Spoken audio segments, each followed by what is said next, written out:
First part. Zarathustra's Prologue. 1. When Zarathustra was 30 years old, he left his home and the lake of his home, and went into the mountains. There he enjoyed his spirit and solitude, and for 10 years did not weary of it.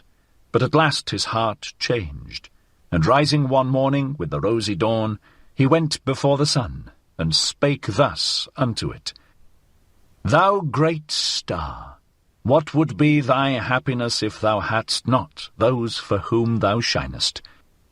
For 10 years hast thou climbed hither unto my cave. Thou wouldst have wearied of thy light and of the journey, had it not been for me, mine eagle and my serpent.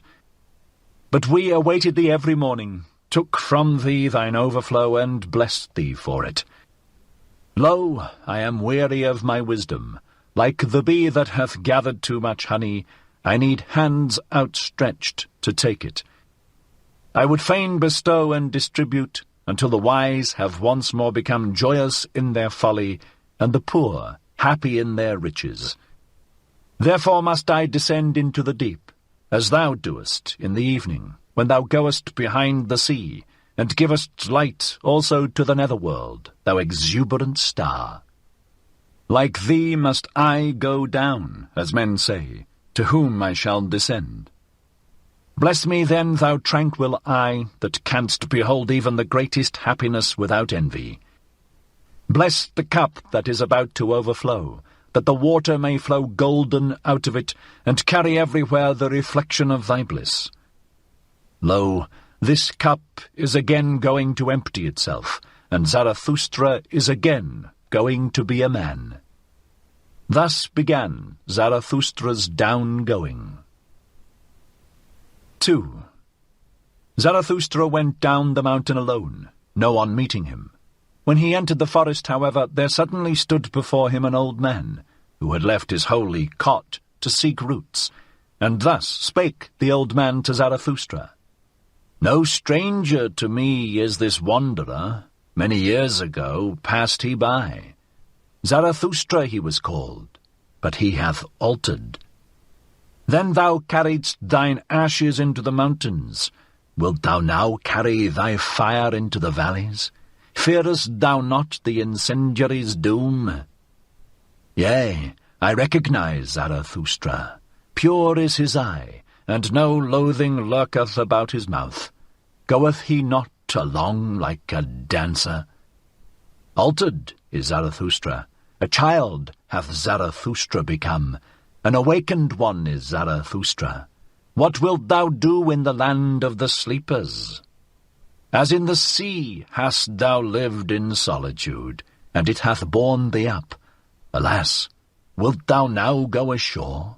Alas, wilt thou again drag thy body thyself?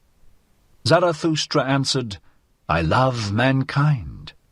Why, said the saint, did I go into the forest and the desert? Was it not because I loved men far too well? Now I love God. Men I do not love. Man is a thing too imperfect for me. Love to man would be fatal to me. Zarathustra answered, What spake I of love? I am bringing gifts unto men. Give them nothing, said the saint. Take rather part of their load, and carry it along with them. That will be most agreeable unto them, if only it be agreeable unto thee. If, however, thou wilt give unto them, give them no more than an alms, and let them also beg for it. No, replied Zarathustra, I give no alms. I am not poor enough for that.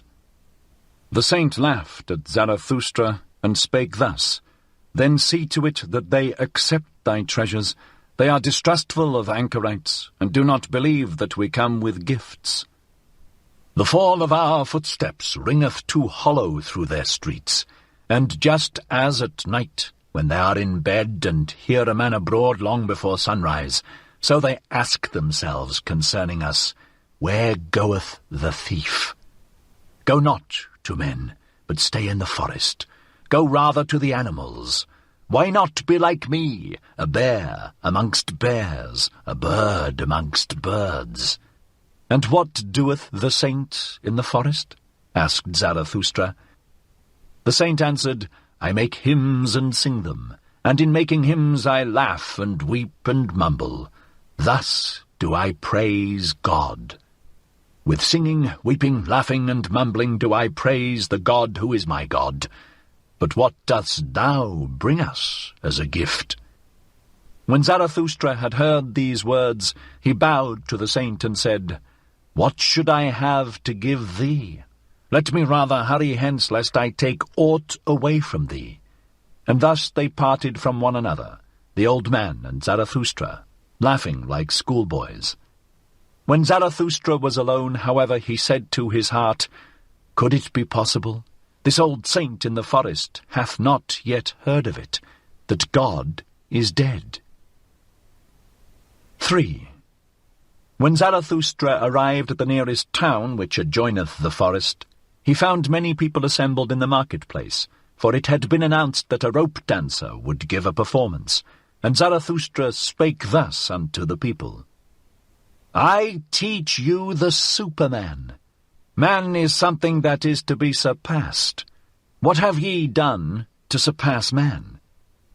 All beings hitherto have created something beyond themselves, and ye want to be the ebb of that great tide, and would rather go back to the beast than surpass man. What is the ape to man? A laughing-stock, a thing of shame, and just the same shall man be to the Superman, a laughing-stock, a thing of shame. Ye have made your way from the worm to man, and much within you is still worm. Once were ye apes, and even yet man is more of an ape than any of the apes. Even the wisest among you is only a disharmony and hybrid of plant and phantom. But do I bid you become phantoms or plants? Lo, I teach you the Superman. The Superman is the meaning of the earth. Let your will say, the Superman shall be the meaning of the earth. I conjure you, my brethren, remain true to the earth, and believe not those who speak unto you of super-earthly hopes. Poisoners are they, whether they know it or not.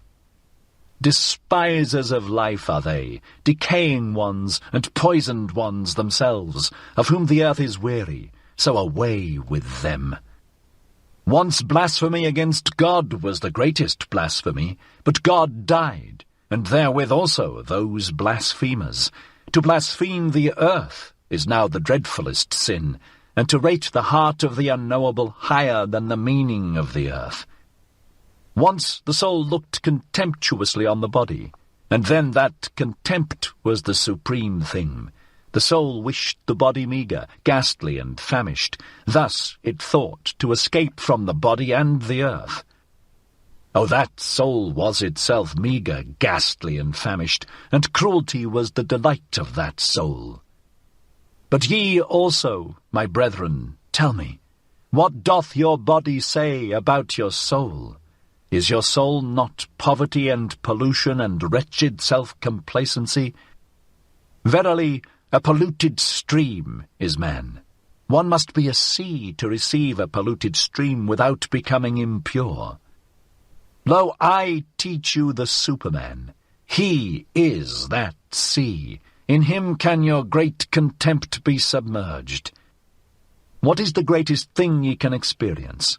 It is the hour of great contempt, the hour in which even your happiness becometh loathsome unto you, and so also your reason and virtue. The hour when ye say, What good is my happiness? It is poverty and pollution and wretched self-complacency, but my happiness should justify existence itself. The hour when ye say, What good is my reason? Doth it long for knowledge as the lion for his food? It is poverty and pollution and wretched self-complacency. The hour when ye say, What good is my virtue? As yet it hath not made me passionate. How weary I am of my good and my bad! It is all poverty and pollution and wretched self-complacency. The hour when ye say, What good is my justice? I do not see that I am fervour and fuel. The just, however, are fervour and fuel. the hour when ye say, What good is my pity? Is not pity the cross on which he is nailed who loveth man? But my pity is not a crucifixion. Have ye ever spoken thus? Have ye ever cried thus? Ah, would that I had heard you crying thus! It is not your sin, it is your self-satisfaction that crieth unto heaven. Your very sparingness in sin crieth unto heaven. Where is the lightning to lick you with its tongue? Where is the frenzy with which ye should be inoculated? Lo, I teach you the Superman. He is that lightning, he is that frenzy. When Zarathustra had thus spoken, one of the people called out, We have now heard enough of the rope dancer. It is time now for us to see him. And all the people laughed at Zarathustra. But the rope dancer, who thought the words applied to him, began his performance. 4. Zarathustra, however, looked at the people and wondered. Then he spake thus. Man is a rope stretched between the animal and the Superman, a rope over an abyss. A dangerous crossing, a dangerous wayfaring, a dangerous looking back, a dangerous trembling and halting. What is great in man is that he is a bridge and not a goal. What is lovable in man is that he is an overgoing and a down-going. I love those that know not how to live except as down-goers, for they are the overgoers. I love the great despisers, because they are the great adorers, and arrows of longing for the other shore. I love those who do not first seek a reason beyond the stars for going down and being sacrifices, but sacrifice themselves to the earth, that the earth of the Superman may hereafter arrive. I love him who liveth in order to know, and seeketh to know in order that the Superman may hereafter live. Thus seeketh he his own down-going. I love him who laboureth and inventeth, that he may build the house for the Superman, and prepare for him earth, animal, and plant, for thus seeketh he his own down-going. I love him who loveth his virtue, for virtue is the will to down-going, and an arrow of longing. I love him who reserveth no share of spirit for himself, but wanteth to be wholly the spirit of his virtue. Thus walketh he as spirit over the bridge. I love him who maketh his virtue his inclination and destiny. Thus, for the sake of his virtue, he is willing to live on, or live no more. I love him who desireth not too many virtues. One virtue is more of a virtue than two, because it is more of a knot for one's destiny to cling to. I love him whose soul is lavish, who wanteth no thanks and doth not give back, for he always bestoweth and desireth not to keep for himself. I love him who is ashamed when the dice fall in his favour, and who then asketh, Am I a dishonest player? For he is willing to succumb. I love him who scattereth golden words in advance of his deeds, and always doeth more than he promiseth, for he seeketh his own down-going. I love him who justifieth the future ones, and redeemeth the past ones, for he is willing to succumb through the present ones. I love him who chasteneth his God, because he loveth his God, for he must succumb through the wrath of his God. I love him whose soul is deep even in the wounding, and may succumb through a small matter. Thus goeth he willingly over the bridge. I love him whose soul is so overfull that he forgetteth himself, and all things are in him. Thus all things become his down-going. I love him who is of a free spirit and a free heart. Thus is his head only the bowels of his heart. His heart, however, causeth his down-going. I love all who are like heavy drops falling one by one out of the dark cloud that lowereth over man. They herald the coming of the lightning, and succumb as heralds. Lo, I am a herald of the lightning, and a heavy drop out of the cloud. The lightning, however, is the Superman. 5. When Zarathustra had spoken these words, he again looked at the people, and was silent. "There they stand," said he to his heart. "There they laugh. They understand me not. I am not the mouth for these ears." Must one first batter their ears that they may learn to hear with their eyes? Must one clatter like kettledrums and penitential preachers, or do they only believe the stammerer? They have something whereof they are proud. What do they call it? That which maketh them proud. Culture, they call it. It distinguisheth them from the goatherds. They dislike, therefore, to hear of contempt of themselves. So I will appeal to their pride. I will speak unto them of the most contemptible thing. That, however, is the last man. And thus spake Zarathustra unto the people. It is time for man to fix his goal. It is time for man to plant the germ of his highest hope.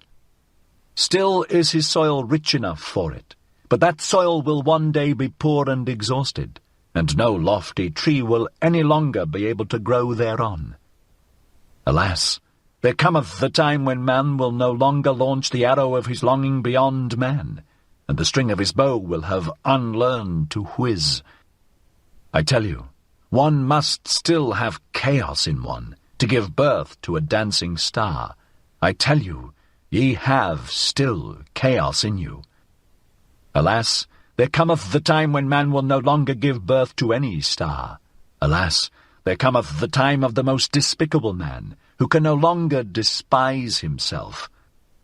Lo, I show you the last man. What is love? What is creation? What is longing? What is a star? So asketh the last man, and blinketh. The earth hath then become small, and on it there hoppeth the last man who maketh everything small. His species is ineradicable like that of the ground flea. The last man liveth longest. We have discovered happiness, say the last men, and blink thereby. They have left the regions where it is hard to live, for they need warmth. One still loveth one's neighbour and rubbeth against him, for one needeth warmth. Turning ill and being distrustful, they consider sinful. They walk warily. He is a fool who still stumbleth over stones or men. A little poison now and then, that maketh pleasant dreams, and much poison at last for a pleasant death.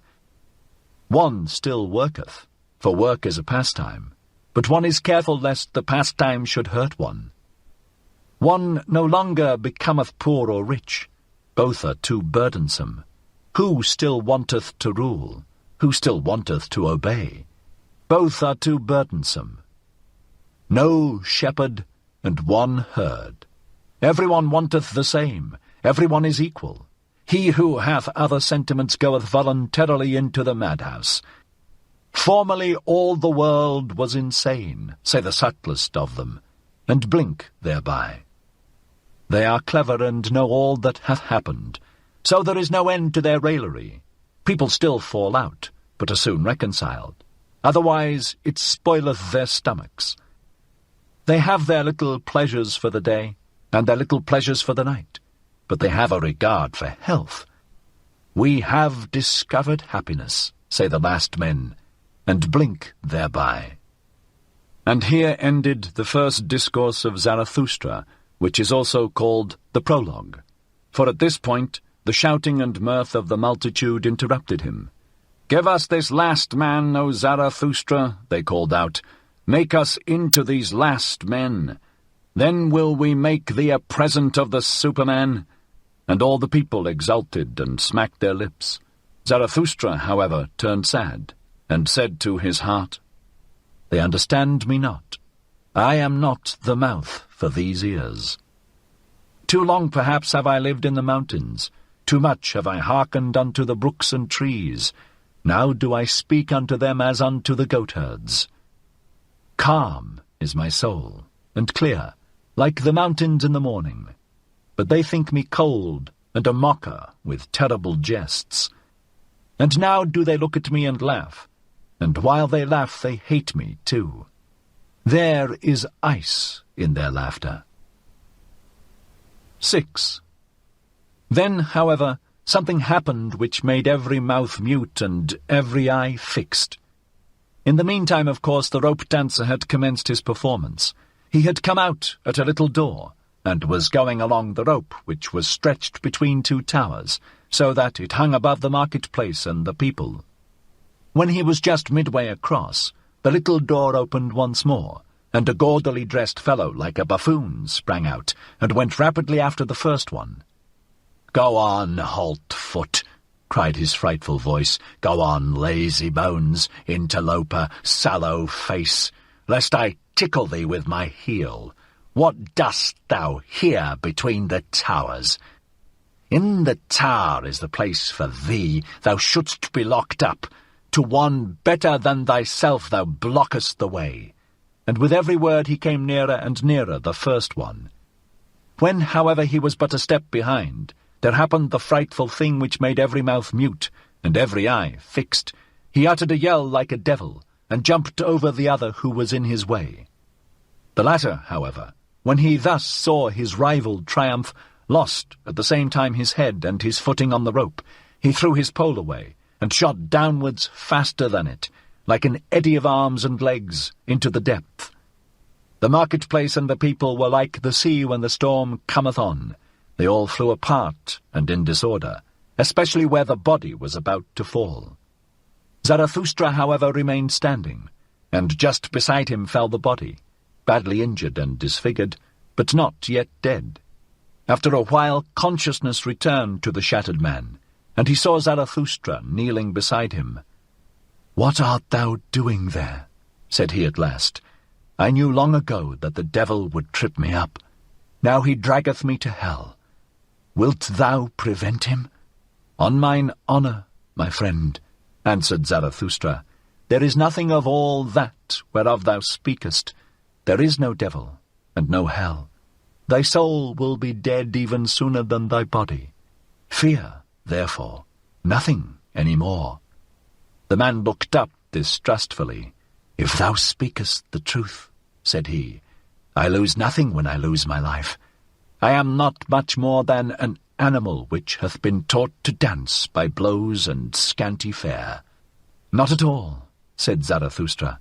"Thou hast made danger thy calling. Therein there is nothing contemptible. Now thou perishest by thy calling. Therefore will I bury thee with mine own hands." When Zarathustra had said this, the dying one did not reply further, but he moved his hand, as if he sought the hand of Zarathustra in gratitude. 7. Meanwhile the evening came on, and the marketplace veiled itself in gloom.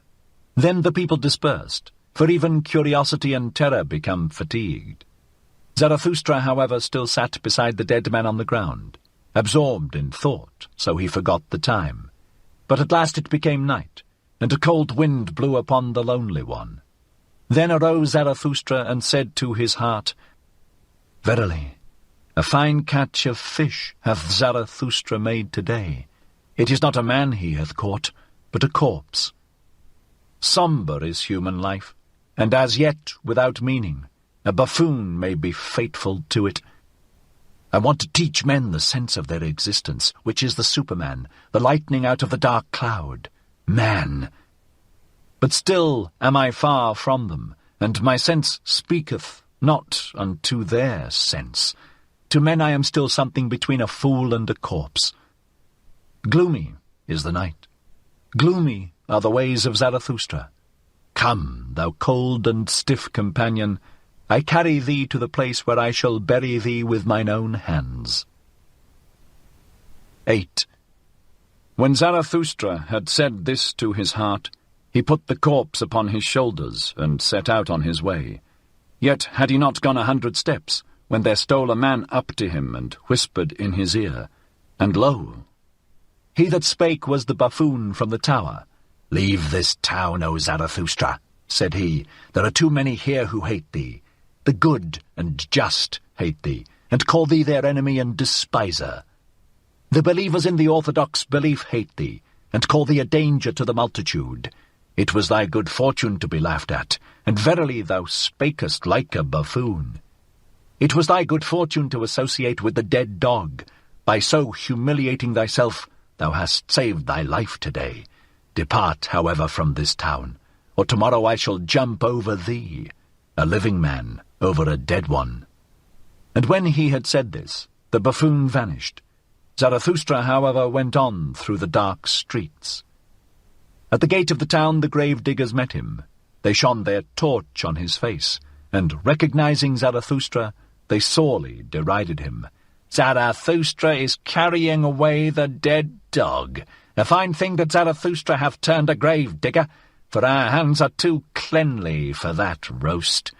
Will Zarathustra steal the bite from the devil? Well then, good luck to the repast. If only the devil is not a better thief than Zarathustra, he will steal them both, he will eat them both." And they laughed among themselves, and put their heads together.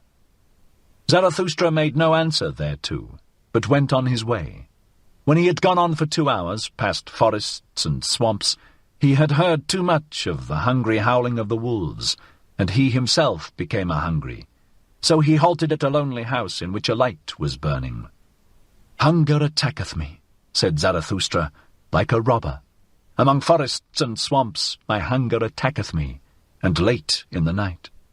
Strange humours hath my hunger. Often it cometh to me only after a repast, and all day it hath failed to come. Where hath it been?" And thereupon Zarathustra knocked at the door of the house. An old man appeared, who carried a light, and asked, "Who cometh unto me and my bad sleep?" "A living man and a dead one," said Zarathustra. "Give me something to eat and drink. I forgot it during the day. He that feedeth the hungry refresheth his own soul, saith wisdom." The old man withdrew, but came back immediately and offered Zarathustra bread and wine. "A bad country for the hungry," said he. "That is why I live here. Animal and man come unto me, the anchorite. But bid thy companion eat and drink also. He is wearier than thou." Zarathustra answered, "My companion is dead. I shall hardly be able to persuade him to eat." "That doth not concern me," said the old man sullenly. "He that knocketh at my door must take what I offer him. Eat, and fare ye well." Thereafter Zarathustra again went on for 2 hours, trusting to the path and the light of the stars, for he was an experienced night-walker, and liked to look into the face of all that slept. When the morning dawned, however, Zarathustra found himself in a thick forest, and no path was any longer visible. He then put the dead man in a hollow tree at his head, for he wanted to protect him from the wolves, and laid himself down on the ground and moss, and immediately he fell asleep, tired in body, but with a tranquil soul. 9. Long slept Zarathustra, and not only the rosy dawn passed over his head, but also the morning. At last, however, his eyes opened, and amazedly he gazed into the forest and the stillness. Amazedly he gazed into himself. Then he arose quickly, like a seafarer who all at once seeth the land, and he shouted for joy, for he saw a new truth, and he spake thus to his heart, "A light hath dawned upon me. I need companions, living ones, not dead companions and corpses which I carry with me where I will. But I need living companions who will follow me because they want to follow themselves, and to the place where I will. A light hath dawned upon me. Not to the people is Zarathustra to speak, but to companions. Zarathustra shall not be the herd's herdsman and hound. To allure many from the herd, for that purpose have I come. The people and the herd must be angry with me. A robber shall Zarathustra be called by the herdsmen. Herdsmen, I say, but they call themselves the good and just. Herdsmen, I say, but they call themselves the believers in the orthodox belief. Behold the good and just. Whom do they hate most? Him who breaketh up their tables of values, the breaker, the law-breaker. He, however, is the Creator. Behold the believers of all beliefs. Whom do they hate most? Him who breaketh up their tables of values, the breaker, the law-breaker. He, however, is the Creator.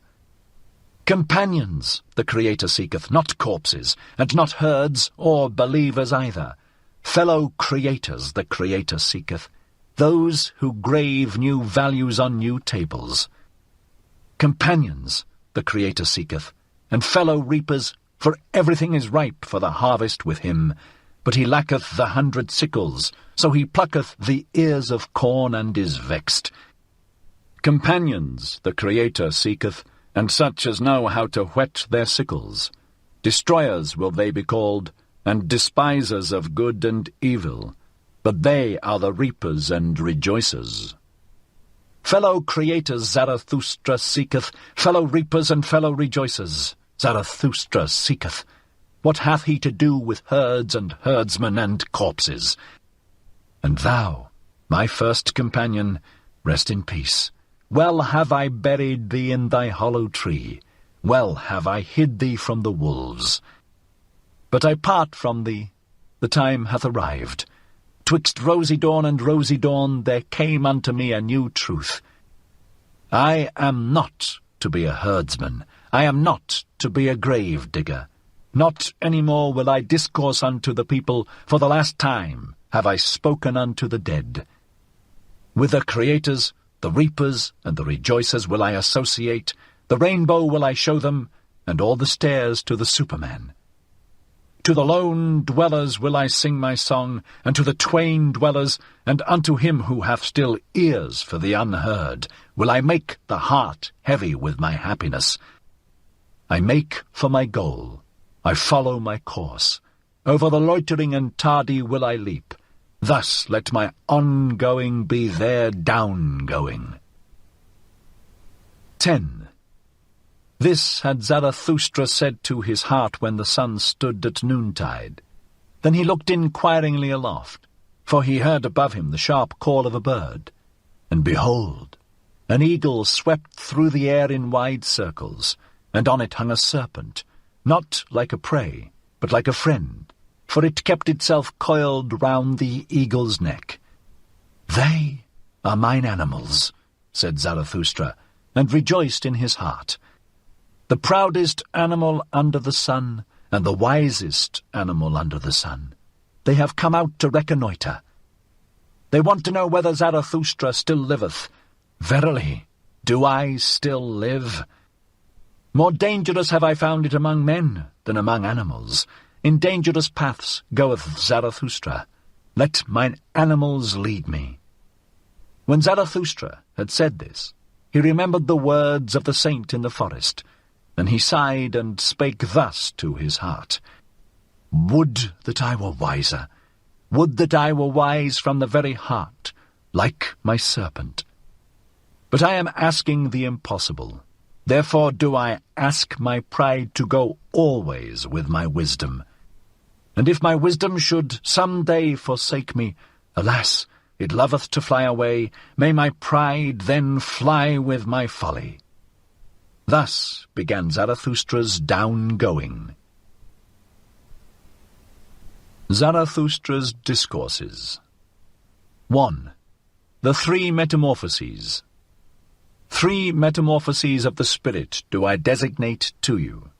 How the spirit becometh a camel a lion, and the lion at last a child. Many heavy things are there for the spirit, the strong, load-bearing spirit in which reverence dwelleth, for the heavy and the heaviest longeth its strength. What is heavy?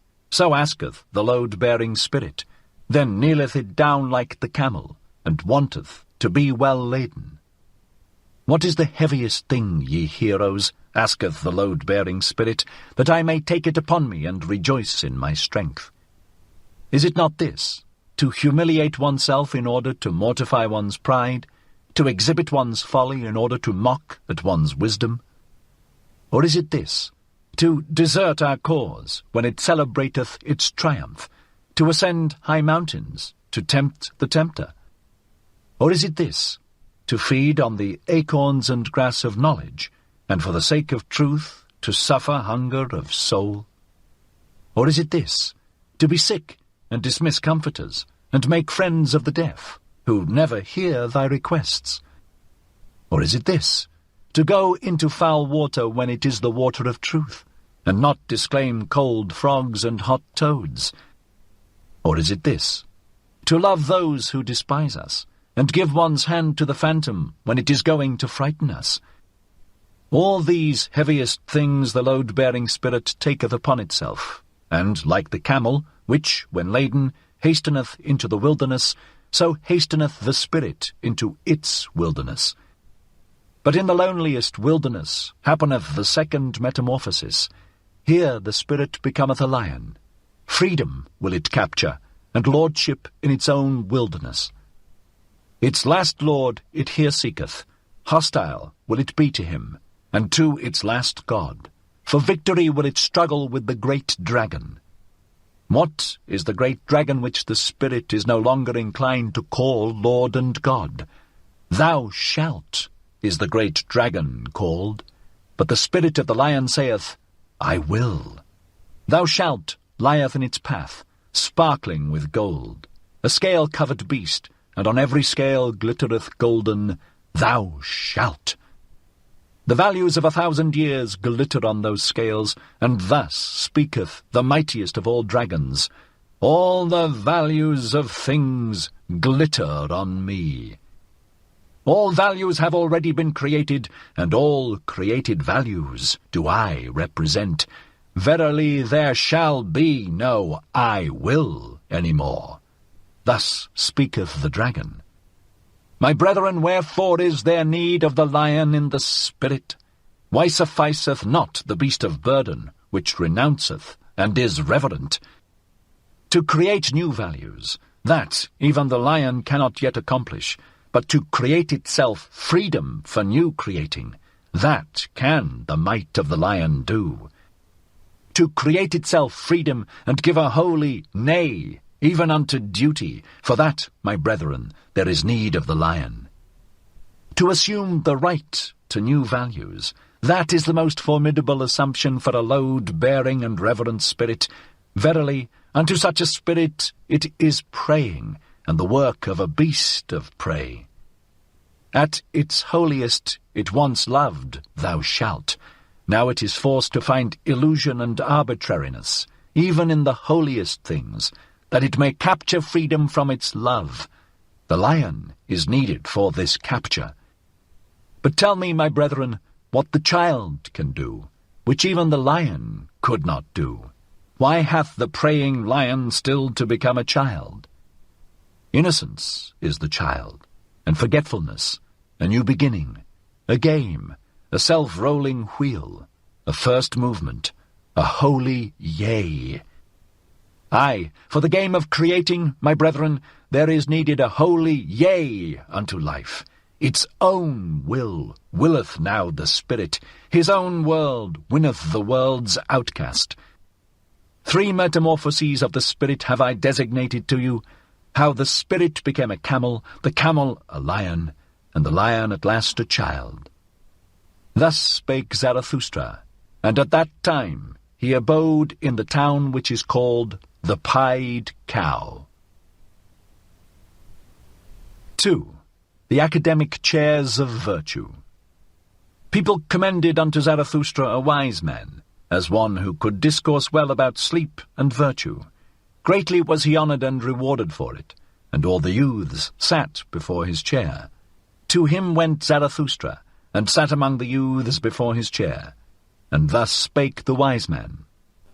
Respect and modesty in presence of sleep, that is the first thing, and to go out of the way of all who sleep badly and keep awake at night. Modest is even the thief in presence of sleep. He always stealeth softly through the night. Immodest, however, is the night watchman.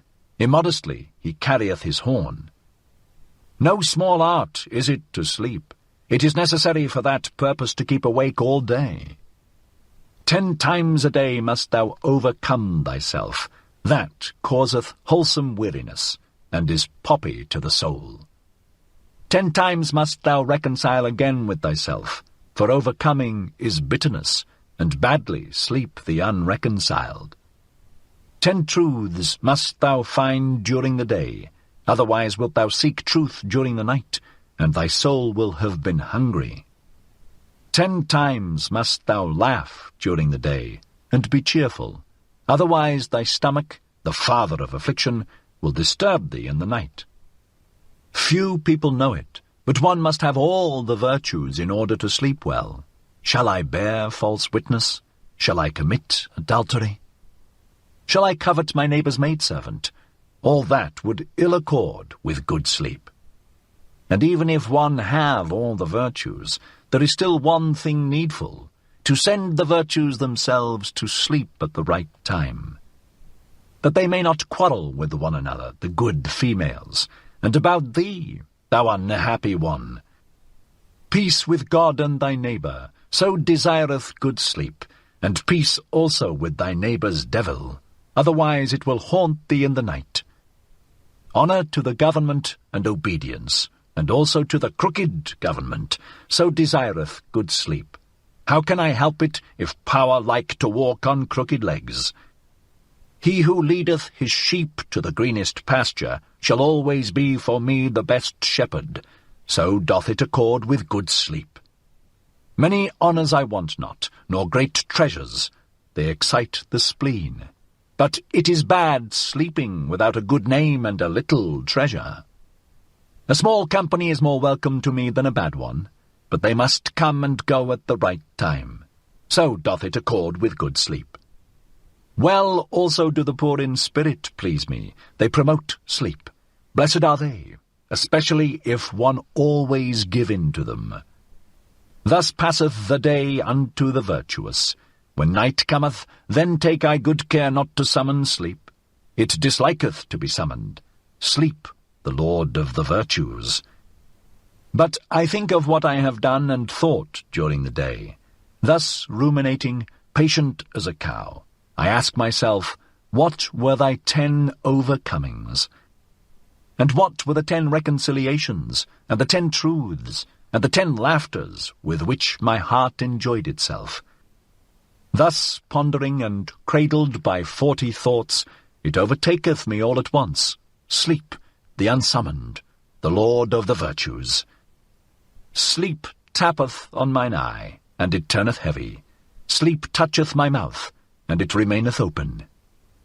Verily on soft souls doth it come to me, the dearest of thieves, and stealeth from me my thoughts. Stupid do I then stand, like this academic chair. But not much longer do I then stand. I already lie. When Zarathustra heard the wise man thus speak, he laughed in his heart, for thereby had a light dawned upon him, and thus spake he to his heart. A fool seemeth this wise man with his 40 thoughts, but I believe he knoweth well how to sleep. Happy even is he who liveth near this wise man. Such sleep is contagious. Even through a thick wall it is contagious. A magic resideth even in his academic chair, and not in vain did the youth sit before the preacher of virtue. His wisdom is to keep awake in order to sleep well, and verily, if life had no sense, and had I to choose nonsense, this would be the desirablest nonsense for me also. Now know I well what people sought formerly above all else when they sought teachers of virtue. Good sleep they sought for themselves, and poppy-head virtues to promote it. To all those belauded sages of the academic chairs, wisdom was sleep without dreams. They knew no higher significance of life. Even at present, to be sure, there are some like this preacher of virtue, and not always so honourable. But their time is past, and not much longer do they stand. There they already lie. Blessed are those drowsy ones, for they shall soon nod to sleep. Thus spake Zarathustra. 3. Backworldsmen. Once on a time, Zarathustra also cast his fancy beyond man, like all backworldsmen. The work of a suffering and tortured god did the world then seem to me. The dream and diction of a god did the world then seem to me, coloured vapours before the eyes of a divinely dissatisfied one. Good and evil, and joy and woe, and I and thou, coloured vapours did they seem to me before creative eyes. The Creator wished to look away from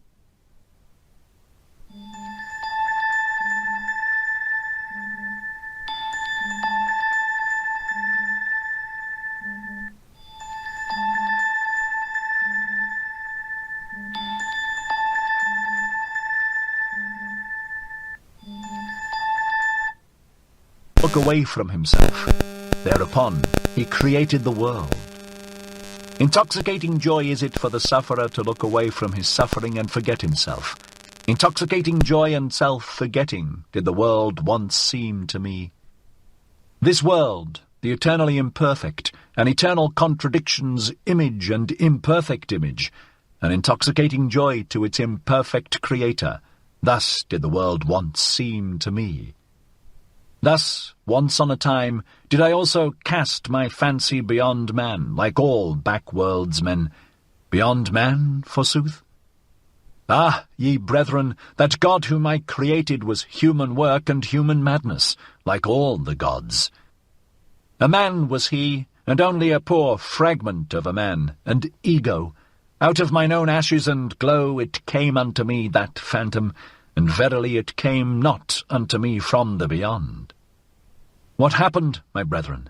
I surpassed myself, the suffering one. I carried mine own ashes to the mountain. A brighter flame I contrived for myself, and lo, thereupon the phantom withdrew from me. To me, the convalescent, would it now be suffering and torment to believe in such phantoms? Suffering would it now be to me, and humiliation. Thus speak I to backworldsmen. Suffering was it, and impotence, that created all back-worlds, and the short madness of happiness, which only the greatest sufferer experienceth. Weariness, which seeketh to get to the ultimate with one leap, with a death leap, a poor ignorant weariness, unwilling even to will any longer, that created all gods and back-worlds. Believe me, my brethren, it was the body which despaired of the body. It groped with the fingers of the infatuated spirit at the ultimate walls. Believe me, my brethren, it was the body which despaired of the earth. It heard the bowels of existence speaking unto it. And then it sought to get through the ultimate walls with its head, and not with its head only, into the other world. But that other world is well concealed from man, that dehumanized, inhuman world, which is a celestial naught, and the bowels of existence do not speak unto man except as man. Verily, it is difficult to prove all being, and hard to make it speak. Tell me, ye brethren, is not the strangest of all things best proved?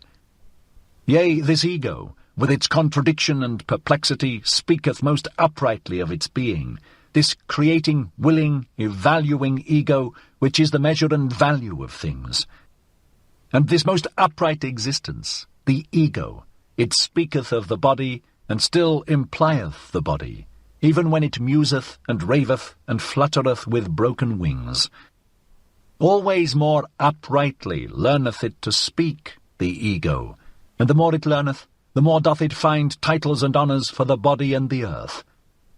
A new pride taught me mine ego, and that teach I unto men, no longer to thrust one's head into the sand of celestial things, but to carry it freely, a terrestrial head, which giveth meaning to the earth. A new will teach I unto men, to choose that path which man hath followed blindly, and to approve of it, and no longer to slink aside from it, like the sick and perishing. The sick and perishing, it was they who despised the body and the earth, and invented the heavenly world, and the redeeming blood drops. But even those sweet and sad poisons they borrowed from the body and the earth. From their misery they sought escape, and the stars were too remote for them. Then they sighed, "Oh, that there were heavenly paths by which to steal into another existence and into happiness." Then they contrived for themselves their bypaths and bloody draughts. Beyond the sphere of their body and this earth, they now fancied themselves transported, these ungrateful ones. But to what did they owe the convulsion and rapture of their transport? To their body and this earth. Gentle is Zarathustra to the sickly. Verily, he is not indignant at their modes of consolation and ingratitude. May they become convalescents and overcomers, and create higher bodies for themselves. Neither is Zarathustra indignant at a convalescent who looketh tenderly on his delusions, and at midnight stealeth round the grave of his God, but sickness and a sick frame remain even in his tears. Many sickly ones have there always been among those who muse and languish for God. Violently they hate the discerning ones, and the latest of virtues, which is uprightness. Backward they always gaze toward dark ages. Then, indeed, were delusion and faith something different. Raving of the reason was likeness to God, and doubt was sin. Too well do I know those godlike ones. They insist on being believed in, and the doubt is sin. Too well also do I know what they themselves most believe in. Verily, not in back worlds and redeeming blood drops, but in the body do they also believe most, and their own body is for them the thing in itself. But it is a sickly thing to them, and gladly would they get out of their skin. Therefore hearken they to the preachers of death, and themselves preach back worlds. Hearken rather, my brethren, to the voice of the healthy body. It is a more upright and pure voice. More uprightly and purely speaketh the healthy body, perfect and square-built, and it speaketh of the meaning of the earth. Thus spake Zarathustra. 4. The despisers of the body.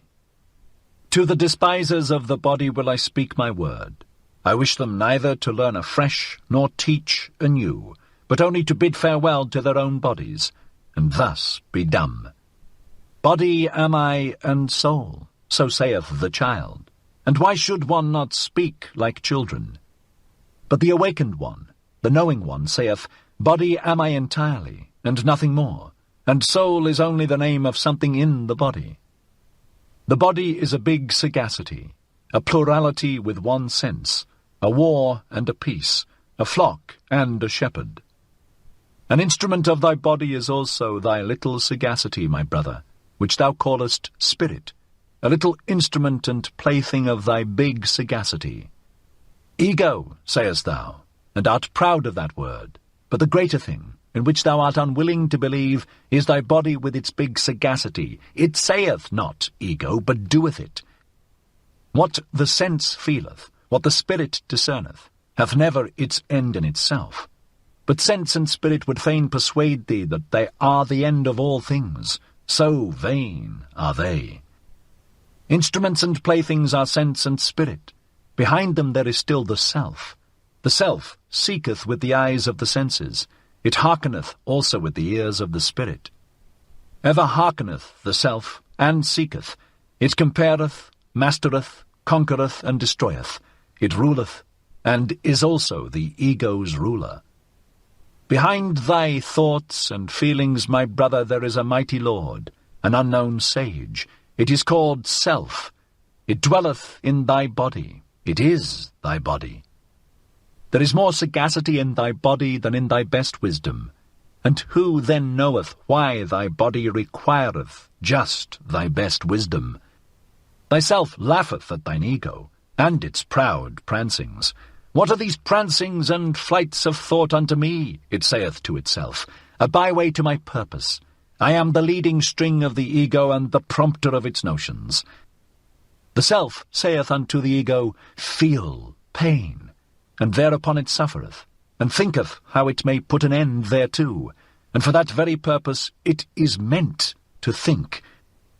The self saith unto the ego, feel pleasure, thereupon it rejoiceth, and thinketh how it may oft times rejoice, and for that very purpose it is meant to think. To the despisers of the body will I speak a word. That they despise is caused by their esteem. What is it that created esteeming and despising and worth and will? The creating self created for itself, esteeming and despising. It created for itself joy and woe. The creating body created for itself spirit, as a hand to its will.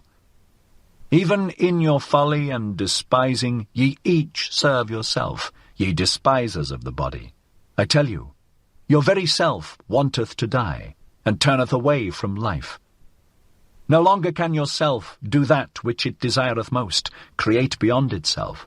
That is what it desireth most. That is all its fervour. But it is now too late to do so. So yourself wisheth to succumb, ye despisers of the body. To succumb, so wisheth yourself, and therefore have ye become despisers of the body, for ye can no longer create beyond yourselves. And therefore are ye now angry with life, and with the earth. And unconscious envy is in the sidelong look of your contempt. I go not your way, ye despisers of the body. Ye are no bridges for me to the Superman. Thus spake Zarathustra. 5. Joys and Passions. My brother, when thou hast a virtue, and it is thine own virtue, thou hast it in common with no one. To be sure, thou wouldst call it by name and caress it, thou wouldst pull its ears and amuse thyself with it. And lo, then hast thou its name in common with the people, and hast thou become one of the people, and the herd, with thy virtue. Better for thee to say, ineffable is it, and nameless, that which is pain and sweetness to my soul, and also the hunger of my bowels. Let thy virtue be too high for the familiarity of names, and if thou must speak of it, be not ashamed to stammer about it. Thus speak and stammer. That is my good. That do I love. Thus doth it please me entirely. Thus only do I desire the good. Not as the law of a god do I desire it. Not as a human law or a human need do I desire it. It is not to be a guidepost for me to super-earths and paradises. An earthly virtue is it which I love. Little prudence is therein, and the least everyday wisdom. But that bird built its nest beside me, therefore I love and cherish it. Now sitteth it beside me on its golden eggs. Thus shouldst thou stammer and praise thy virtue. Once hadst thou passions and calledst them evil, but now hast thou only thy virtues. They grew out of thy passions. Thou implantedst thy highest aim into the heart of those passions, then became they thy virtues and joys. And though thou wert of the race of the hot-tempered, or of the voluptuous, or of the fanatical, or the vindictive, all thy passions in the end became virtues, and all thy devils angels. Once hadst thou wild dogs in thy cellar, but they changed at last into birds and charming songstresses. Out of thy poisons brewedst thou balsam for thyself. Thy cow, affliction, milkedst thou. Now drinketh thou the sweet milk of her udder. And nothing evil groweth in thee any longer, unless it be the evil that groweth out of the conflict of thy virtues. My brother, if thou be fortunate, then wilt thou have one virtue and no more. Thus goest thou easier over the bridge. Illustrious is it to have many virtues, but a hard lot. And many a one hath gone into the wilderness and killed himself, because he was weary of being the battle and battlefield of virtues. My brother, are war and battle evil? Necessary, however, is the evil. Necessary are the envy and the distrust and the backbiting among the virtues. Lo, how each of thy virtues is covetous of the highest place. It wanteth thy whole spirit to be its herald. It wanteth thy whole power in wrath, hatred, and love. Jealous is every virtue of the others, and a dreadful thing is jealousy. Even virtues may succumb by jealousy. He whom the flame of jealousy encompasseth turneth at last, like the scorpion, the poisoned sting against himself. Ah, my brother, hast thou never seen a virtue backbite and stab itself? Man is something that hath to be surpassed, and therefore shalt thou love thy virtues, for thou wilt succumb by them. Thus spake Zarathustra. 6. The Pale Criminal. Ye do not mean to slay, ye judges and sacrificers, until the animal hath bowed its head. Lo, the pale criminal hath bowed his head. Out of his eye speaketh the great contempt. Mine ego is something which is to be surpassed. Mine ego is to me the great contempt of man. So speaketh it out of that eye. When he judged himself, that was his supreme moment. Let not the exalted one relapse again into his low estate. There is no salvation for him who thus suffereth from himself, unless it be speedy death. Your slaying, ye judges, shall be pity, and not revenge. And in that ye slay, see to it that ye yourselves justify life.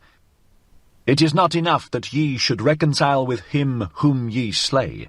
Let your sorrow be love to the Superman. Thus will ye justify your own survival. Enemy shall ye say, but not villain. Invalid shall ye say, but not wretch. Fool shall ye say, but not sinner. And thou, red judge, if thou would say audibly all thou hast done in thought, then would everyone cry, away with the nastiness and the virulent reptile. But one thing is the thought, another thing is the deed, and another thing is the idea of the deed. The wheel of causality doth not roll between them. An idea made this pale man pale. Adequate was he for his deed when he did it, but the idea of it he could not endure when it was done. Evermore did he now see himself as the doer of one deed. Madness, I call this. The exception reversed itself to the rule in him. The streak of chalk bewitcheth the hen. The stroke he struck bewitched his weak reason. Madness after the deed, I call this. Hearken, ye judges, there is another madness besides, and it is before the deed. Ah, ye have not gone deep enough into this soul. Thus speaketh the red judge. Why did this criminal commit murder? He meant to rob. I tell you, however, that his soul wanted blood, not booty. He thirsted for the happiness of the knife. But his weak reason understood not this madness, and it persuaded him. What matter about blood? It said. Wishest thou not, at least, to make booty thereby, or take revenge? And he hearkened unto his weak reason. Like lead lay its words upon him. Thereupon he robbed when he murdered. He did not mean to be ashamed of his madness. And now once more lieth the lead of his guilt upon him, and once more is his weak reason so benumbed, so paralyzed, and so dull. Could he only shake his head, then would his burden roll off. But who shaketh that head? What is this man? A mass of diseases that reach out into the world through the spirit. There they want to get their prey. What is this man? A coil of wild serpents that are seldom at peace among themselves. So they go forth apart, and seek prey in the world. Look at that poor body, what it suffered and craved, the poor soul interpreted to itself. It interpreted it as murderous desire, and eagerness for the happiness of the knife. Him who now turneth sick, the evil overtaketh, which is now the evil. He seeketh to cause pain with that which causeth him pain, but there have been other ages, and another evil and good. Once was doubt evil, and the will to self. Then the invalid became a heretic or sorcerer. As heretic or sorcerer he suffered, and sought to cause suffering. But this will not enter your ears. It hurteth your good people, ye tell me. But what doth it matter to me about your good people? Many things in your good people cause me disgust, and verily not their evil. I would that they had a madness by which they succumbed, like this pale criminal. Verily I would that their madness were called truth, or fidelity, or justice, but they have their virtue in order to live long, and in wretched self-complacency. I am a railing alongside the torrent. Whoever is able to grasp me may grasp me. Your crutch, however, I am not. Thus spake Zarathustra. 7. Reading and writing. Of all that is written, I love only what a person hath written with his blood. Write with blood, and thou wilt find that blood is spirit. It is no easy task to understand unfamiliar blood. I hate the reading idlers. He who knoweth the reader doeth nothing more for the reader. Another century of readers, and spirit itself will stink. Everyone being allowed to learn to read ruineth in the long run not only writing but also thinking. Once spirit was God, then it became man, and now it even becometh populace. He that writeth in blood and proverbs doth not want to be read, but learnt by heart. In the mountains the shortest way is from peak to peak, but for that route thou must have long legs. Proverbs should be peaks, and those spoken to should be big and tall. The atmosphere rare and pure, danger near, and the spirit full of a joyful wickedness. Thus are things well matched. I want to have goblins about me, for I am courageous. The courage which scareth away ghosts createth for itself goblins. It wanteth to laugh. I no longer feel in common with you. The very cloud which I see beneath me, the blackness and heaviness at which I laugh, this is your thundercloud. Ye look aloft when ye long for exaltation, and I look downward, because I am exalted. Who among you can at the same time laugh and be exalted? He who climbeth on the highest mountains laugheth at all tragic plays and tragic realities. Courageous, unconcerned, scornful, coercive, so wisdom wisheth us. She is a woman, and ever loveth only a warrior. Ye tell me, life is hard to bear. But for what purpose should ye have your pride in the morning and your resignation in the evening? Life is hard to bear, but do not affect to be so delicate. We are all of us fine sumpter asses and assesses. What have we in common with the rosebud, which trembleth because a drop of dew hath formed upon it? It is true we love life, not because we are wont to live, but because we are wont to love. There is always some madness in love, but there is always also some method in madness. And to me also, who appreciate life, the butterflies and soap bubbles and whatever is like them amongst us seem most to enjoy happiness. To see these light, foolish, pretty, lively little sprites flit about, that moveth Zarathustra to tears and songs. I should only believe in a god that would know how to dance. And when I saw my devil, I found him serious, thorough, profound, solemn. He was the spirit of gravity. Through him all things fall. Not by wrath, but by laughter do we slay. Come, let us slay the spirit of gravity. I learned to walk. Since then have I let myself run. I learned to fly. Since then I do not need pushing in order to move from a spot. Now am I light, now do I fly, now do I see myself under myself. Now there danceth a god in me. Thus spake Zarathustra. 8. The Tree on the Hill. Zarathustra's eye had perceived that a certain youth avoided him, and as he walked alone one evening over the hill surrounding the town called the Pied Cow, behold, there found he the youth sitting leaning against a tree, and gazing with wearied look into the valley. Zarathustra thereupon laid hold of the tree beside which the youth sat, and spake thus, If I wished to shake this tree with my hands, I should not be able to do so. But the wind, which we see not, troubleth and bendeth it as it listeth. We are sorest bent and troubled by invisible hands. Thereupon the youth arose disconcerted, and said, I hear Zarathustra, and just now was I thinking of him. Zarathustra answered, Why art thou frightened on that account? But it is the same with man as with the tree. The more he seeketh to rise into the height and light, the more vigorously do his roots struggle earthward, downward, into the dark and deep, into the evil. Yea, into the evil, cried the youth. How is it possible that thou hast discovered my soul? Zarathustra smiled and said, Many a soul one will never discover, unless one first invent it. Yea, into the evil, cried the youth once more. Thou saidst the truth, Zarathustra. I trust myself no longer, since I sought to rise into the height, and nobody trusteth me any longer. How doth that happen? I change too quickly. My today refuteth my yesterday. I often overleap the steps when I clamber. For so doing, none of the steps pardons me. When aloft, I find myself always alone.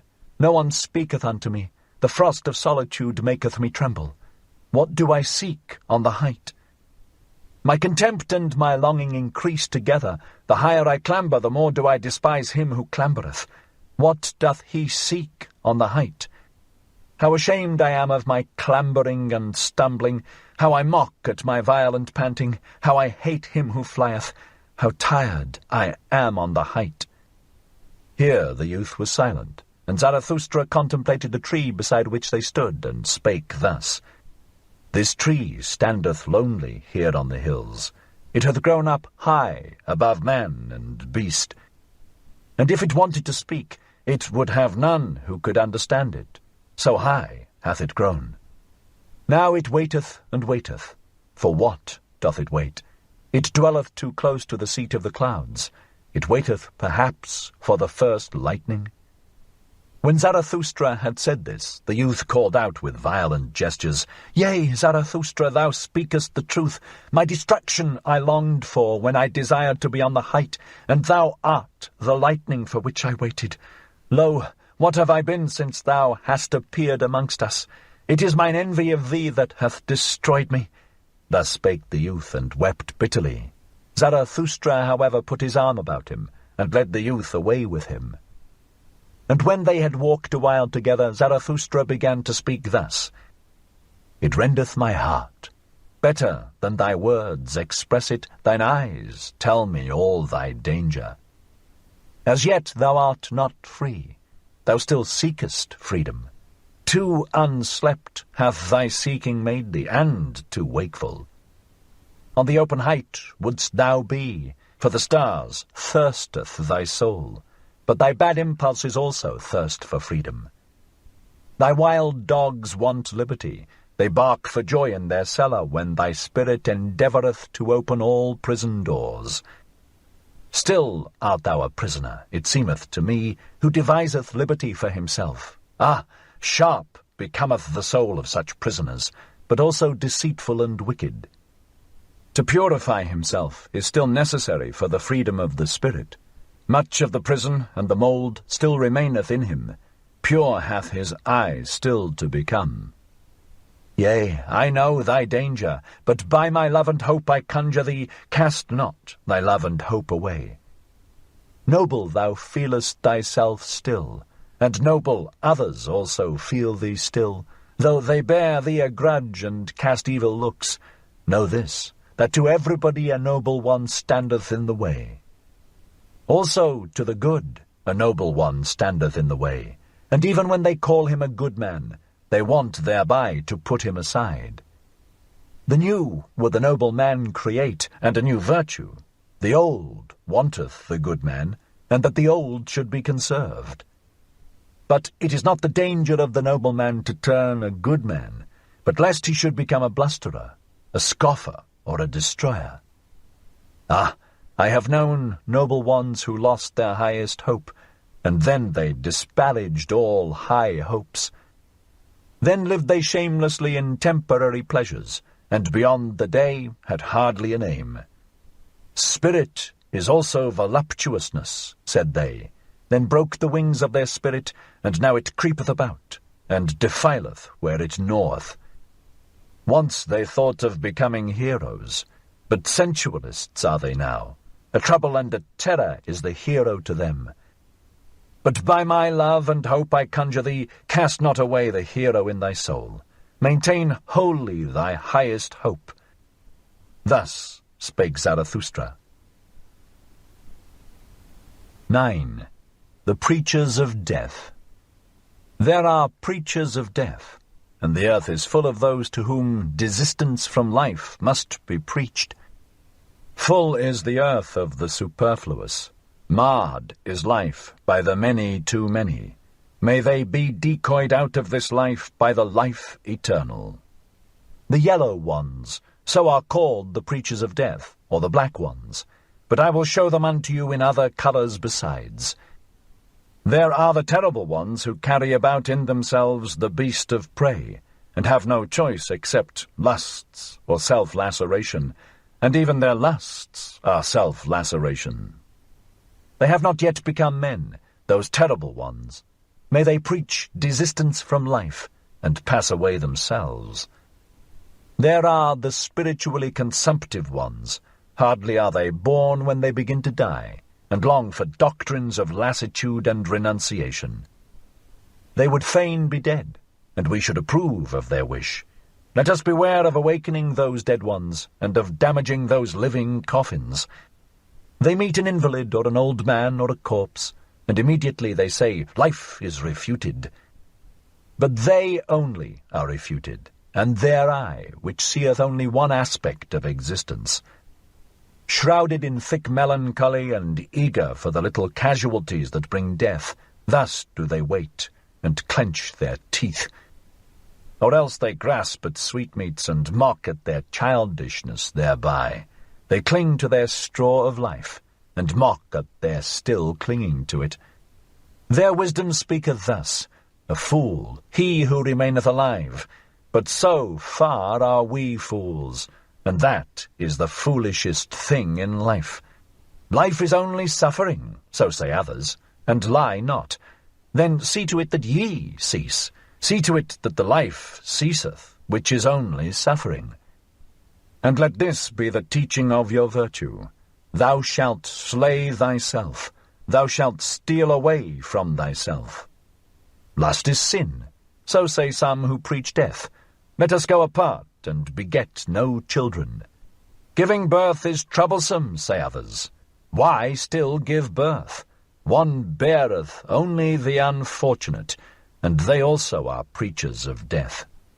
Pity is necessary, so saith a third party. Take what I have, take what I am, so much less doth life bind me. Were they consistently pitiful, then would they make their neighbours sick of life.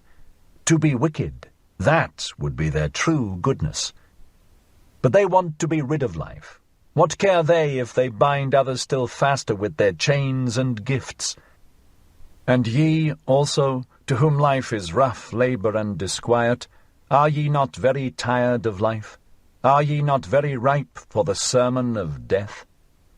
All ye to whom rough labour is dear, and the rapid, new, and strange, ye put up with yourselves badly. Your diligence is flight, and the will to self-forgetfulness.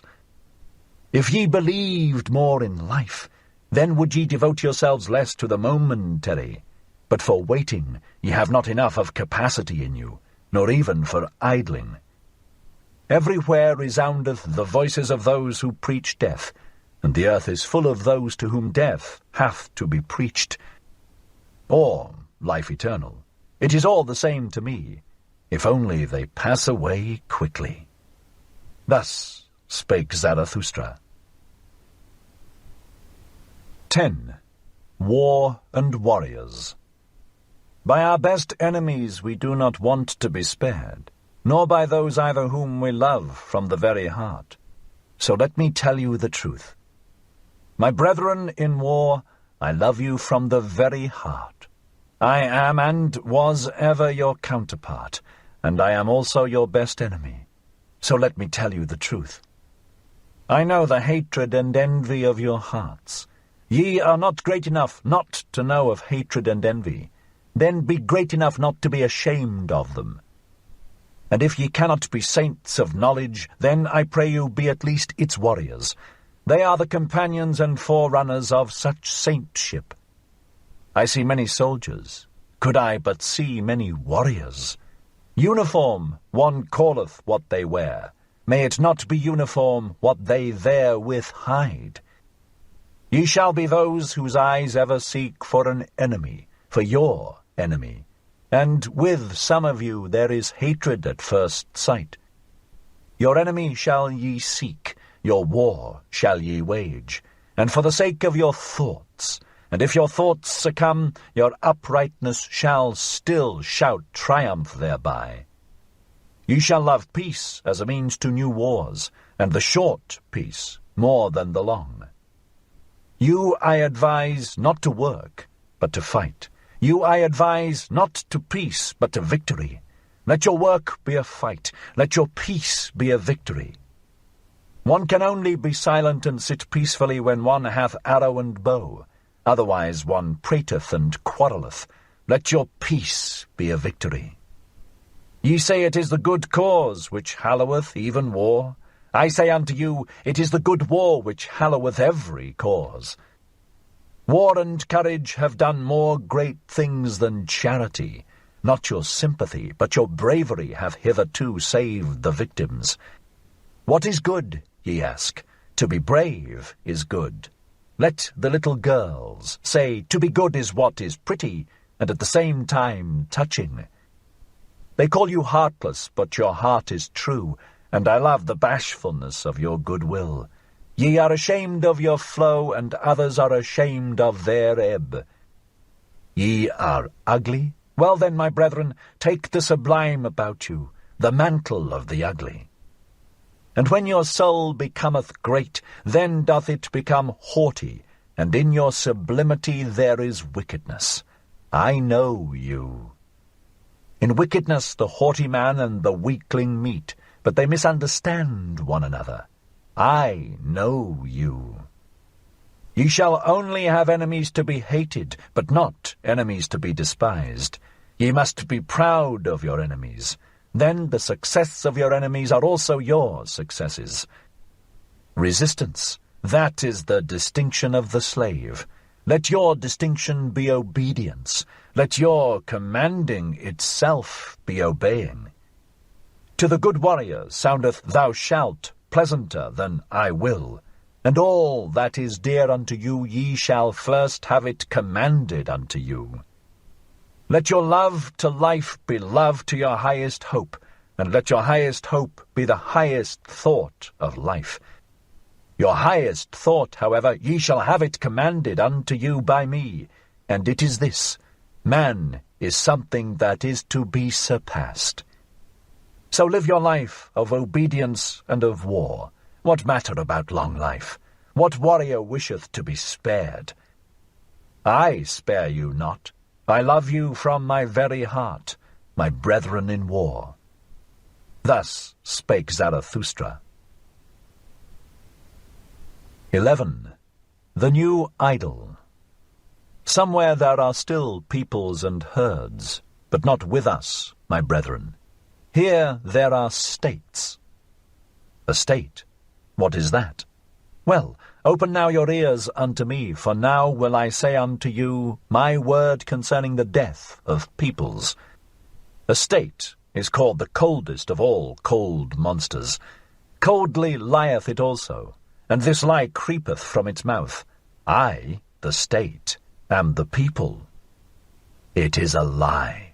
Creators were they who created peoples, and hung a faith and a love over them. Thus they served life. Destroyers are they who lay snares for many, and call it the state. They hang a sword and 100 cravings over them. Where there is still a people, there the state is not understood, but hated as the evil eye, and as sin against laws and customs. This sign I give unto you: every people speaketh its language of good and evil. This its neighbour understandeth not. Its language hath it devised for itself in laws and customs. But the state lieth in all languages of good and evil, and whatever it saith it lieth, and whatever it hath stolen. False is everything in it, with stolen teeth it biteth the biting one. False are even its bowels. Confusion of language of good and evil, this sign I give unto you as the sign of the state. Verily, the will to death indicateth this sign. Verily, it beckoneth unto the preachers of death. Many too many are born, for the superfluous ones was the state devised. See just how it enticeth them to it, the many too many, how it swalloweth and cheweth and re-cheweth them. On earth there is nothing greater than I. It is I who am the regulating finger of God. Thus roareth the monster. And not only the long-eared and short-sighted fall upon their knees. Ah, even in your ears, ye great souls, it whispereth its gloomy lies. Ah, it findeth out the rich hearts which willingly lavish themselves. Yea, it findeth you out too, ye conquerors of the old God. Weary ye became of the conflict, and now your weariness serveth the new idol. Heroes and honourable ones, it would fain set up around it the new idol. Gladly it basketh in the sunshine of good consciences, the cold monster. Everything will it give you, if ye worship it, the new idol. Thus it purchaseth the lustre of your virtue, and the glance of your proud eyes. It seeketh to allure by means of you the many too many. Yea, a hellish artifice hath here been devised, a death-horse jingling with the trappings of divine honours.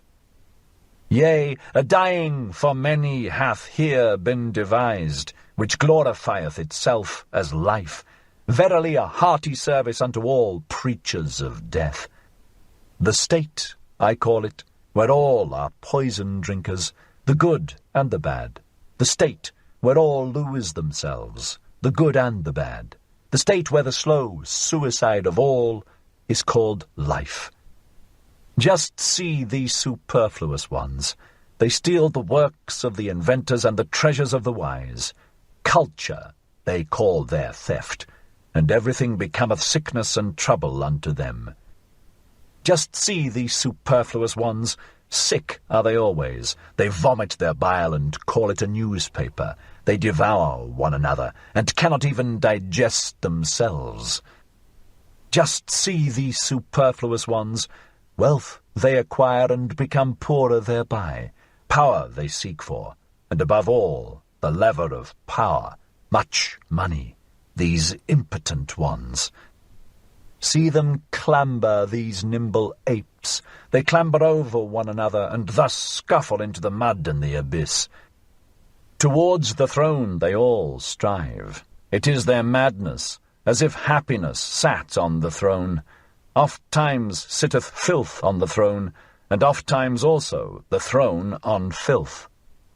Madmen they all seem to me, and clambering apes, and too eager. Badly smelleth their idol to me, the cold monster. Badly they all smell to me, these idolaters. My brethren, will ye suffocate in the fumes of their maws and appetites? Better break the windows and jump into the open air. Do go out of the way of the bad odour, withdraw from the idolatry of the superfluous. Do go out of the way of the bad odour, withdraw from the steam of these human sacrifices. Open still remaineth the earth for great souls. Empty are still many sites for lone ones and twain ones, around which floateth the odour of tranquil seas. Open still remaineth a free life for great souls. Verily, he who possesseth little is so much the less possessed. Blessed be moderate poverty. There, where the state ceaseth, there only commenceth the man who is not superfluous. There commenceth the song of the necessary ones, the single and irreplaceable melody. There where the state ceaseth, pray look thither, my brethren. Do ye not see it? the rainbow and the bridges of the Superman? Thus spake Zarathustra. 12. The flies in the marketplace. Flee, my friend, into thy solitude. I see thee deafened with the noise of the great men, and stung all over with the stings of the little ones. Admirably do forest and rock know how to be silent with thee. Resemble again the tree which thou lovest, the broad-branched one. Silently and attentively it o'erhangeth the sea. Where solitude endeth, there beginneth the marketplace, and where the marketplace beginneth, there beginneth also the noise of the great actors, and the buzzing of the poison flies. In the world even the best things are worthless without those who represent them, those representers the people call great men. Little do the people understand what is great, that is to say, the creating agency, but they have a taste for all representers and actors of great things. Around the devisers of new values revolveth the world. Invisibly it revolveth. But around the actors revolve the people and the glory. Such is the course of things. Spirit hath the actor, but little conscience of the spirit. He believeth always in that wherewith he maketh believe most strongly, in himself. Tomorrow he hath a new belief, and the day after one still newer. Sharp perceptions hath he, like the people, and changeable humours. To upset, that meaneth with him to prove. To drive mad, that meaneth with him to convince. And blood is counted by him as the best of all arguments. A truth which only glideth into fine ears he calleth falsehood and trumpery. Verily he believeth only in gods that make a great noise in the world. Full of clattering buffoons is the marketplace, and the people glory in their great men. These are for them the masters of the hour. But the hour presseth them, so they press thee, and also from thee they want yea or nay. Alas, thou wouldst set thy chair betwixt for and against. On account of those absolute and impatient ones, be not jealous, thou lover of truth. Never yet did truth cling to the arm of an absolute one. On account of those abrupt ones, return into thy security. Only in the marketplace is one assailed by yea or nay. Slow is the experience of all deep fountains. Long have they to wait until they know what hath fallen into their depths. Away from the marketplace and from fame taketh place all that is great. Away from the marketplace and from fame have ever dwelt the devisers of new values. Flee, my friend, into thy solitude.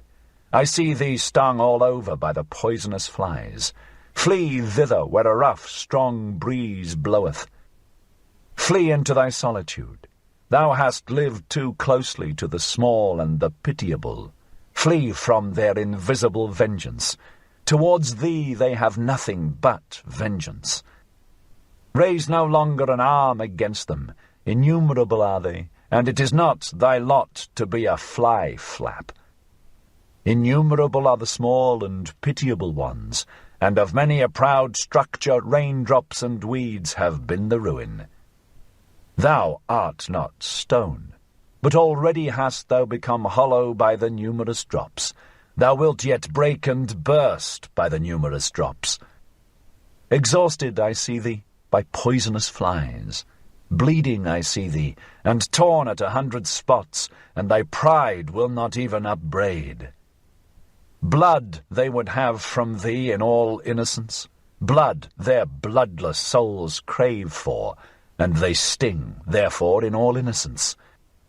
But thou, profound one, thou sufferest too profoundly even from small wounds, and ere thou hadst recovered, the same poison worm crawled over thy hand. Too proud art thou to kill these sweet tooths, but take care lest it be thy fate to suffer all their poisonous injustice. They buzz around thee also with their praise. Obtrusiveness is their praise. They want to be close to thy skin and thy blood. They flatter thee, as one flattereth a god or devil. They whimper before thee, as before a god or devil. What doth it come to? Flatterers are they, and whimperers, and nothing more.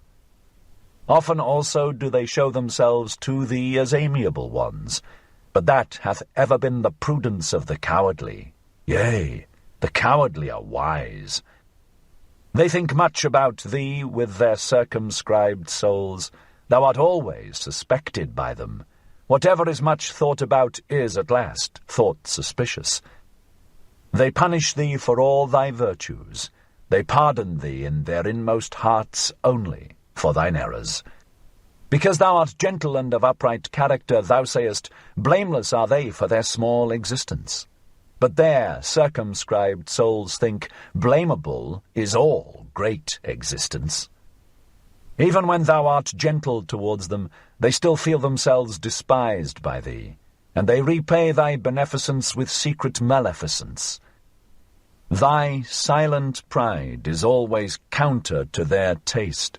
They rejoice if once thou be humble enough to be frivolous. What we recognize in a man, we also irritate in him. Therefore be on your guard against the small ones. In thy presence they feel themselves small, and their baseness gleameth and gloweth against thee in invisible vengeance. Sawest thou not how often they became dumb when thou approachedst them, and how their energy left them like the smoke of an extinguishing fire? Yea, my friend, the bad conscience art thou of thy neighbours, for they are unworthy of thee. Therefore they hate thee and would fain suck thy blood. Thy neighbours will always be poisonous flies. What is great in thee? That itself must make them more poisonous, and always more fly-like. Flee, my friend, into thy solitude, and thither where a rough, strong breeze bloweth. It is not thy lot to be a fly-flap. Thus spake Zarathustra. 13. Chastity. I love the forest. It is bad to live in cities. There are too many of the lustful. Is it not better to fall into the hands of a murderer than into the dreams of a lustful woman? And just look at these men. Their eyes saith it. They know nothing better on earth than to lie with a woman. Filth is at the bottom of their souls, and alas, if their filth hath still spirit in it. Would that ye were perfect, at least as animals, but to animals belongeth innocence. Do I counsel you to slay your instincts? I counsel you to innocence in your instincts. Do I counsel you to chastity? Chastity is a virtue with some, but with many almost a vice. These are continent, to be sure, but doggish lust looketh enviously out of all that they do. Even into the heights of their virtue and into their cold spirit doth this creature follow them with its discord. And how nicely can doggish lust beg for a piece of spirit when a piece of flesh is denied it. Ye love tragedies and all that breaketh the heart, but I am distrustful of your doggish lust. Ye have two cruel eyes, and ye look wantonly towards the sufferers. Hath not your lust just disguised itself and taken the name of fellow suffering? And also this parable give I unto you. Not a few who meant to cast out their devil went thereby into the swine themselves. To whom chastity is difficult, it is to be dissuaded, lest it become the road to hell, to filth and lust of soul. Do I speak of filthy things? That is not the worst thing for me to do. Not when the truth is filthy, but when it is shallow, doth the discerning one go unwillingly into its waters. Verily, there are chaste ones from their very nature. They are gentler of heart, and laugh better and oftener than you. They laugh also at chastity and ask, what is chastity? Is chastity not folly? But the folly came unto us, and not we unto it. We offered that guest harbour and heart, now it dwelleth with us. Let it stay as long as it will. Thus spake Zarathustra. 14. The Friend. One is always too many about me, thinketh the anchorite. Always once one, that maketh two in the long run. I and me are always too earnestly in conversation. How could it be endured if there were not a friend? The friend of the anchorite is always the third one. The third one is the cork which preventeth the conversation of the two sinking into the depth. Ah, there are too many depths for all anchorites. Therefore do they long so much for a friend, and for his elevation. Our faith in others betrayeth wherein we would fain have faith in ourselves. Our longing for a friend is our betrayer. And often with our love we want merely to overleap envy, and often we attack and make ourselves enemies to conceal that we are vulnerable. Be at least mine enemy, thus speaketh the true reverence, which doth not venture to solicit friendship.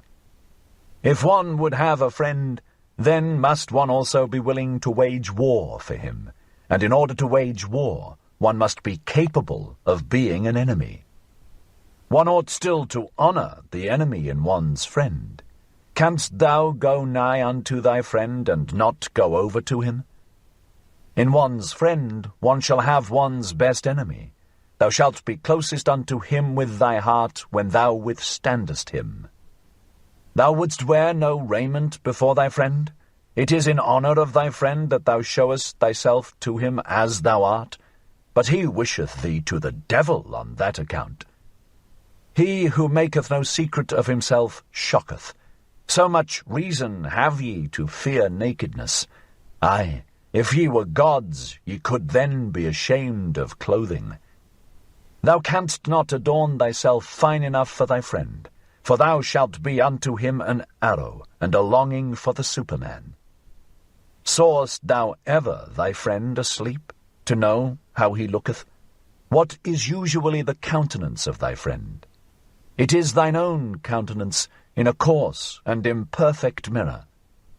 Sawest thou ever thy friend asleep? Wert thou not dismayed at thy friend looking so? O my friend, man is something that hath to be surpassed. In divining and keeping silence shall the friend be a master. Not everything must thou wish to see. Thy dream shall disclose unto thee what thy friend doeth when awake.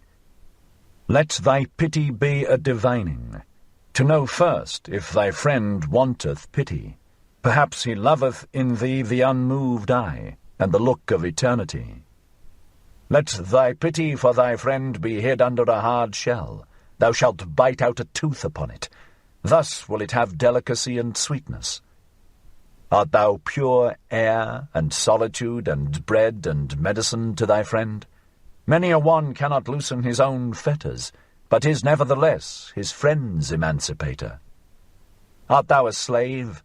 Then thou canst not be a friend. Art thou a tyrant? Then thou canst not have friends. Far too long hath there been a slave and a tyrant concealed in woman. On that account woman is not yet capable of friendship. She knoweth only love. In woman's love there is injustice and blindness to all she doth not love. And even in woman's conscious love there is still always surprise and lightning and night, along with the light. As yet woman is not capable of friendship. Women are still cats and birds, or at the best, cows. As yet woman is not capable of friendship. But tell me, ye men, who of you are capable of friendship? Oh, your poverty, ye men, and your sordidness of soul! As much as ye give to your friend will I give even to my foe, and will not have become poorer thereby. There is comradeship. May there be friendship. Thus spake Zarathustra. 15. The 1,001 Goals. Many lands saw Zarathustra, and many peoples. Thus he discovered the good and bad of many peoples. No greater power did Zarathustra find on earth than good and bad. No people could live without first valuing. If a people will maintain itself, however, it must not value as its neighbour valueth. Much that passed for good with one people was regarded with scorn and contempt by another. Thus I found it. Much found I here called bad, which was there decked with purple honours. Never did one neighbour understand the other. Ever did his soul marvel at his neighbour's delusion and wickedness. A table of excellencies hangeth over every people. Lo, it is the table of their triumphs. Lo, it is the voice of their will to power. It is laudable what they think hard. What is indispensable and hard they call good, and what relieveth in the direst distress, the unique and hardest of all, they extol as holy. Whatever maketh them rule and conquer and shine, to the dismay and envy of their neighbours, they regard as the high and foremost thing, the test and the meaning of all else. Verily, my brother, if thou knewest but a people's need, its land, its sky, and its neighbour, then wouldst thou divine the law of its surmountings, and why it climbeth up that ladder to its hope. Always shalt thou be the foremost and prominent above others. No one shall thy jealous soul love, except a friend. That made the soul of a Greek thrill. Thereby went he his way to greatness. To speak truth, and be skilful with bow and arrow, so seemed it alike pleasing and hard to the people from whom cometh my name, the name which is alike pleasing and hard to me. To honour father and mother, and from the root of the soul to do their will, this table of surmounting hung another people over them, and became powerful and permanent thereby. To have fidelity, and for the sake of fidelity to risk honour and blood, even in evil and dangerous courses. Teaching itself so, another people mastered itself, and thus mastering itself, became pregnant and heavy with great hopes. Verily, men have given unto themselves all their good and bad. Verily, they took it not, they found it not. It came not unto them as a voice from heaven. Values did man only assign to things in order to maintain himself. He created only the significance of things, a human significance. Therefore calleth he himself man, that is, the valuator. Valuing is creating. Hear it, ye creating ones. Valuation itself is the treasure and jewel of the valued things.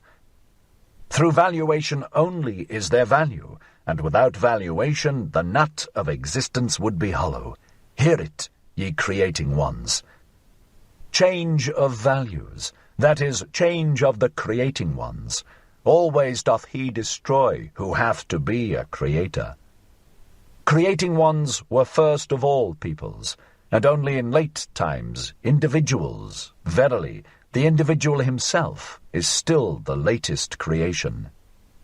Peoples once hung over them tables of the good, love which would rule, and love which would obey, created for themselves such tables. Older is the pleasure in the herd than the pleasure in the ego, and as long as the good conscience is for the herd, the bad conscience only saith ego. Verily, the crafty ego, the loveless one, that seeketh its advantage in the advantage of many, it is not the origin of the herd, but its ruin. Loving ones was it always, and creating ones that created good and bad. Fire of love gloweth in the names of all the virtues, and fire of wrath. Many lands saw Zarathustra, and many peoples.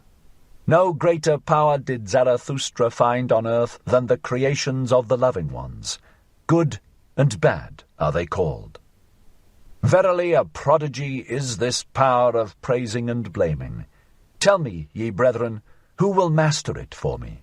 Who will put a fetter upon the 1,000 necks of this animal? 1,000 goals have there been hitherto, for 1,000 peoples have there been.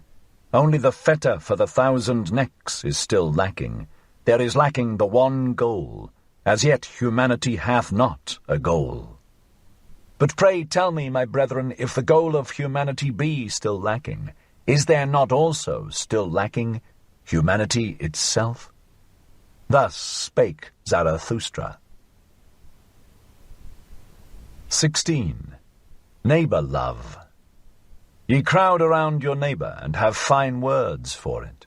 But I say unto you, your neighbor love is your bad love of yourselves. Ye flee unto your neighbor from yourselves, and would fain make a virtue thereof. But I fathom your unselfishness. The thou is older than the I. The thou hath been consecrated, but not yet the I. So man presseth nigh unto his neighbor. Do I advise you to neighbor love? Rather do I advise you to neighbor flight and to furthest love. Higher than love to your neighbor is love to the furthest and future ones. Higher still than love to men is love to things and phantoms. The phantom that runneth on before thee, my brother, is fairer than thou. Why dost thou not give unto it thy flesh and thy bones? But thou fearest, and runnest unto thy neighbor. Ye cannot endure it with yourselves, and do not love yourselves sufficiently. So ye seek to mislead your neighbor into love, and would fain gild yourselves with his error. Would that ye could not endure it with any kind of near ones, or their neighbors. Then would ye have to create your friend and his overflowing heart out of yourselves. Ye call in a witness when ye want to speak well of yourselves, and when ye have misled him to think well of you, ye also think well of yourselves. Not only doth he lie who speaketh contrary to his knowledge, but more so he who speaketh contrary to his ignorance, and thus speak ye of yourselves in your intercourse, and belie your neighbor with yourselves. Thus saith the fool, association with men spoileth the character, especially when one hath none. The one goeth to his neighbor because he seeketh himself, and the other because he would fain lose himself. Your bad love to yourselves maketh solitude a prison to you. The furthest ones are they who pay for your love to the near ones, and when there are but 5 of you together, a 6th must always die. I love not your festivals either. Too many actors found I there, and even the spectators often behaved like actors. Not the neighbor do I teach you, but the friend. Let the friend be the festival of the earth to you, and a foretaste of the Superman. I teach you the friend and his overflowing heart, but one must know how to be a sponge if one would be loved by overflowing hearts. I teach you the friend in whom the world standeth complete, a capsule of the good, the creating friend, who hath always a complete world to bestow. And as the world unrolled itself for him, so rolleth it together again for him in rings, as the growth of good through evil, as the growth of purpose out of chance. Let the future and the furthest be the motive of thy today. In thy friend shalt thou love the Superman as thy motive. My brethren, I advise you not to neighbor love. I advise you to furthest love. Thus spake Zarathustra. 17. The way of the creating one. Wouldst thou go into isolation, my brother? Wouldst thou seek the way unto thyself? Tarry yet a little, and hearken unto me. He who seeketh may easily get lost himself. All isolation is wrong. So say the herd. And long didst thou belong to the herd. The voice of the herd will still echo in thee, and when thou sayest, I have no longer a conscience in common with you, then will it be a plaint and a pain. Lo, that pain itself did the same conscience produce, and the last gleam of that conscience still gloweth on thine affliction. But thou wouldst go the way of thine affliction, which is the way unto thyself. Then show me thine authority and thy strength to do so. Art thou a new strength and a new authority, a first motion, a self-rolling wheel? Canst thou also compel stars to revolve around thee? Alas, there is so much lusting for loftiness, there are so many convulsions of the ambitions. Show me that thou art not a lusting and ambitious one.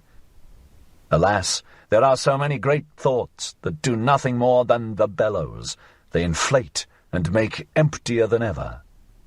Free dost thou call thyself? Thy ruling thought would I hear of, and not that thou hast escaped from a yoke. Art thou one entitled to escape from a yoke? Many a one hath cast away his final worth when he hath cast away his servitude. Free from what? What doth that matter to Zarathustra? Clearly, however, shall thine eye show unto me, free for what? Canst thou give unto thyself thy bad and thy good, and set up thy will as a law over thee? Canst thou be judge for thyself, and avenger of thy law? Terrible is aloneness with the judge and avenger of one's own law. Thus is a star projected into desert space, and into the icy breath of aloneness. Today sufferest thou still from the multitude, thou individual. Today hast thou still thy courage unabated, and thy hopes. But one day will the solitude weary thee. One day will thy pride yield, and thy courage quail. Thou wilt one day cry, I am alone. One day wilt thou see no longer thy loftiness, and see too closely thy lowliness. Thy sublimity itself will frighten thee as a phantom. Thou wilt one day cry, all is false. There are feelings which seek to slay the lonesome one. If they do not succeed, then must they themselves die. But art thou capable of it, to be a murderer? Hast thou ever known, my brother, the word disdain, and the anguish of thy justice in being just to those that disdain thee? Thou forcest many to think differently about thee. That charge they heavily to thine account. Thou camest nigh unto them, and yet wentest past. For that they never forgive thee. Thou goest beyond them, but the higher thou risest, the smaller doth the eye of envy see thee. Most of all, however, is the flying one hated. How could ye be just unto me, must thou say? I choose your injustice as my allotted portion. Injustice and filth cast they at the lonesome one. But, my brother, if thou wouldst be a star, thou must shine for them none the less on that account. And beyond thy guard against the good and just, they would fain crucify those who devise their own virtue. They hate the lonesome ones. Beyond thy guard also against holy simplicity, all is unholy to it that is not simple. Fain likewise would it play with the fire of the faggot and the stake. And beyond thy guard also against the assaults of thy love. Too readily doth the recluse reach his hand to anyone who meeteth him. To many a one mayest thou not give thy hand, but only thy paw, and I wish thy paw also to have claws. But the worst enemy thou canst meet wilt thou thyself always be. Thou waylayest thyself in caverns and forests. Thou lonesome one, thou goest the way to thyself, and past thyself and thy 7 devils leadeth thy way. A heretic wilt thou be to thyself, and a wizard and a soothsayer, and a fool and a doubter, and a reprobate and a villain. Ready must thou be to burn thyself in thine own flame. How couldst thou become new if thou have not first become ashes? Thou lonesome one, thou goest the way of the creating one. A god wilt thou create for thyself out of thy 7 devils. Thou lonesome one, thou goest the way of the loving one. Thou lovest thyself, and on that account despisest thou thyself, as only the loving ones despise. To create desireth the loving one, because he despiseth. What knoweth he of love, who hath not been obliged to despise just what he loved? With thy love, go into thine isolation, my brother, and with thy creating, and late only will justice limp after thee. With my tears go into thine isolation, my brother. I love him who seeketh to create beyond himself, and thus succumbeth. Thus spake Zarathustra. 18. Old and young women. Why stealest thou along so furtively in the twilight, Zarathustra? And what hidest thou so carefully under thy mantle? Is it a treasure that hath been given thee, or a child that hath been born thee? Or goest thou thyself on a thief's errand, thou friend of the evil? Verily, my brother, said Zarathustra, it is a treasure that hath been given me. It is a little truth which I carry. But it is naughty, like a young child, and if I hold not its mouth, it screameth too loudly. As I went on my way alone today, at the hour when the sun declineth, there met me an old woman, and she spake thus unto my soul. Much hath Zarathustra spoken also to us women, but never spake he unto us concerning woman. And I answered her, Concerning woman, one should only talk unto men. Talk also unto me of woman, said she. I am old enough to forget it presently. And I obliged the old woman, and spake thus unto her. Everything in woman is a riddle, and everything in woman hath one solution. It is called pregnancy. Man is for woman a means. The purpose is always the child. But what is woman for man?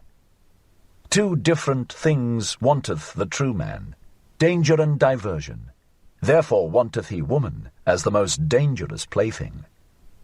Man shall be trained for war, and woman for the recreation of the warrior. All else is folly. Two sweet fruits, these the warrior liketh not. Therefore liketh he woman. Bitter is even the sweetest woman. Better than man doth woman understand children, but man is more childish than woman. In the true man there is a child hidden, it wanteth to play. Up then, ye women, and discover the child in man. A plaything let woman be, pure and fine like the precious stone, illumined with the virtues of a world not yet come. Let the beam of a star shine in your love. Let your hope say, May I bear the Superman. In your love let there be valor. With your love shall ye assail him who inspireth you with fear. In your love be your honor. Little doth woman understand otherwise about honor. But let this be your honor, always to love more than ye are loved, and never be the second. Let man fear woman when she loveth, then maketh she every sacrifice, and everything else she regardeth as worthless. Let man fear woman when she hateth, for man in his innermost soul is merely evil. Woman, however, is mean. Whom hateth woman most? Thus spake the iron to the lodestone.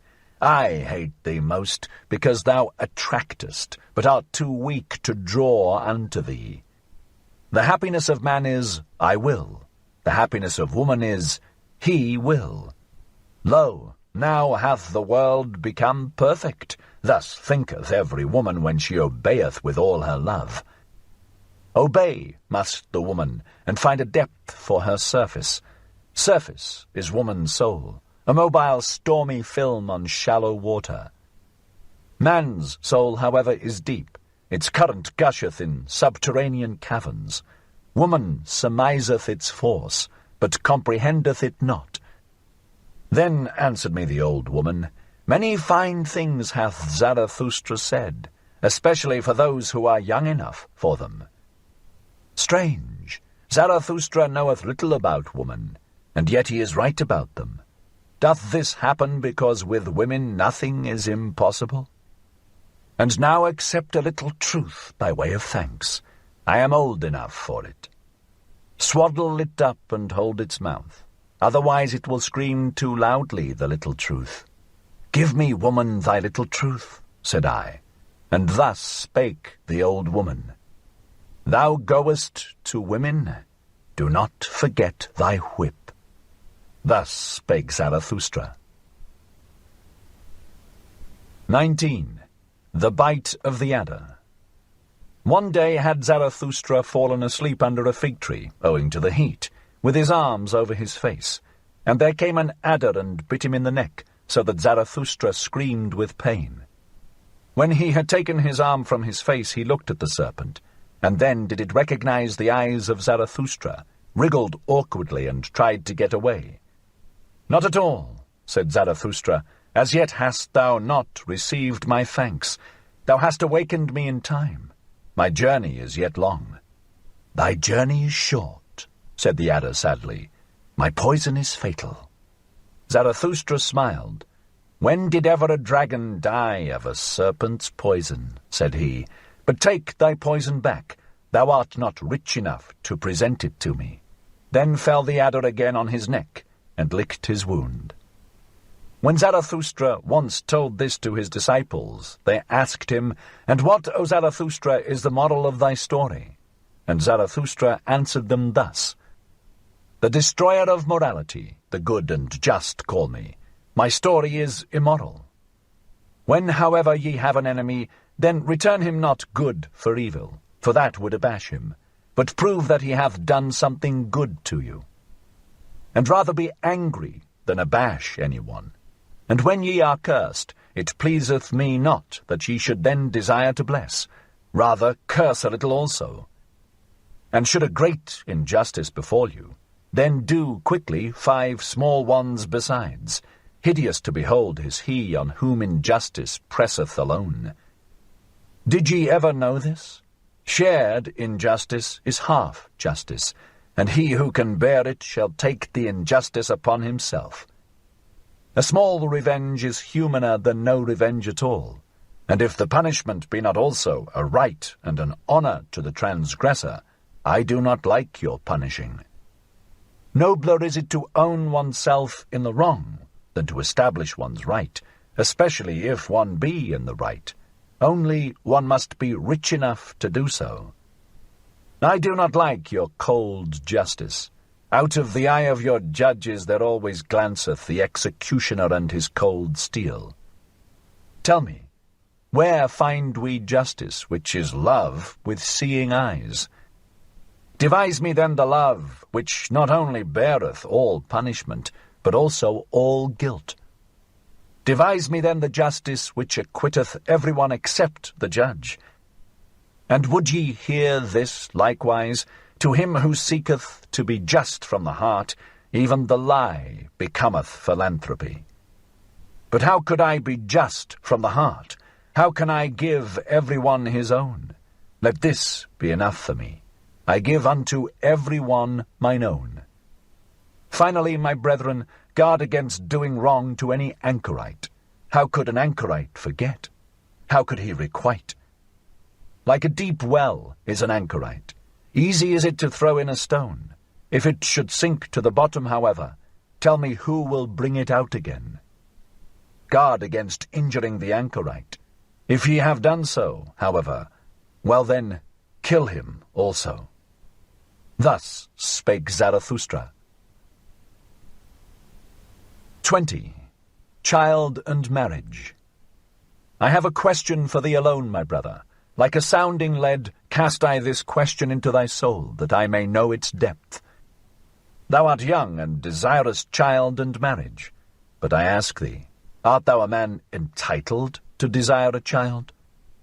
Art thou the victorious one, the self-conqueror, the ruler of thy passions, the master of thy virtues? Thus do I ask thee. Or doth the animals speak in thy wish, and necessity, or isolation, or discord in thee? I would have thy victory and freedom long for a child. Living monuments shalt thou build to thy victory and emancipation. Beyond thyself shalt thou build, but first of all must thou be built thyself, rectangular in body and soul. Not only onward shalt thou propagate thyself, but upward. For that purpose may the garden of marriage help thee. A higher body shalt thou create, a first movement, a spontaneously rolling wheel. A creating one shalt thou create. Marriage, so call I the will of the twain to create the one that is more than those who created it. the reverence for one another, as those exercising such a will call I marriage. Let this be the significance and the truth of thy marriage, but that which the many too many call marriage, those superfluous ones, what shall I call it? The poverty of soul in the twain, the filth of soul in the twain, the pitiable self-complacency in the twain. Marriage, they call it all, and they say their marriages are made in heaven. Well, I do not like it, that heaven of the superfluous. No, I do not like them, those animals tangled in the heavenly toils. Far from me also be the God who limpeth thither to bless what he hath not matched. Laugh not at such marriages. What child hath not had reason to weep over its parents? Worthy did this man seem, and ripe for the meaning of the earth. But when I saw his wife, the earth seemed to me a home for madcaps. Yea, I would that the earth shook with convulsions when a saint and a goose mate with one another. This one went forth in quest of truth as a hero, and at last got for himself a small decked-up lie. His marriage, he calleth it. That one was reserved in intercourse and chose choicely. But one time he spoilt his company for all time. His marriage, he calleth it. Another sought a handmaid with the virtues of an angel, but all at once he became the handmaid of a woman, and now would he need also to become an angel. Careful have I found all buyers, and all of them have astute eyes, but even the astutest of them buyeth his wife in a sack. Many short follies, that is called love by you, and your marriage putteth an end to many short follies with one long stupidity. Your love to woman, and woman's love to man, would that it was sympathy for suffering and veiled deities, but generally two animals alight on one another. But even your best love is only an enraptured simile and a painful ardour. It is a torch to light you to loftier paths. Beyond yourselves shall ye love some day. Then learn, first of all, to love, and on that account ye had to drink the bitter cup of your love. Bitterness is in the cup even of the best love. Thus doth it cause longing for the Superman. Thus doth it cause thirst in thee, the creating one. Thirst in the creating one, arrow and longing for the Superman. Tell me, my brother, is this thy will to marriage? Holy call I such a will, and such a marriage. Thus spake Zarathustra. 21. Voluntary death. Many die too late, and some die too early.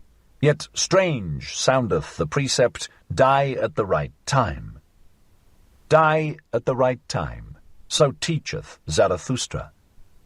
To be sure, he who never liveth at the right time, how could he ever die at the right time? Would that he might never be born. Thus do I advise the superfluous ones. But even the superfluous ones make much ado about their death, and even the hollowest nut wanteth to be cracked. Everyone regardeth dying as a great matter, but as yet death is not a festival. Not yet have people learned to inaugurate the finest festivals. The consummating death I show unto you, which becometh a stimulus and promise to the living. His death dieth the consummating one triumphantly, surrounded by hoping and promising ones. Thus should one learn to die, and there should be no festival at which such a dying one doth not consecrate the oaths of the living. Thus to die is best. The next best, however, is to die in battle, and sacrifice a great soul. But to the fighter equally hateful as to the victor is your grinning death, which stealeth nigh like a thief, and yet cometh as master.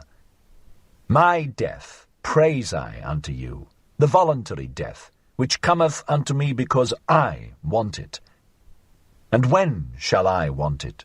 He that hath a goal and an heir wanteth death at the right time for the goal and the heir.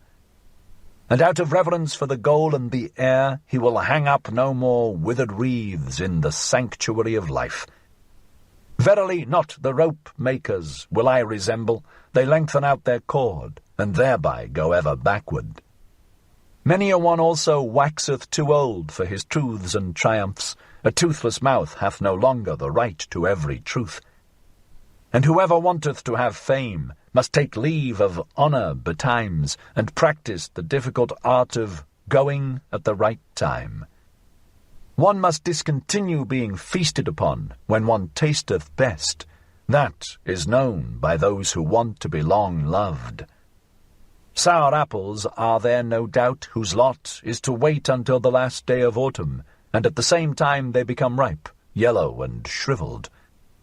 In some ageth the heart first, and in others the spirit, and some are hoary in youth, but the late young keep long young. To many men life is a failure, a poison worm gnaweth at their heart. Then let them see to it that their dying is all the more a success.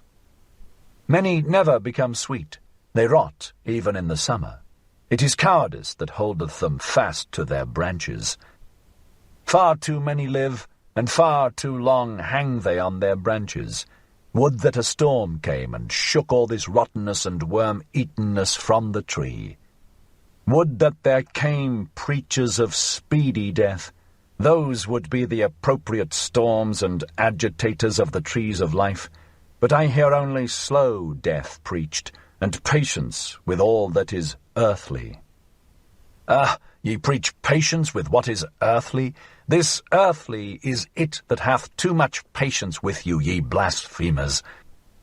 Verily too early died that Hebrew whom the preachers of slow death honour, and to many hath it proved a calamity that he died too early. As yet had he known only tears, and the melancholy of the Hebrews, together with the hatred of the good and just, the Hebrew Jesus. Then was he seized with the longing for death. Had he but remained in the wilderness, and far from the good and just, then perhaps would he have learned to live and love the earth, and laughter also. Believe it, my brethren, he died too early. He himself would have disavowed his doctrine had he attained to my age. Noble enough was he to disavow. But he was still immature. Immaturely loveth the youth, and immaturely also hateth he man and earth. Confined and awkward are still his soul and the wings of his spirit. But in man there is more of the child than in the youth, and less of melancholy. Better understandeth he about life and death. Free for death, and free in death, a holy naysayer, when there is no longer time for yea. Thus understandeth he about death and life.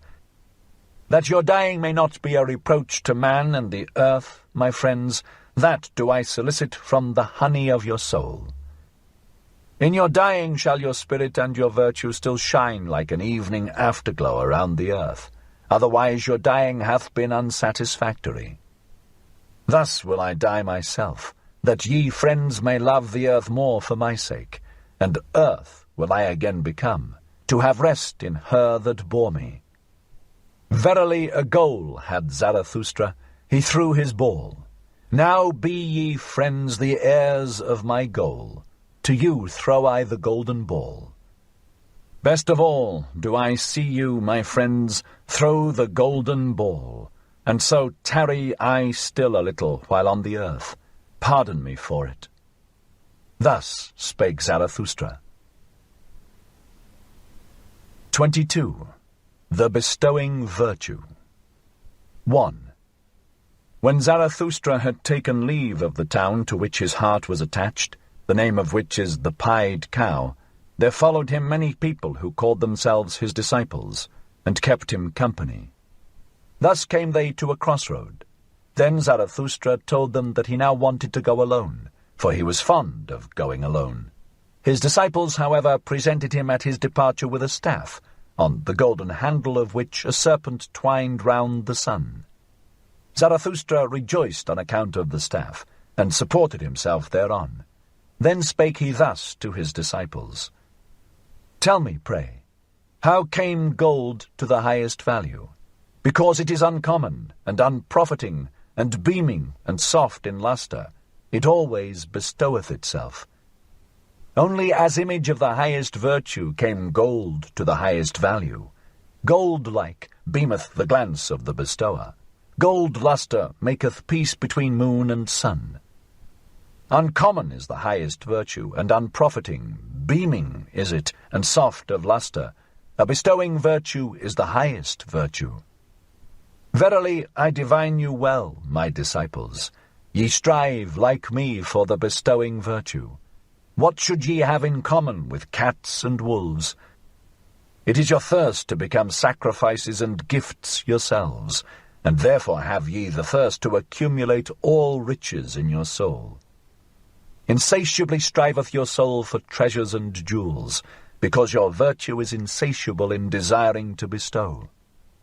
Ye constrain all things to flow towards you and into you, so that they shall flow back again out of your fountain as the gifts of your love.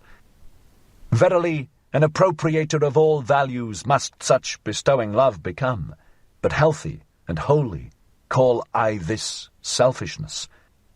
Another selfishness is there, an all too poor and hungry kind, which would always steal, the selfishness of the sick, the sickly selfishness. With the eye of the thief it looketh upon all that is lustrous, with the craving of hunger it measureth him who hath abundance, and ever doth it prowl round the tables of bestowers. Sickness speaketh in such craving, and invisible degeneration. Of a sickly body speaketh the larcenous craving of this selfishness. Tell me, my brother, what do we think bad and worst of all? Is it not degeneration? And we always suspect degeneration when the bestowing soul is lacking. Upward goeth our course from genera on to supergenera, but a horror to us is the degenerating sense, which saith, all for myself. Upward soareth our sense, thus is it a simile of our body, a simile of an elevation. Such similes of elevations are the names of the virtues. Thus goeth the body through history, a becomer and fighter, and the spirit, what is it to the body? Its fights and victories herald, its companion and echo. Similes are all names of good and evil. They do not speak out, they only hint. A fool who seeketh knowledge from them. Give heed, my brethren, to every hour when your spirit would speak in similes. There is the origin of your virtue. Elevated is then your body, and raised up. With its delight enraptureth it the spirit, so that it becometh creator, and valuer, and lover, and everything's benefactor. When your heart overfloweth broad and full, like the river, a blessing and a danger to the lowlanders, there is the origin of your virtue. When ye are exalted above praise and blame, and your will would command all things, as a loving one's will, there is the origin of your virtue. When ye despise pleasant things, and the effeminate couch, and cannot couch far enough from the effeminate, there is the origin of your virtue. When ye are willers of one will, and when that change of every need is needful to you, there is the origin of your virtue. Verily a new good and evil is it, verily a new deep murmuring and the voice of a new fountain. Power is it, this new virtue, a ruling thought is it, and around it a subtle soul, a golden sun with the serpent of knowledge around it. 2. Here paused Zarathustra a while, and looked lovingly on his disciples. Then he continued to speak thus, and his voice had changed. Remain true to the earth, my brethren, with the power of your virtue. Let your bestowing love and your knowledge be devoted to be the meaning of the earth. Thus do I pray and conjure you. Let it not fly away from the earthly, and beat against eternal walls with its wings. Ah, there hath always been so much flown-away virtue. Lead, like me, the flown-away virtue back to earth, yea, back to body and life, that it may give to the earth its meaning, a human meaning. 100 times hitherto hath spirit as well as virtue flown away and blundered. Alas, in our body dwelleth still all this delusion and blundering. Body and will hath it there become. 100 times hitherto hath spirit as well as virtue attempted and erred. Yea, an attempt hath man been. Alas, much ignorance and error hath become embodied in us. Not only the rationality of millenniums, also their madness breaketh out in us. Dangerous is it to be an heir. Still fight we step by step with the giant chance, and over all mankind hath hitherto ruled nonsense, the lack of sense. Let your spirit and your virtue be devoted to the sense of the earth, my brethren. Let the value of everything be determined anew by you. Therefore shall ye be fighters. Therefore shall ye be creators. Intelligently doth the body purify itself. Attempting with intelligence it exalteth itself. To the discerners all impulses sanctify themselves. To the exalted the soul becometh joyful. Physician, heal thyself, then wilt thou also heal thy patient. Let it be his best cure to see with his eyes him who maketh himself whole. 1,000 paths are there which have never yet been trodden, 1,000 salubrities and hidden islands of life. Unexhausted and undiscovered is still man and man's world. Awake and hearken, ye lonesome ones. From the future come winds with stealthy pinions, and to fine ears good tidings are proclaimed. Ye lonesome ones of today, ye seceding ones, ye shall one day be a people. Out of you who have chosen yourselves shall a chosen people arise, and out of it the Superman. Verily a place of healing shall the earth become, and already is a new odour diffused around it, a salvation-bringing odour, and a new hope. 3. When Zarathustra had spoken these words, he paused, like one who had not said his last word, and long did he balance the staff doubtfully in his hand.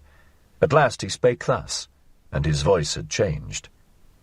I now go alone, my disciples. Ye also now go away, and alone. So will I have it. Verily I advise you, depart from me, and guard yourselves against Zarathustra. And better still, be ashamed of him. Perhaps he hath deceived you. The man of knowledge must be able not only to love his enemies, but also to hate his friends. One requiteth a teacher badly if one remain merely a scholar. And why will ye not pluck at my wreath? Ye venerate me. But what if your veneration should some day collapse? Take heed lest a statue crush you. Ye say ye believe in Zarathustra? But of what account is Zarathustra? Ye are my believers. But of what account are all believers? Ye had not yet sought yourselves. Then did ye find me. So do all believers. Therefore all belief is of so little account. Now do I bid you lose me and find yourselves, and only when ye have all denied me will I return unto you. Verily, with other eyes, my brethren, shall I then seek my lost ones. With another love shall I then love you. And once again shall ye have become friends unto me, and children of one hope. Then will I be with you for the third time, to celebrate the great noontide with you. And it is the great noontide, when man is in the middle of his course between animal and Superman, and celebrateth his advance to the evening as his highest hope, for it is the advance to a new morning. At such time will the down-goer bless himself, that he should be an over-goer, and the sun of his knowledge will be at noontide. Dead are all the gods. Now do we desire the Superman to live. Let this be our final will at the great noontide. Thus spake Zarathustra. Second part. And only when ye have all denied me will I return unto you. Verily, with other eyes, my brethren, shall I then seek my lost ones. with another love shall I then love you. Zarathustra 1. The bestowing virtue. 23. The child with the mirror. After this Zarathustra returned again into the mountains to the solitude of his cave, and withdrew himself from men, waiting like a sower who hath scattered his seed. His soul, however, became impatient and full of longing for those whom he loved, because he had still much to give them. For this is hardest of all, to close the open hand out of love, and keep modest as a giver. Thus passed with the lonesome one months and years. His wisdom meanwhile increased, and caused him pain by its abundance. One morning, however, he awoke ere the rosy dawn, and having meditated long on his couch, at last spake thus to his heart. Why did I startle in my dream so that I awoke? Did not a child come to me carrying a mirror? O Zarathustra, said the child unto me, look at thyself in the mirror. But when I looked into the mirror I shrieked, and my heart throbbed, for not myself did I see therein, but a devil's grimace and derision. Verily, all too well do I understand the dream's portent and monition. My doctrine is in danger. Tares want to be called wheat. Mine enemies have grown powerful and have disfigured the likeness of my doctrine, so that my dearest ones have to blush for the gifts that I gave them. Lost are my friends. The hour hath come for me to seek my lost ones. With these words Zarathustra started up, not however like a person in anguish, seeking relief, but rather like a seer and a singer whom the Spirit inspireth. With amazement did his eagle and serpent gaze upon him, for a coming bliss overspread his countenance like the rosy dawn. What hath happened unto me, mine animals, said Zarathustra? Am I not transformed? Hath not bliss come unto me like a whirlwind? Foolish is my happiness, and foolish things will it speak. It is still too young, so have patience with it. Wounded am I by my happiness, all sufferers shall be physicians unto me. To my friends can I again go down, and also to mine enemies.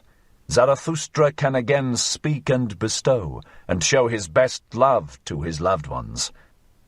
My impatient love overfloweth in streams, down towards sunrise and sunset. Out of silent mountains and storms of affliction rusheth my soul into the valleys. Too long have I longed and looked into the distance. Too long hath solitude possessed me. Thus have I unlearned to keep silence. Utterance have I become altogether, and the brawling of a brook from high rocks. Downward into the valleys will I hurl my speech, and let the stream of my love sweep into unfrequented channels. How should a stream not finally find its way to the sea? Forsooth, there is a lake in me, sequestered and self-sufficing, but the stream of my love beareth this along with it, down to the sea. New paths do I tread, a new speech cometh unto me. Tired have I become, like all creators of the old tongues. No longer will my spirit walk on worn-out souls. Too slowly runneth all speaking for me. Into thy chariot, O storm, do I leap, and even thee will I whip with my spite. Like a cry and an huzzah will I traverse wide seas, till I find the happy isles where my friends sojourn, and mine enemies amongst them. How I now love every one unto whom I may but speak. Even mine enemies pertain to my bliss. And when I want to mount my wildest horse, then doth my spear always help me up best. It is my foot's ever-ready servant. The spear which I hurl at mine enemies, how grateful am I to my enemies that I may at last hurl it. Too great hath been the tension of my cloud. Twixt laughters of lightnings will I cast hail showers into the depths. Violently will my breast then heave, violently will it blow its storm over the mountains. Thus cometh its assuagement. Verily, like a storm cometh my happiness and my freedom. But mine enemies shall think that the evil one roareth over their heads. Yea, ye also, my friends, will be alarmed by my wild wisdom, and perhaps ye will flee therefrom, along with mine enemies. Ah, that I knew how to lure you back with shepherd's flutes!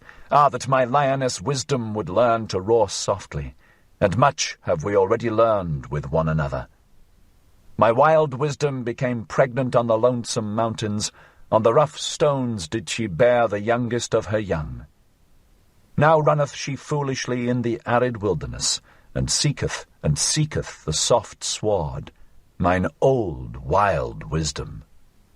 On the soft sward of your hearts, my friends, on your love would she fain couch her dearest one. Thus spake Zarathustra. 24. In the Happy Isles. The figs fall from the trees, they are good and sweet, and in falling the red skins of them break. A north wind am I to ripe figs. Thus, like figs, do these doctrines fall for you, my friends.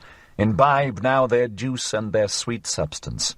It is autumn all around, and clear sky and afternoon. Lo, what fullness is around us! And out of the midst of superabundance it is delightful to look out upon distant seas. Once did people say God when they looked out upon distant seas. Now, however, have I taught you to say Superman. God is a conjecture, but I do not wish your conjecturing to reach beyond your creating will. Could ye create a God? Then I pray you be silent about all gods, but ye could well create the Superman. Not perhaps ye yourselves, my brethren, but into fathers and forefathers of the Superman could ye transform yourselves, and let that be your best creating. God is a conjecture, but I should like your conjecturing restricted to the conceivable. Could ye conceive a God? But let this mean will to truth unto you, that everything be transformed into the humanly conceivable, the humanly visible, the humanly sensible. Your own discernment shall ye follow out to the end. And what ye have called the world shall but be created by you. Your reason, your likeness, your will, your love, shall it itself become, and verily for your bliss, ye discerning ones. And how would ye endure life without that hope, ye discerning ones? Neither in the inconceivable could ye have been born, nor in the irrational. But that I may reveal my heart entirely unto you, my friends, if there were gods, how could I endure it to be no God? Therefore there are no gods. Yea, I have drawn the conclusion. Now, however, doth it draw me. God is a conjecture, but who could drink all the bitterness of this conjecture without dying? Shall his faith be taken from the creating one, and from the eagle his flights into eagle heights? God is a thought. It maketh all the straight crooked, and all that standeth real. What? Time would be gone, and all the perishable would be but a lie? To think this is giddiness and vertigo to human limbs, and even vomiting to the stomach. Verily, the reeling sickness do I call it, to conjecture such a thing. Evil do I call it, and misanthropic. All that teaching about the one, and the plenum, and the unmoved, and the sufficient, and the imperishable. All the imperishable, that's but a simile, and the poets lie too much. But of time and of becoming shall the best similes speak, a praise shall they be, and a justification of all perishableness. Creating, that is the great salvation from suffering and life's alleviation. But for the Creator to appear, suffering itself is needed, and much transformation. Yea, much bitter dying must there be in your life, ye creators. Thus are ye advocates and justifiers of all perishableness. For the Creator himself to be the new-born child, he must also be willing to be the child-bearer, and endure the pangs of the child-bearer. Verily, through 100 souls went I my way, and through 100 cradles and birth-throes. Many a farewell have I taken. I know the heart-breaking last hours. But so willeth it my creating will, my fate, Or, to tell you it more candidly, just such a fate willeth my will.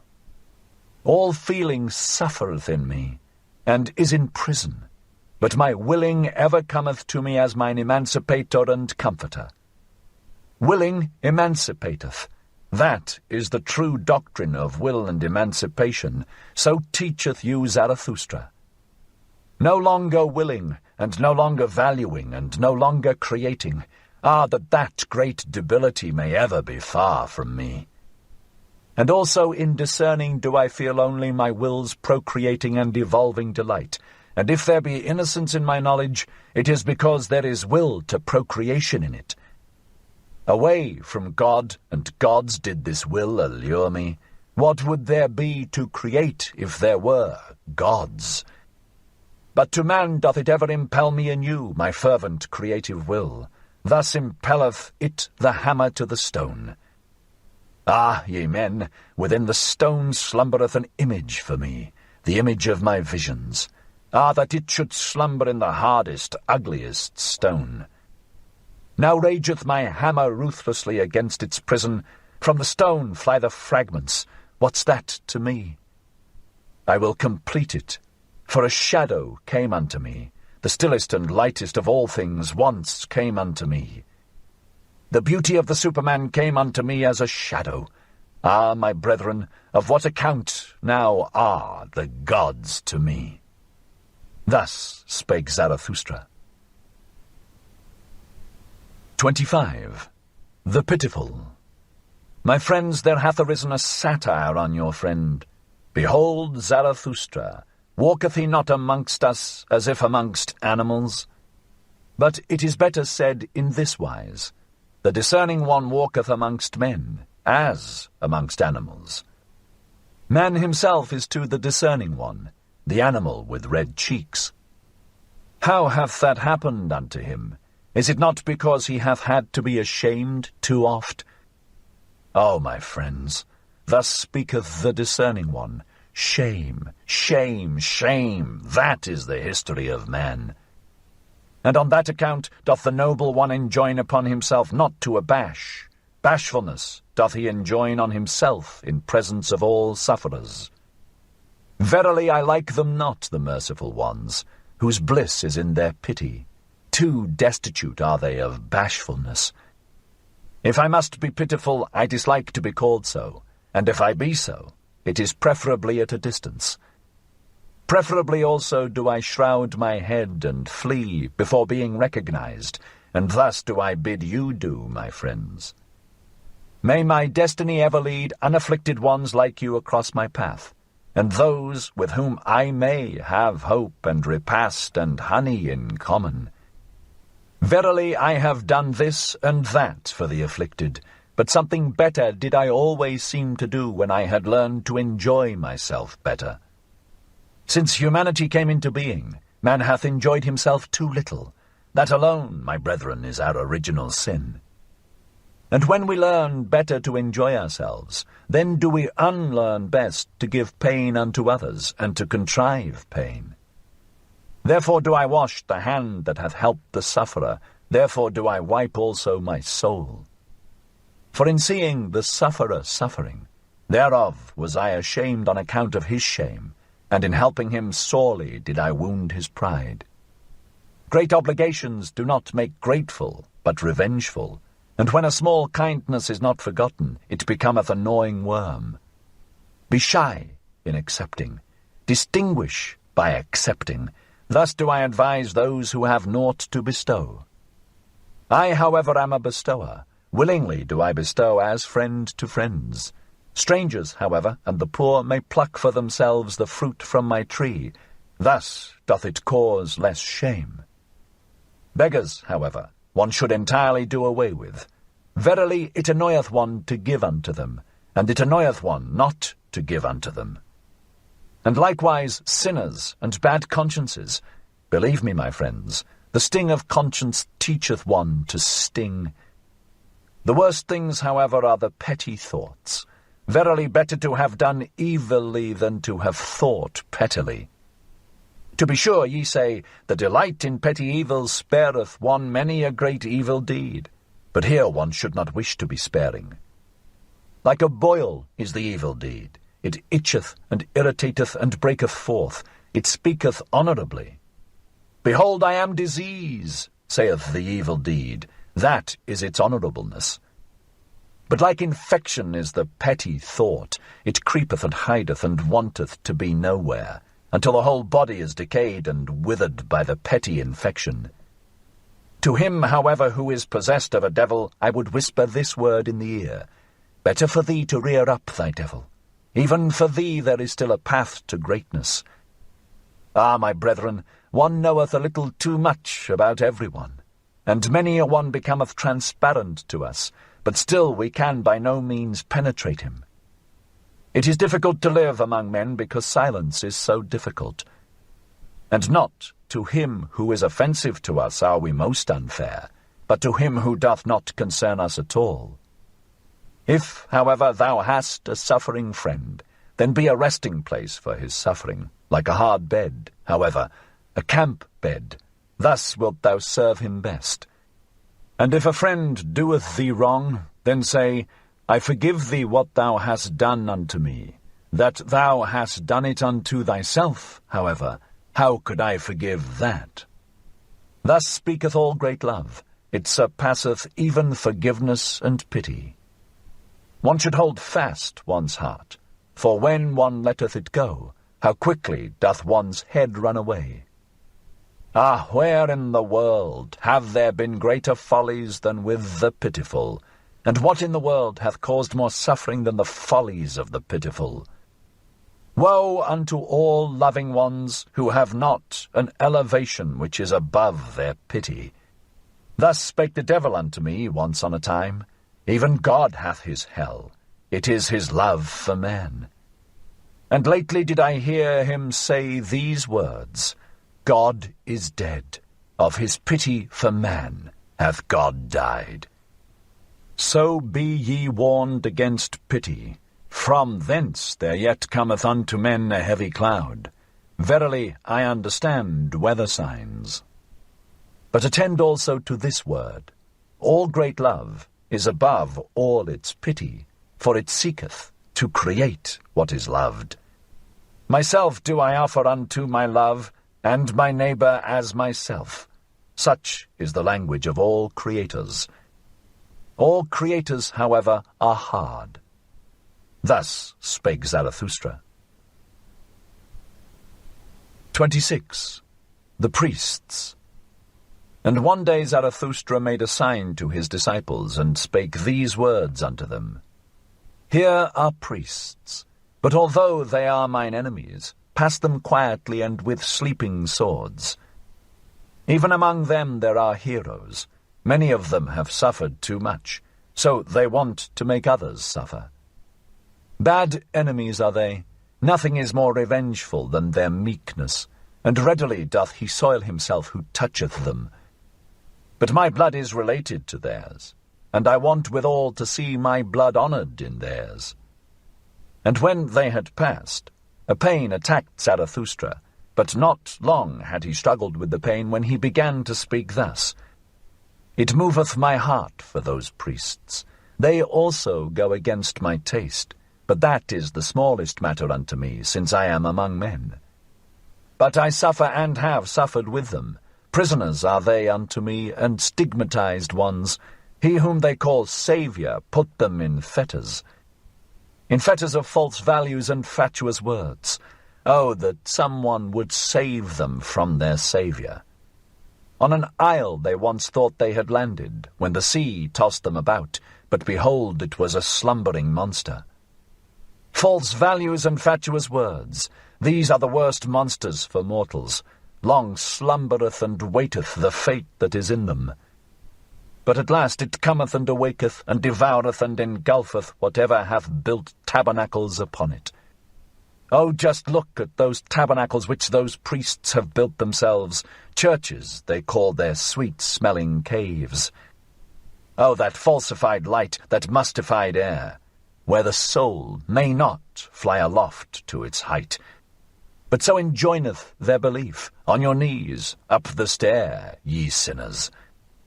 Verily, rather would I see a shameless one than the distorted eyes of their shame and devotion. Who created for themselves such caves and penitent stairs? Was it not those who sought to conceal themselves and were ashamed under the clear sky? And only when the clear sky looketh again through ruined roofs, and down upon grass and red poppies on ruined walls, will I again turn my heart to the seats of this God. They call God that which opposed and afflicted them, and verily there was much hero spirit in their worship. And they knew not how to love their God, otherwise than by nailing men to the cross. As corpses they thought to live. In black draped they their corpses. Even in their talk do I still feel the evil flavour of charnel houses. And he who liveth nigh unto them liveth nigh unto black pools, wherein the toad singeth his song with sweet gravity. Better songs would they have to sing for me to believe in their Saviour. More like saved ones would his disciples have to appear unto me. Naked would I like to see them, for beauty alone should preach penitence. But whom would that disguised affliction convince? Verily their saviours themselves came not from freedom and freedom's seventh heaven. Verily they themselves never trod the carpets of knowledge. Of defects did the spirit of those saviours consist, but into every defect had they put their illusion, their stopgap, which they called God. In their pity was their spirit drowned, and when they swelled and o'erswelled with pity, there always floated to the surface a great folly. Eagerly and with shouts drove they their flock over their footbridge, as if there were but one footbridge to the future. Verily those shepherds also were still of the flock. Small spirits and spacious souls had those shepherds, but, my brethren, what small domains have even the most spacious souls hitherto been? Characters of blood did they write on the way they went, and their folly taught that truth is proved by blood. But blood is the very worst witness to truth. Blood tainteth the purest teaching, and turneth it into delusion and hatred of heart. And when a person goeth through fire for his teaching, what doth that prove? It is more, verily, when out of one's own burning cometh one's own teaching. Sultry heart and cold head, where these meet, there ariseth the blusterer, the saviour. Greater ones verily have there been, and higher-born ones, than those whom the people call saviours, those rapturous blusterers. And by still greater ones than any of the saviours must ye be saved, my brethren, if ye would find the way to freedom. Never yet hath there been a Superman. Naked have I seen both of them, the greatest man and the smallest man. All too similar are they still to each other. Verily, even the greatest found I all too human. Thus spake Zarathustra. 27. The virtuous. With thunder and heavenly fireworks must one speak to indolent and somnolent senses. But beauty's voice speaketh gently. It appealeth only to the most awakened souls. Gently vibrated and laughed unto me today my buckler. It was beauty's holy laughing and thrilling. At you, ye virtuous ones, laughed my beauty today, and thus came its voice unto me. They want to be paid besides. Ye want to be paid besides, ye virtuous ones. You want reward for virtue, and heaven for earth, and eternity for your today. And now ye upbraid me for teaching that there is no reward giver nor paymaster, and verily I do not even teach that virtue is its own reward. Ah, this is my sorrow. Into the basis of things have reward and punishment been insinuated, and now even into the basis of your souls, ye virtuous ones. But like the snout of the boar shall my word grub up the basis of your souls. A ploughshare will I be called by you. All the secrets of your heart shall be brought to light, and when ye lie in the sun, grubbed up and broken, then will also your falsehood be separated from your truth. For this is your truth. Ye are too pure for the filth of the words, vengeance, punishment, recompense, retribution. Ye love your virtue as a mother loveth her child. But when did one hear of a mother wanting to be paid for her love? It is your dearest self, your virtue. The ring's thirst is in you. To reach itself again struggleth every ring, and turneth itself. And like the star that goeth out, so is every work of your virtue. Ever is its light on its way and travelling, and when will it cease to be on its way? Thus is the light of your virtue still on its way, even when its work is done. Be it forgotten and dead, still its ray of light liveth and travelleth. That your virtue is yourself, and not an outward thing, a skin or a cloak, that is the truth from the basis of your souls, ye virtuous ones. But sure enough, there are those to whom virtue meaneth writhing under the lash, and ye have hearkened too much unto their crying. And others are there who call virtue the slothfulness of their vices, and when once their hatred and jealousy relax the limbs, their justice becometh lively and rubbeth its sleepy eyes. And others are there who are drawn downwards, their devils draw them, but the more they sink, the more ardently gloweth their eye, and the longing for their God.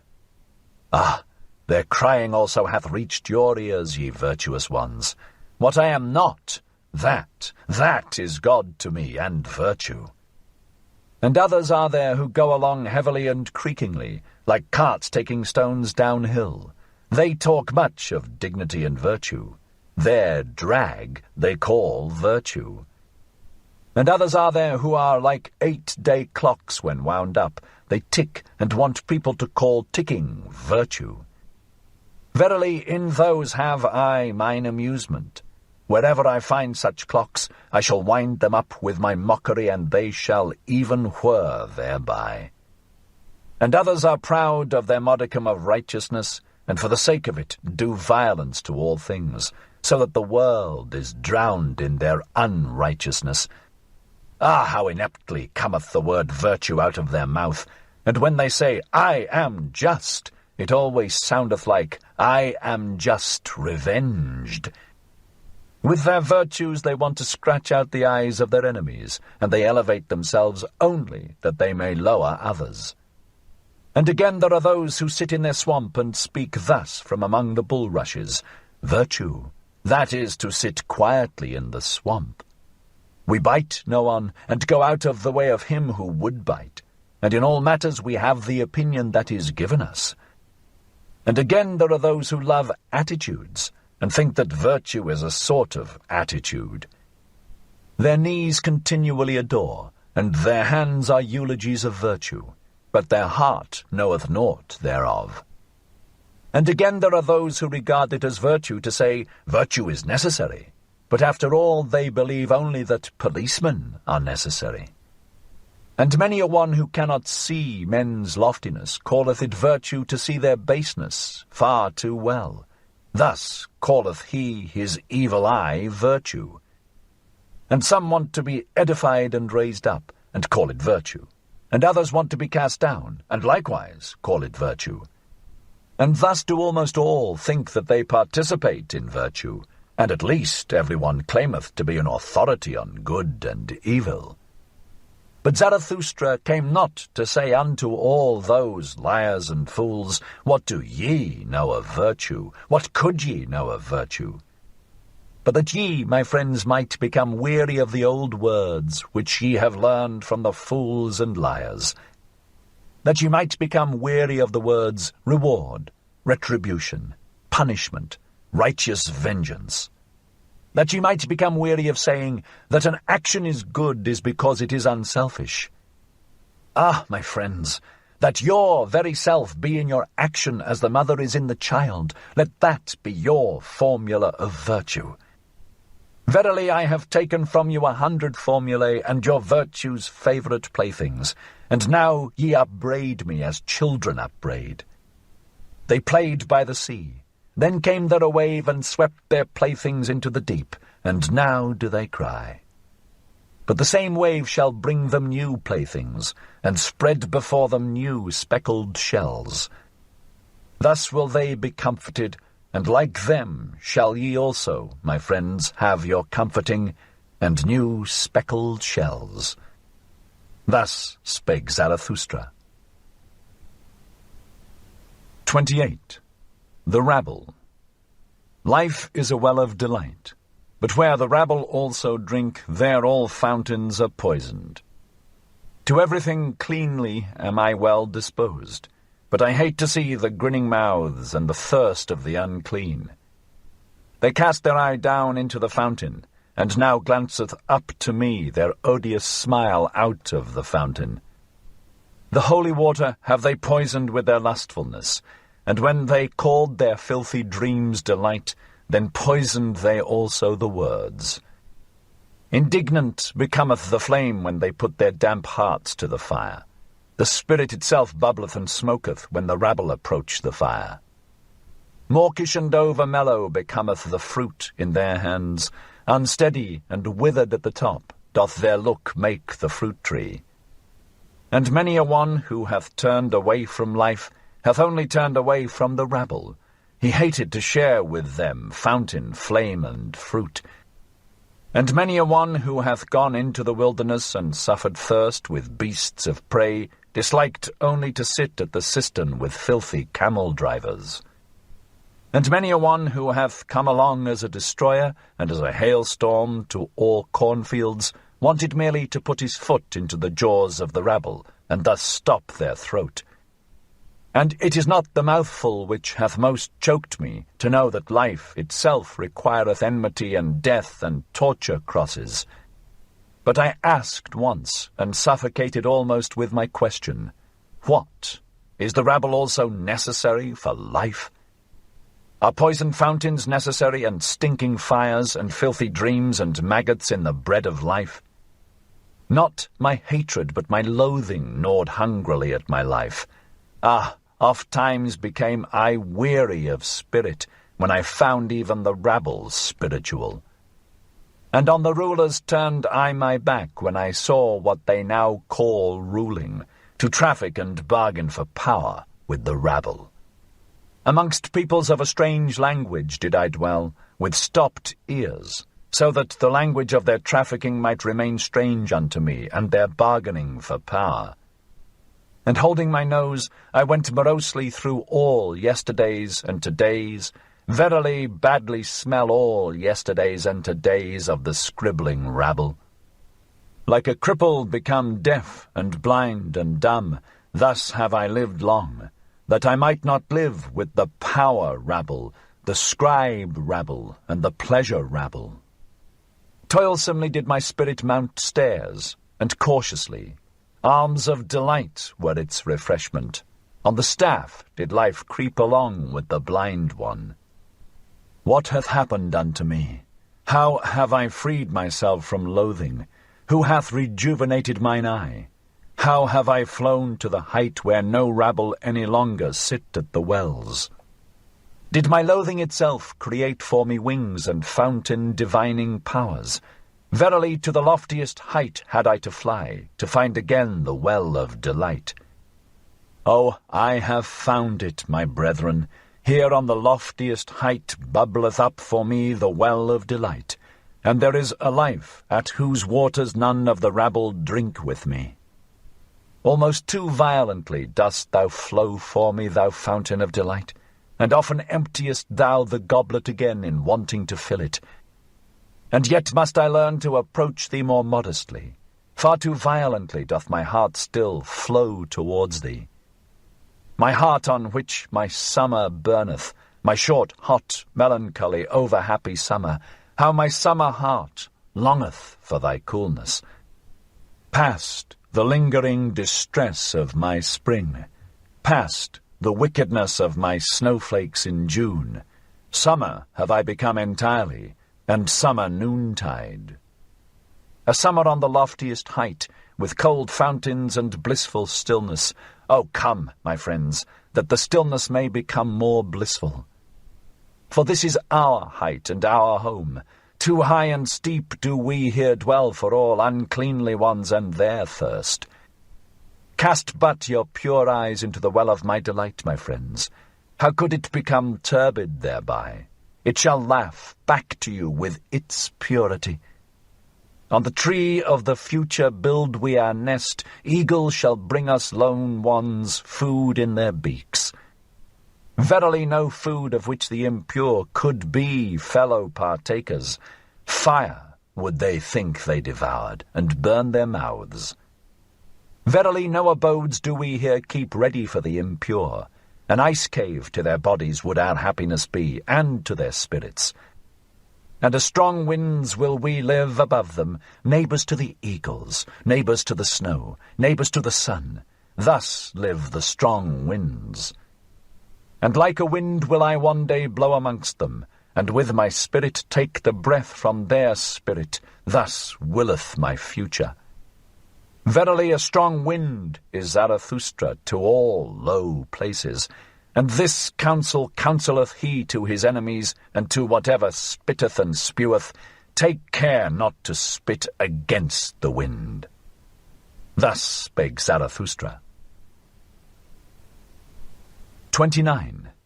The Tarantulas. Lo, this is the tarantula's den. Wouldst thou see the tarantula itself? Here hangeth its web. Touch this, so that it may tremble. There cometh the tarantula willingly. Welcome, tarantula.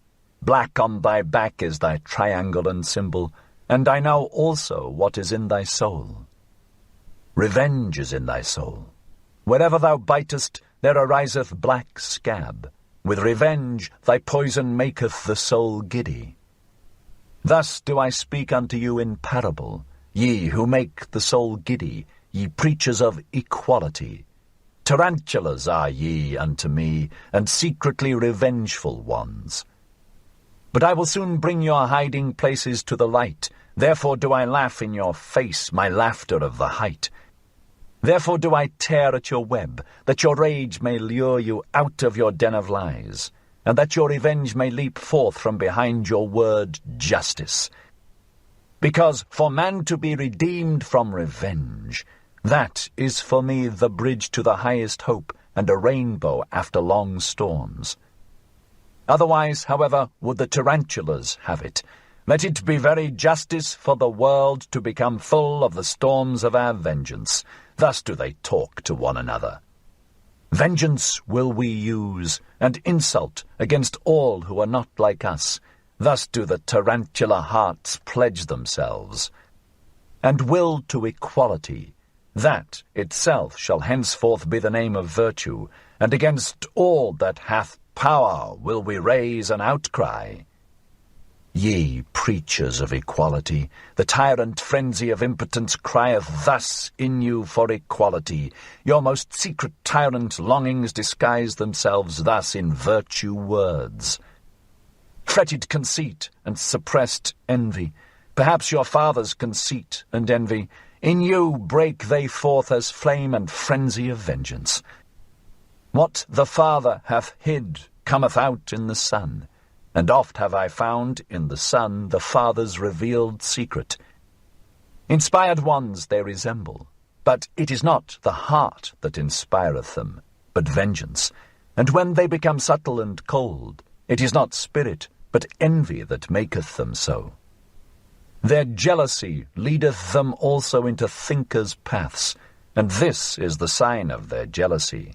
They always go too far, so that their fatigue hath at last to go to sleep on the snow. In all their lamentations soundeth vengeance, in all their eulogies is maleficence, and being judge seemeth to them bliss. But thus do I counsel you, my friends, distrust all in whom the impulse to punish is powerful. They are people of bad race and lineage. Out of their countenances peer the hangman and the sleuth-hound. Distrust all those who talk much of their justice. Verily in their souls not only honey is lacking. And when they call themselves the good and just, forget not that for them to be Pharisees nothing is lacking but power. My friends, I will not be mixed up and confounded with others. There are those who preach my doctrine of life, and are at the same time preachers of equality and tarantulas. That they speak in favor of life, though they sit in their den, these poison spiders, and withdrawn from life, is because they would thereby do injury. To those would they thereby do injury who have power at present, for with those the preaching of death is still most at home. Were it otherwise, then would the tarantulas teach otherwise, and they themselves were formerly the best world maligners and heretic burners. With these preachers of equality will I not be mixed up and confounded, for thus speaketh justice unto me. Men are not equal, and neither shall they become so. What would be my love to the Superman if I spake otherwise? On 1,000 bridges and piers shall they throng to the future, and always shall there be more war and inequality among them. Thus doth my great love make me speak. Inventors of figures and phantoms shall they be in their hostilities, and with those figures and phantoms shall they yet fight with each other, the supreme fight. Good and evil, and rich and poor, and high and low, and all names of values. Weapons shall they be, and sounding signs that life must again and again surpass itself. Aloft will it build itself with columns and stairs. Life itself into remote distances would it gaze, and out towards blissful beauties. Therefore doth it require elevation. And because it requireth elevation, therefore doth it require steps, and variance of steps and climbers. To rise striveth life, and in rising to surpass itself. And just behold, my friends, here where the tarantula's den is, riseth aloft an ancient temple's ruins. Just behold it with enlightened eyes. Verily, he who here towered aloft his thoughts in stone knew as well as the wisest ones about the secret of life, that there is struggle and inequality even in beauty, and war for power and supremacy. That doth he here teach us in the plainest parable. How divinely do vault and arch here contrast in the struggle, how with light and shade they strive against each other, the divinely striving ones. Thus, steadfast and beautiful, let us also be enemies, my friends. Divinely will we strive against one another. Alas, there hath the tarantula bit me myself, mine old enemy. Divinely steadfast and beautiful, it hath bit me on the finger. Punishment must there be, and justice. So thinketh it. Not gratuitously shall he here sing songs in honour of enmity. Yea, it hath revenged itself, and alas, now will it make my soul also dizzy with revenge. That I may not turn dizzy, however, bind me fast, my friends, to this pillar. Rather will I be a pillar saint than a whirl of vengeance. Verily no cyclone or whirlwind is Zarathustra, and if he be a dancer, he is not at all a tarantula dancer. Thus spake Zarathustra. 30. The famous wise ones. The people have ye served, and the people's superstition, not the truth, all ye famous wise ones, and just on that account did they pay you reverence. And on that account also did they tolerate your unbelief, because it was a pleasantry and a bypath for the people. Thus doth the master give free scope to his slaves, and even enjoyeth their presumptuousness.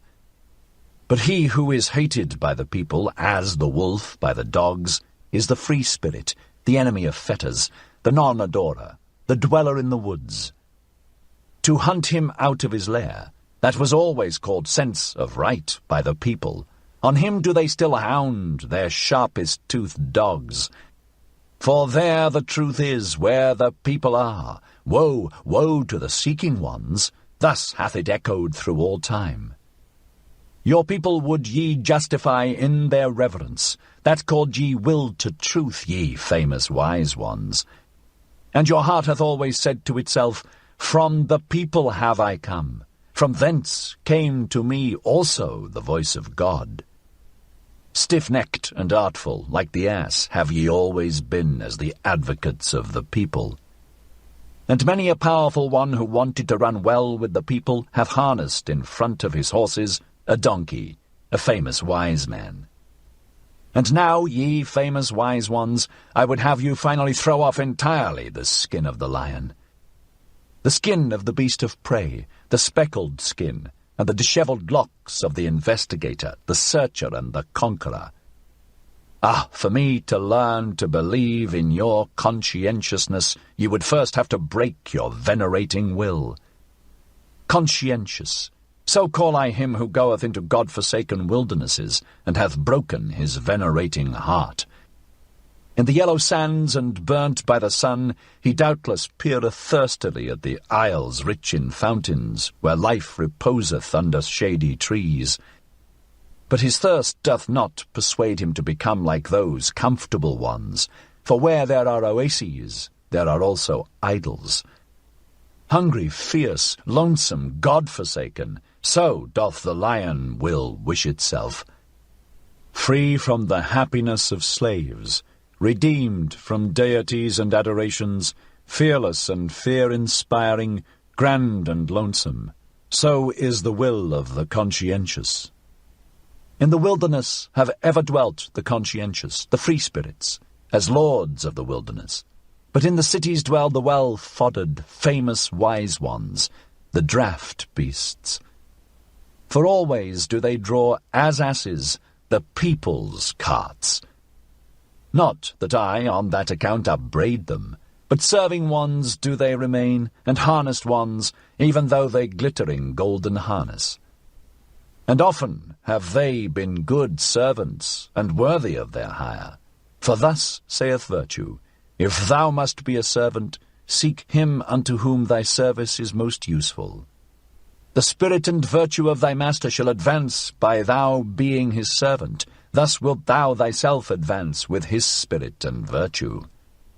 And verily, ye famous wise ones, ye servants of the people, ye yourselves have advanced with the people's spirit and virtue, and the people by you. To your honour do I say it. But the people ye remain, for me, even with your virtues, the people with purblind eyes, the people who know not what spirit is. Spirit is life which itself cutteth into life. By its own torture doth it increase its own knowledge. Did ye know that before? And the spirit's happiness is this, to be anointed and consecrated with tears as a sacrificial victim. Did ye know that before? And the blindness of the blind one, and his seeking and groping, shall yet testify to the power of the sun into which he hath gazed. Did ye know that before? And with mountains shall the discerning one learn to build. It is a small thing for the spirit to remove mountains. Did ye know that before? Ye know only the sparks of the spirit, but ye do not see the anvil which it is, and the cruelty of its hammer. Verily ye know not the spirit's pride, but still less could ye endure the spirit's humility, should it ever want to speak. And never yet could ye cast your spirit into a pit of snow. Ye are not hot enough for that. Thus are ye unaware also of the delight of its coldness. In all respects, however, ye make too familiar with the spirit, and out of wisdom have ye often made an almshouse and a hospital for bad poets. Ye are not eagles, thus have ye never experienced the happiness of the alarm of the spirit, and he who is not a bird should not camp above abysses. Ye seem to me lukewarm ones, but coldly floweth all deep knowledge. Ice-cold are the innermost wells of the spirit, a refreshment to hot hands and handlers. Respectable do ye there stand, and stiff, and with straight backs, ye famous wise ones. No strong wind or will impelleth you. Have ye ne'er seen a sail crossing the sea, rounded and inflated, and trembling with the violence of the wind? Like the sail trembling with the violence of the spirit doth my wisdom cross the sea, my wild wisdom. But ye servants of the people, ye famous wise ones, how could ye go with me? Thus spake Zarathustra. 31. The Night Song. 'Tis night, now do all gushing fountains speak louder, and my soul also is a gushing fountain. 'Tis night, now only do all songs of the loving ones awake, and my soul also is the song of a loving one. Something unappeased, unappeasable is within me, it longeth to find expression. A craving for love is within me, which speaketh itself the language of love. Light am I, that I were night, but it is my lonesomeness to be begirt with light. That I were dark and nightly, how would I suck at the breasts of light? And you yourselves would I bless, ye twinkling starlets and glowworms aloft, and would rejoice in the gifts of your light. But I live in mine own light. I drink again into myself the flames that break forth from me. I know not the happiness of the receiver, and oft have I dreamt that stealing must be more blessed than receiving. It is my poverty that my hand never ceaseth bestowing. It is mine envy that I see waiting eyes, and the brightened nights of longing. O the misery of all bestowers, O the darkening of my sun, O the craving to crave, O the violent hunger in satiety. They take from me, but do I yet touch their soul? There is a gap twixt giving and receiving, and the smallest gap hath finally to be bridged over. A hunger ariseth out of my beauty. I should like to injure those I illumine. I should like to rob those I have gifted. Thus do I hunger for wickedness. Withdrawing my hand when another hand already stretcheth out to it, hesitating like the cascade, which hesitateth even in its leap, thus do I hunger for wickedness. Such revenge doth mine abundance think of, such mischief welleth out of my lonesomeness. My happiness in bestowing died in bestowing. My virtue became weary of itself by its abundance. He who ever bestoweth is in danger of losing his shame. To him who ever dispenseth, the hand and heart become callous by very dispensing. Mine eye no longer overfloweth for the shame of suppliants. My hand hath become too hard for the trembling of filled hands. Whence have gone the tears of mine eye, and the down of my heart? O the lonesomeness of all bestowers! O the silence of all shining ones! Many suns circle in desert space. To all that is dark do they speak with their light, but to me they are silent. Oh, this is the hostility of light to the shining one. Unpityingly doth it pursue its course. Unfair to the shining one in its innermost heart, cold to the suns, thus travelleth every sun. Like a storm do the suns pursue their courses, that is their travelling.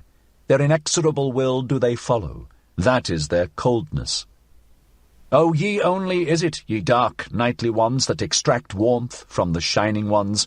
O ye only drink milk and refreshment from the light's udders. There is ice around me, my hand burneth with the iciness. There is thirst in me, it panteth after your thirst. 'Tis night, alas, that I have to be light, and thirst for the nightly, and lonesomeness. 'Tis night, now doth my longing break forth in me as a fountain, for speech do I long.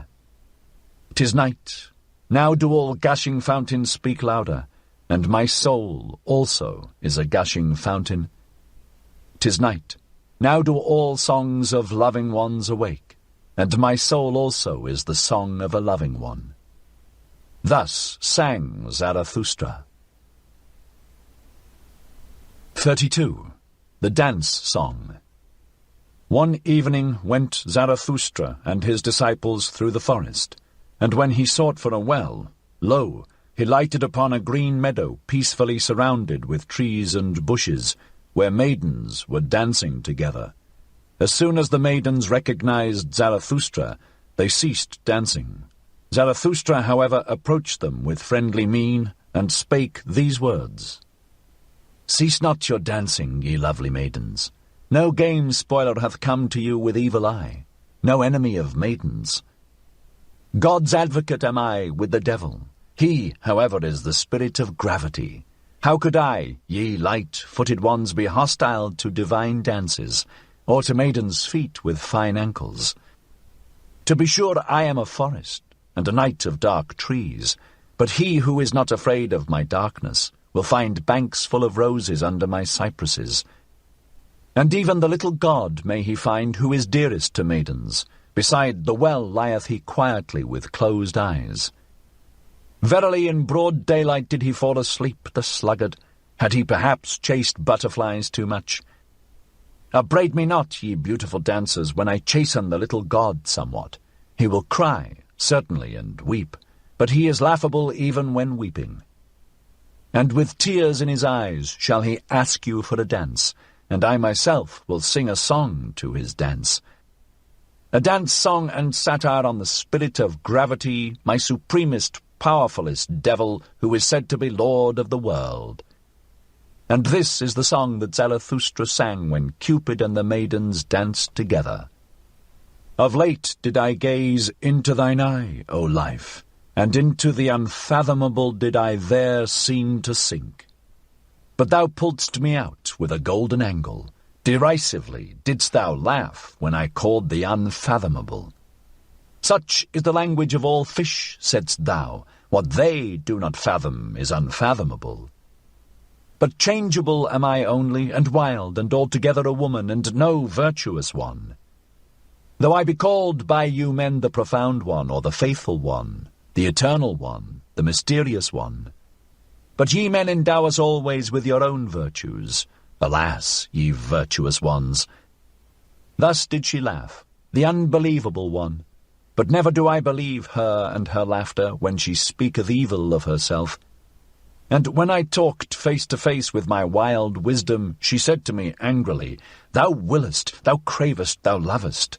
On that account alone dost thou praise life. Then had I almost answered indignantly and told the truth to the angry one. And one cannot answer more indignantly than when one telleth the truth to one's wisdom. For thus do things stand with us three. In my heart do I love only life, and verily most when I hate her. But that I am fond of wisdom, and often too fond, is because she remindeth me very strongly of life. She hath her eye, her laugh, and even her golden angle-rod. Am I responsible for it that both are so alike? And when once life asked me, Who is she then, this wisdom? Then said I eagerly, Ah, yes, wisdom. One thirsteth for her, and is not satisfied. One looketh through veils, one graspeth through nets. Is she beautiful? What do I know? But the oldest carps are still lured by her. Changeable is she and wayward. Often have I seen her bite her lip and pass the comb against the grain of her hair. Perhaps she is wicked and false, and altogether a woman, but when she speaketh ill of herself, just then doth she seduce most. When I had said this unto life, then laughed she maliciously and shut her eyes. Of whom dost thou speak? Said she. Perhaps of me? And if thou wert right, is it proper to say that in such wise to my face? But now, pray, speak also of thy wisdom. Ah, and now hast thou again opened thine eyes, O beloved life, and into the unfathomable have I again seemed to sink. Thus sang Zarathustra, but when the dance was over and the maidens had departed, he became sad. The sun hath been long set, said he at last. The meadow is damp, and from the forest cometh coolness. An unknown presence is about me and gazeth thoughtfully. What? Thou livest still, Zarathustra? Why? Wherefore? Whereby? Whither? Where? How? Is it not folly still to live? Ah, my friends, the evening is it which thus interrogateth in me. Forgive me my sadness. Evening hath come on. Forgive me that evening hath come on. Thus sang Zarathustra. 33. The Grave Song. Yonder is the grave island, the silent isle, yonder also are the graves of my youth. Thither will I carry an evergreen wreath of life. Resolving thus in my heart did I sail o'er the sea. O ye sights and scenes of my youth, O all ye gleams of love, ye divine fleeting gleams, how could ye perish so soon for me? I think of you today as my dead ones. From you, my dearest dead ones, cometh unto me a sweet savour, heart-opening and melting. Verily it convulseth and openeth the heart of the lone seafarer. Still am I the richest and most to be envied, I, the lonesomest one, for I have possessed you, and ye possess me still. Tell me, to whom hath there ever fallen such rosy apples from the tree as have fallen unto me? Still am I, your love's heir and heritage, blooming to your memory with many-hued wild-growing virtues, O ye dearest ones.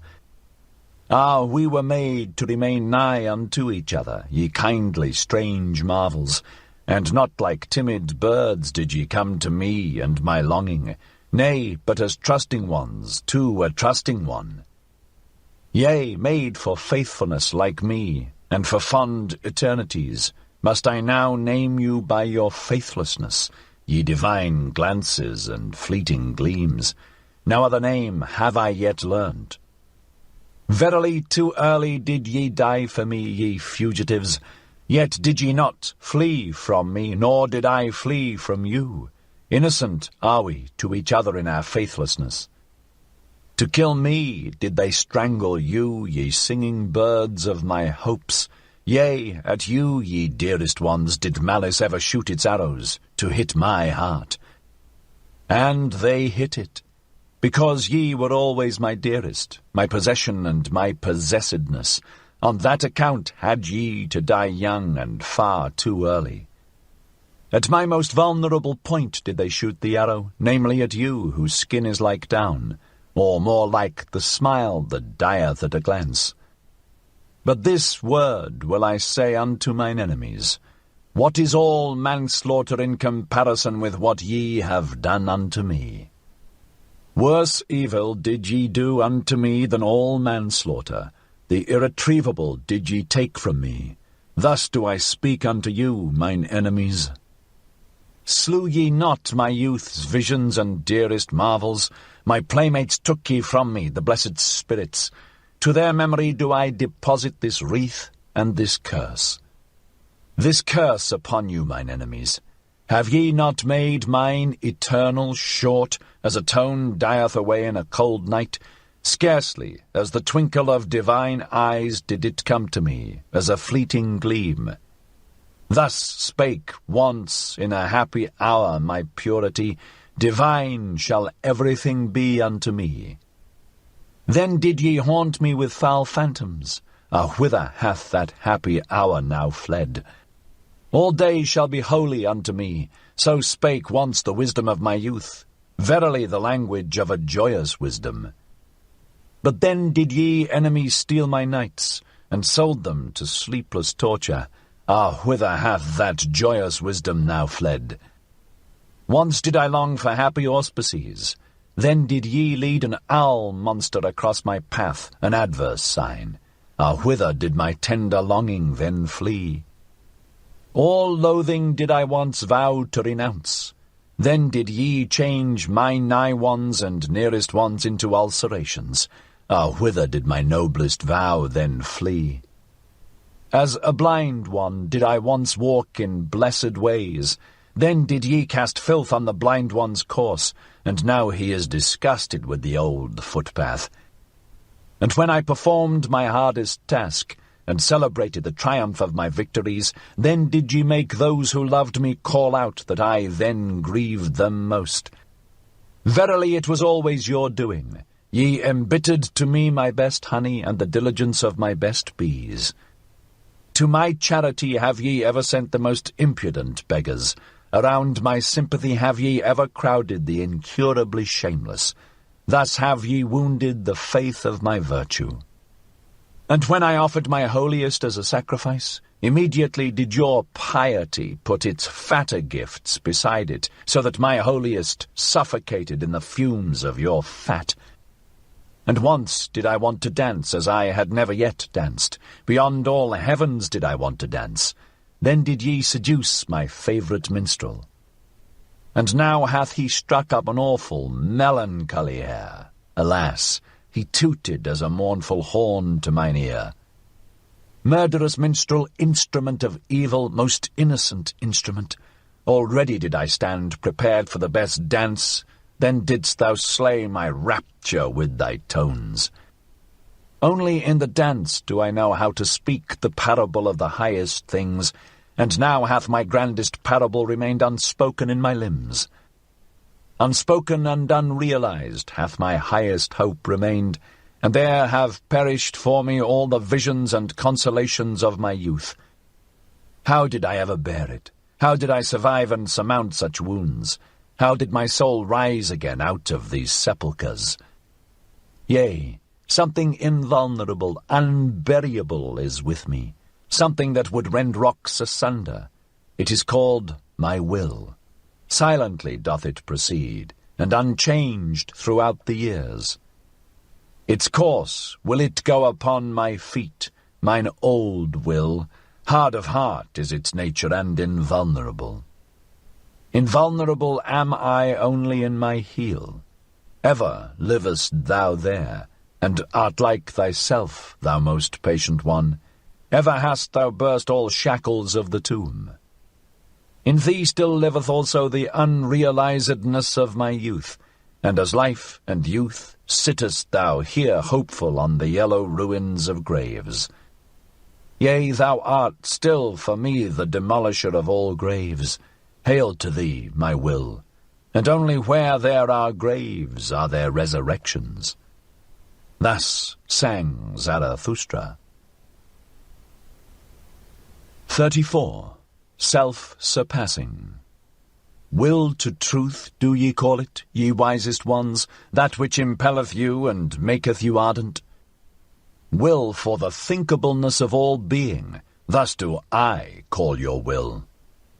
All being would ye make thinkable, for ye doubt with good reason whether it be already thinkable.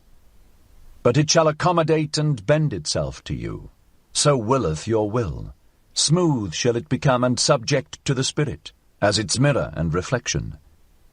That is your entire will, ye wisest ones, as a will to power, and even when ye speak of good and evil and of estimates of value. Ye would still create a world before which ye can bow the knee.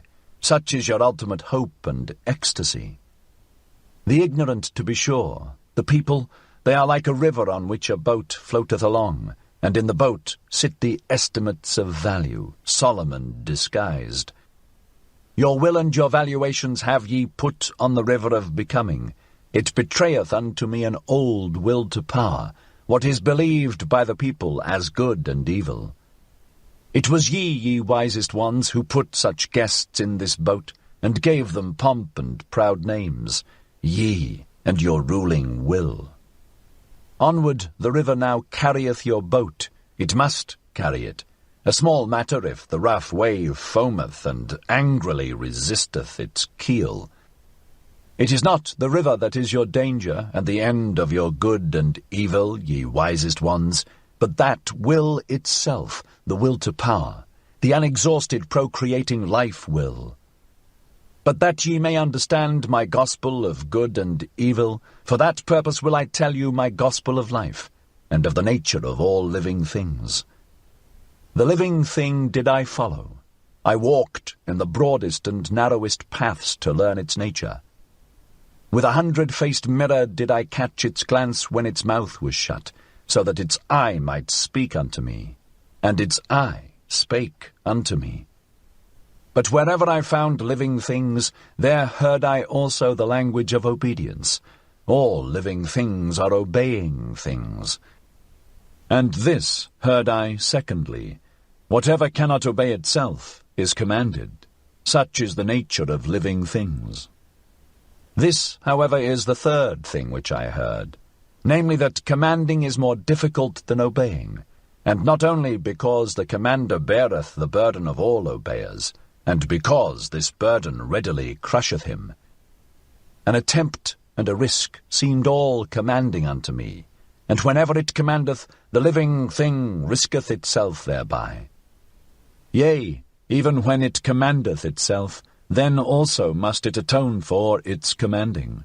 Of its own law must it become the judge, and avenger, and victim. How doth this happen? So did I ask myself. What persuadeth the living thing to obey, and command, and even be obedient in commanding? Hearken now unto my word, ye wisest ones. Test it seriously, whether I have crept into the heart of life itself, and into the roots of its heart. Wherever I found a living thing, there found I will to power, and even in the will of the servant found I the will to be master. That to the stronger the weaker shall serve, thereto persuadeth he his will who would be master over a still weaker one. That delight alone he is unwilling to forego. And as the lesser surrendereth himself to the greater, that he may have delight and power over the least of all, so doth even the greatest surrender himself, and staketh life for the sake of power. It is the surrender of the greatest to run risk and danger, and play dice for death. And where there is sacrifice and service and love glances, there also is the will to be master. By byways doth the weaker then slink into the fortress, and into the heart of the mightier one, and there stealeth power. And this secret spake life herself unto me. Behold, said she, I am that which must ever surpass itself. To be sure, ye call it will to procreation, or impulse towards a goal, towards the higher, remoter, more manifold. But all that is one and the same secret. Rather would I succumb than disown this one thing, and verily where there is succumbing and leaf falling, lo, there doth life sacrifice itself for power. That I have to be struggle, and becoming, and purpose, and cross-purpose. Ah, he who divineth my will, divineth well also on what crooked paths it hath to tread. Whatever I create, and however much I love it, soon must I be adverse to it, and to my love. So willeth my will. And even thou, discerning one, art only a path and footstep of my will. Verily my will to power walketh even on the feet of thy will to truth. He certainly did not hit the truth, who shot at it the formula, will to existence. That will doth not exist. For what is not, cannot will. That, however, which is in existence, how could it still strive for existence? Only where there is life is there also will, not, however, will to life, but, so I teach thee, will to power. Much is reckoned higher than life itself by the living one, but out of the very reckoning speaketh the will to power. Thus did life once teach me, and thereby, ye wisest ones, do I solve you the riddle of your hearts. Verily I say unto you, good and evil, which would be everlasting, it doth not exist. Of its own accord must it ever surpass itself anew. With your values and formulae of good and evil, ye exercise power, ye valuing ones, and that is your secret love, and the sparkling, trembling, and overflowing of your souls. But a stronger power groweth out of your values, and a new surpassing. By it breaketh egg and eggshell. And he who hath to be a creator in good and evil, verily he hath first to be a destroyer, and break values in pieces. Thus doth the greatest evil pertain to the greatest good. That, however, is the creating good. Let us speak thereof, ye wisest ones, even though it be bad. To be silent is worse. All suppressed truths become poisonous. And let everything break up which can break up by our truths. Many a house is still to be built. Thus spake Zarathustra. 35. The Sublime Ones. Calm is the bottom of my sea. Who would guess that it hideth droll monsters? Unmoved is my depth, but it sparkleth with swimming enigmas and laughters. A sublime one saw I today, a solemn one, a penitent of the spirit. Oh, how my soul laughed at his ugliness! With upraised breast, and like those who draw in their breath, thus did he stand, the sublime one, and in silence. O'erhung with ugly truths, the spoil of his hunting, and rich in torn raiment, many thorns also hung on him, but I saw no rose. Not yet had he learned laughing and beauty. Gloomy did this hunter return from the forest of knowledge. From the fight with wild beasts returned he home, but even yet a wild beast gazeth out of his seriousness, an unconquered wild beast. As a tiger doth he ever stand on the point of springing, but I do not like those strained souls. Ungracious is my taste towards all those self-engrossed ones. And ye tell me, friends, that there is to be no dispute about taste and tasting, but all life is a dispute about taste and tasting.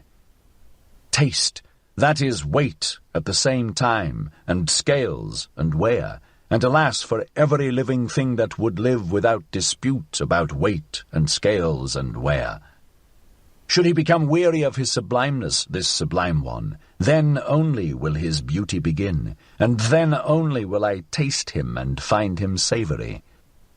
And only when he turneth away from himself will he o'erleap his own shadow, and verily into his sun. Far too long did he sit in the shade. The cheeks of the penitent of the spirit became pale. He almost starved on his expectations. Contempt is still in his eye, and loathing hideth in his mouth. To be sure he now resteth, but he hath not yet taken rest in the sunshine. As the ox ought he to do, and his happiness should smell of the earth, and not of contempt for the earth. As a white ox would I like to see him, which, snorting and lowing, walketh before the ploughshare, and his lowing should also lord all that is earthly. Dark is still his countenance, the shadow of his hand danceth upon it, o'ershadowed is still the sense of his eye.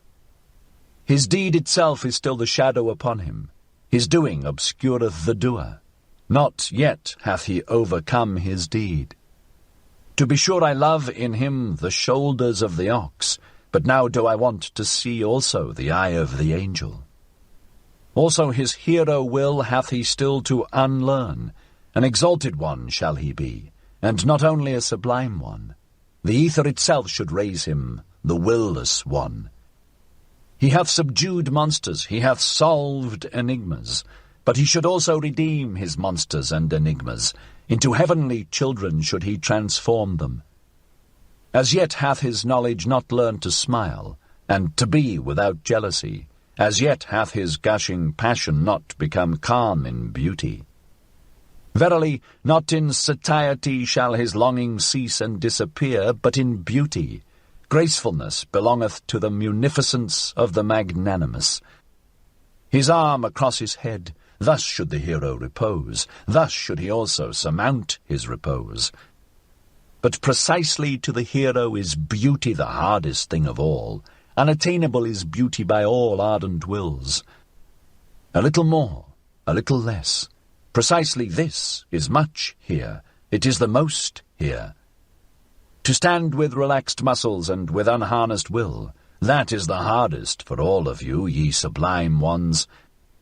When power becometh gracious and descendeth into the visible, I call such condescension beauty. And from no one do I want beauty so much as from thee, thou powerful one. Let thy goodness be thy last self-conquest. All evil do I accredit to thee, therefore do I desire of thee the good. Verily I have often laughed at the weaklings, who think themselves good because they have crippled paws. The virtue of the pillar shalt thou strive after.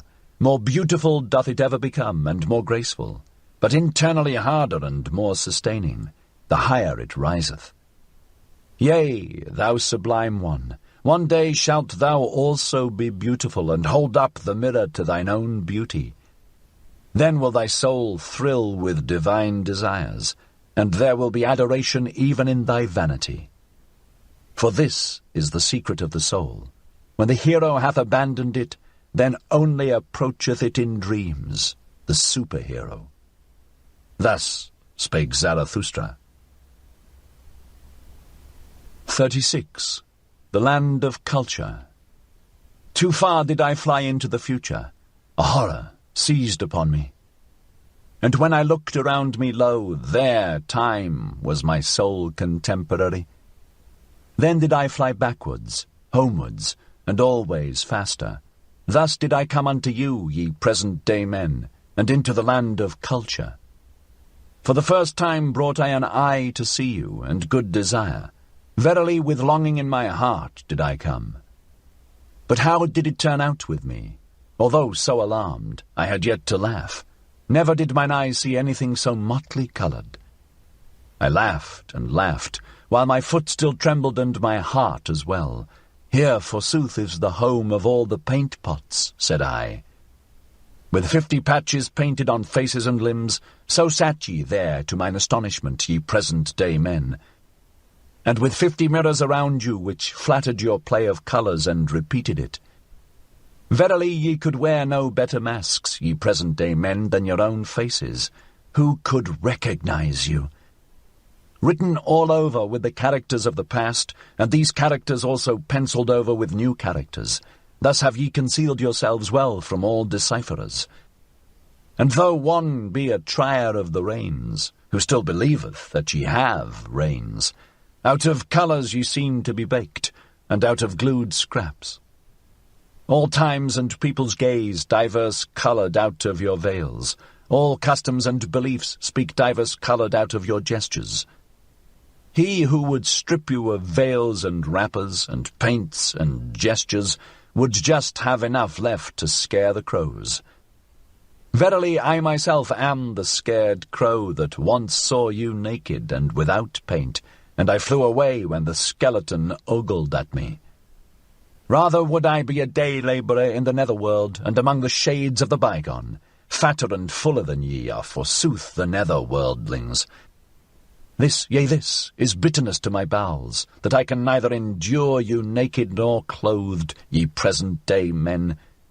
All that is unhomelike in the future, and whatever maketh strayed birds shiver, is verily more homelike and familiar than your reality. For thus speak ye, real are we wholly, and without faith and superstition. Thus do ye plume yourselves, alas, even without plumes. Indeed, how would you be able to believe, ye diverse-coloured ones, ye who are pictures of all that hath ever been believed? Perambulating refutations are ye of belief itself, and a dislocation of all thought, untrustworthy ones. Thus do I call you, ye real ones. All periods prate against one another in your spirits, and the dreams and pratings of all periods were even realer than your awakeness. Unfruitful are ye, therefore do ye lack belief. But he who had to create had always his presaging dreams and astral premonitions, and believed in believing. Half-open doors are ye, at which grave diggers wait, and this is your reality. Everything deserveth to perish. Alas, how ye stand there before me, ye unfruitful ones! How lean your ribs! And many of you surely have had knowledge thereof. Many a one hath said, there hath surely a god filched something from me secretly whilst I slept, verily enough to make a girl for himself therefrom. Amazing is the poverty of my ribs, thus hath spoken many a present-day man. Yea, ye are laughable unto me, ye present-day men, and especially when ye marvel at yourselves. And woe unto me if I could not laugh at your marvelling, and had to swallow all that is repugnant in your platters. As it is, however, I will make lighter of you, since I have to carry what is heavy, and what matter if beetles and maybugs also alight on my load? Verily it shall not on that account become heavier to me, and not from you, ye present-day men, shall my great weariness arise. Ah, whither shall I now ascend with my longing? From all mountains do I look out for fatherlands and motherlands. But a home have I found nowhere. Unsettled am I in all cities, and decamping at all gates. Alien to me and a mockery are the present-day men, to whom of late my heart impelled me, and exiled am I from fatherlands and motherlands. Thus do I love only my children's land, the undiscovered in the remotest sea. For it do I bid my sails search and search. Unto my children will I make amends for being the child of my fathers, and unto all the future for this present day. Thus spake Zarathustra. 37. Immaculate Perception. When yester-eve the moon arose, then did I fancy it about to bear a son, so broad and teeming did it lie on the horizon. But it was a liar with its pregnancy, and sooner will I believe in the man in the moon than in the woman. To be sure, little of a man is he also, that timid night reveller. Verily with a bad conscience doth he stalk over the roofs. For he is covetous and jealous, the monk in the moon, covetous of the earth and all the joys of lovers. Nay, I like him not, that tomcat on the roofs. Hateful unto me are all that slink around half-closed windows. Piously and silently doth he stalk along on the star-carpets, but I like no light-treading human feet, on which not even a spur jingleth. Every honest one's step speaketh. The cat, however, stealeth along over the ground. Lo, cat-like doth the moon come along, and dishonestly. This parable speak I unto you, sentimental dissemblers, unto you, the pure discerners. You do I call covetous ones. Also ye love the earth, and the earthly. I have divined you well. But shame is in your love, and a bad conscience. Ye are like the moon. To despise the earthly hath your spirit been persuaded, but not your bowels. These, however, are the strongest in you. And now is your spirit ashamed to be at the service of your bowels, and goeth byways and lying ways to escape its own shame. That would be the highest thing for me, so saith your lying spirit unto itself, to gaze upon life without desire, and not like the dog with hanging out tongue. To be happy in gazing, with dead will, free from the grip and greed of selfishness, cold and ashy grey all over, but with intoxicated moon eyes. That would be the dearest thing to me. Thus doth the seduced one seduce himself, to love the earth as the moon loveth it, and with the eye only to feel its beauty. And this do I call immaculate perception of all things, to want nothing else from them, but to be allowed to lie before them as a mirror with 100 facets. O ye sentimental dissemblers, ye covetous ones, ye lack innocence in your desire, and now do ye defame desiring on that account. Verily, not as creators, as procreators, or as jubilators do ye love the earth. Where is innocence? Where there is will to procreation, and he who seeketh to create beyond himself hath for me the purest will. Where is beauty? Where I must will with my whole will, where I will love and perish, that an image may not remain merely an image. Loving and perishing, these have rhymed from eternity. Will to love, that is to be ready also for death. Thus do I speak unto you cowards. But now doth your emasculated ogling profess to be contemplation, and that which can be examined with cowardly eyes is to be christened beautiful. O ye violators of noble names! But it shall be your curse, ye immaculate ones, ye pure discerners, that ye shall never bring forth, even though ye lie broad and teeming on the horizon. Verily ye fill your mouth with noble words, and we are to believe that your heart overfloweth, ye cozeners. But my words are poor, contemptible, stammering words. Gladly do I pick up what falleth from the table at your repasts. Yet still can I say therewith the truth to dissemblers. Yea, my fish bones, shells, and prickly leaves shall tickle the noses of dissemblers. Bad air is always about you and your repasts. Your lascivious thoughts, your lies and secrets are indeed in the air. Dare only to believe in yourselves and in your inward parts. He who doth not believe in himself always lieth. A god's mask have ye hung in front of you, ye pure ones. Into a god's mask hath your execrable coiling snake crawled. Verily ye deceive, ye contemplative ones. Even Zarathustra was once the dupe of your godlike exterior.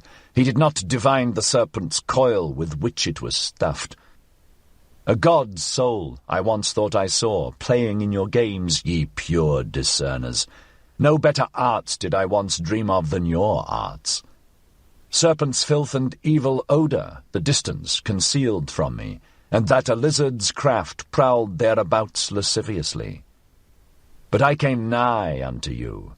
Then came to me the day, and now cometh it to you. At an end is the moon's love affair. See, there, surprised and pale doth it stand, before the rosy dawn. For already she cometh, the glowing one. Her love to the earth cometh. Innocence and creative desire is all solar love. See there, how she cometh impatiently over the sea. Do ye not feel the thirst and the hot breath of her love? At the sea would she suck, and drink its depths to her height. Now riseth the desire of the sea with its 1,000 breasts. Kissed and sucked would it be by the thirst of the sun. Vapour would it become, and height, and path of light, and light itself. Verily like the sun do I love life, and all deep seas. And this meaneth to me knowledge. All that is deep shall ascend to my height. Thus spake Zarathustra. 38. Scholars. When I lay asleep, then did a sheep eat at the ivy wreath on my head.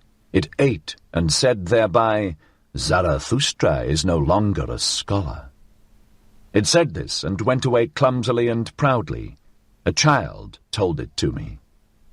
I like to lie here where the children play, beside the ruined wall, among thistles and red poppies. A scholar am I still to the children, and also to the thistles and red poppies. Innocent are they, even in their wickedness. But to the sheep I am no longer a scholar, so willeth my lot, blessings upon it. For this is the truth. I have departed from the house of the scholars, and the door have I also slammed behind me. Too long did my soul sit hungry at their table. Not like them have I got the knack of investigating, as the knack of nut-cracking. Freedom do I love, and the air over fresh soil. Rather would I sleep on ox skins than on their honours and dignities. I am too hot and scorched with mine own thought. Often is it ready to take away my breath. Then have I to go into the open air and away from all dusty rooms. But they sit cool in the cool shade. They want in everything to be merely spectators, and they avoid sitting where the sun burneth on the steps. Like those who stand in the street and gape at the passers-by, thus do they also wait, and gape at the thoughts which others have thought. Should one lay hold of them, then do they raise a dust like flour-sacks, and involuntarily. But who would divine that their dust came from corn, and from the yellow delight of the summer fields?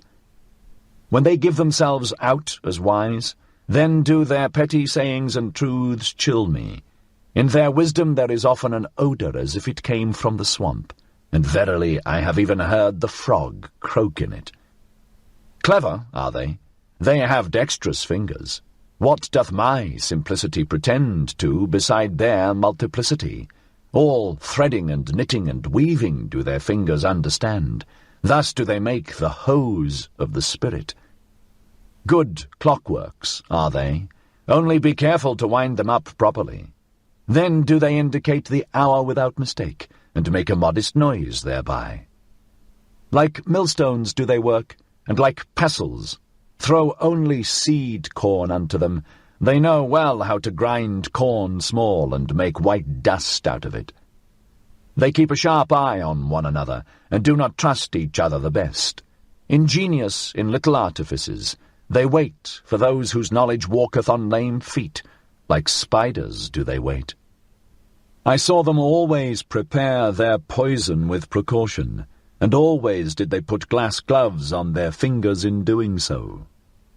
They also know how to play with false dice, and so eagerly did I find them playing that they perspired thereby.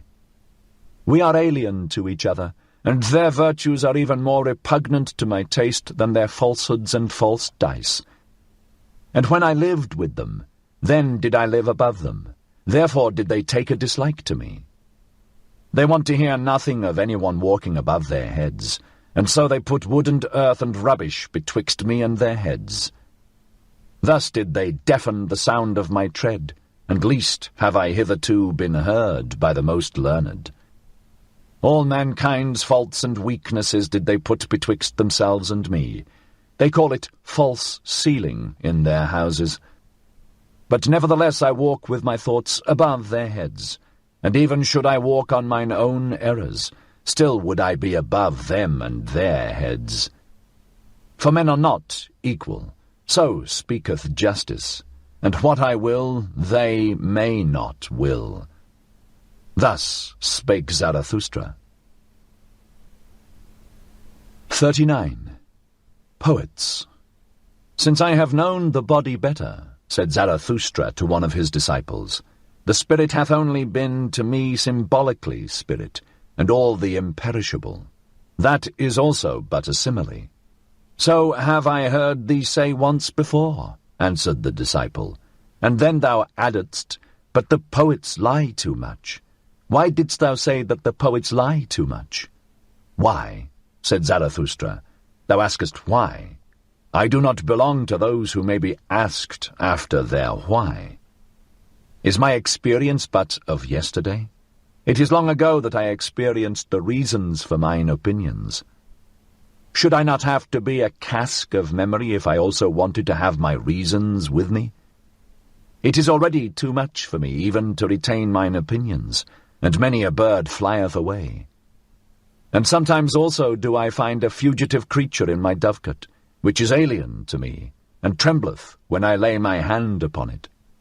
But what did Zarathustra once say unto thee? That the poets lie too much. But Zarathustra also is a poet. Believest thou that he there spake the truth? Why dost thou believe it? The disciple answered, I believe in Zarathustra. But Zarathustra shook his head and smiled. Belief doth not sanctify me, said he, least of all the belief in myself. But granting that someone did say in all seriousness that the poets lie too much, he was right. We do lie too much. We also know too little, and are bad learners, so we are obliged to lie. And which of us poets hath not adulterated his wine? Many a poisonous hotchpotch hath evolved in our cellars, many an indescribable thing hath there been done. And because we know little, therefore we are pleased from the heart with the poor in spirit, especially when they are young women. And even of those things we are desirous, which old women tell one another in the evening. This do we call the eternally feminine in us. And as if there were a special secret access to knowledge, which choketh up for those who learn anything, so do we believe in the people and in their wisdom. This, however, do all poets believe, that whoever pricketh up his ears when lying in the grass, or on lonely slopes, learneth something of the things that are betwixt heaven and earth. And if there come unto them tender emotions, then do the poets always think that nature herself is in love with them, and that she stealeth to their ear to whisper secrets into it, and amorous flatteries. Of this do they plume and pride themselves before all mortals. Ah, there are so many things betwixt heaven and earth of which only the poets have dreamed, and especially above the heavens, for all gods are poet symbolizations, poet sophistications. Verily, ever are we drawn aloft, that is, to the realm of the clouds. On these do we set our gaudy puppets, and then call them gods and supermen. Are not they light enough for those chairs, all these gods and supermen?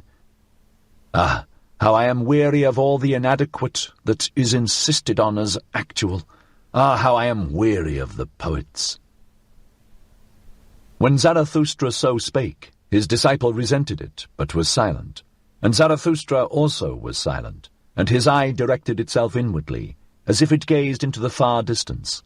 At last he sighed and drew breath.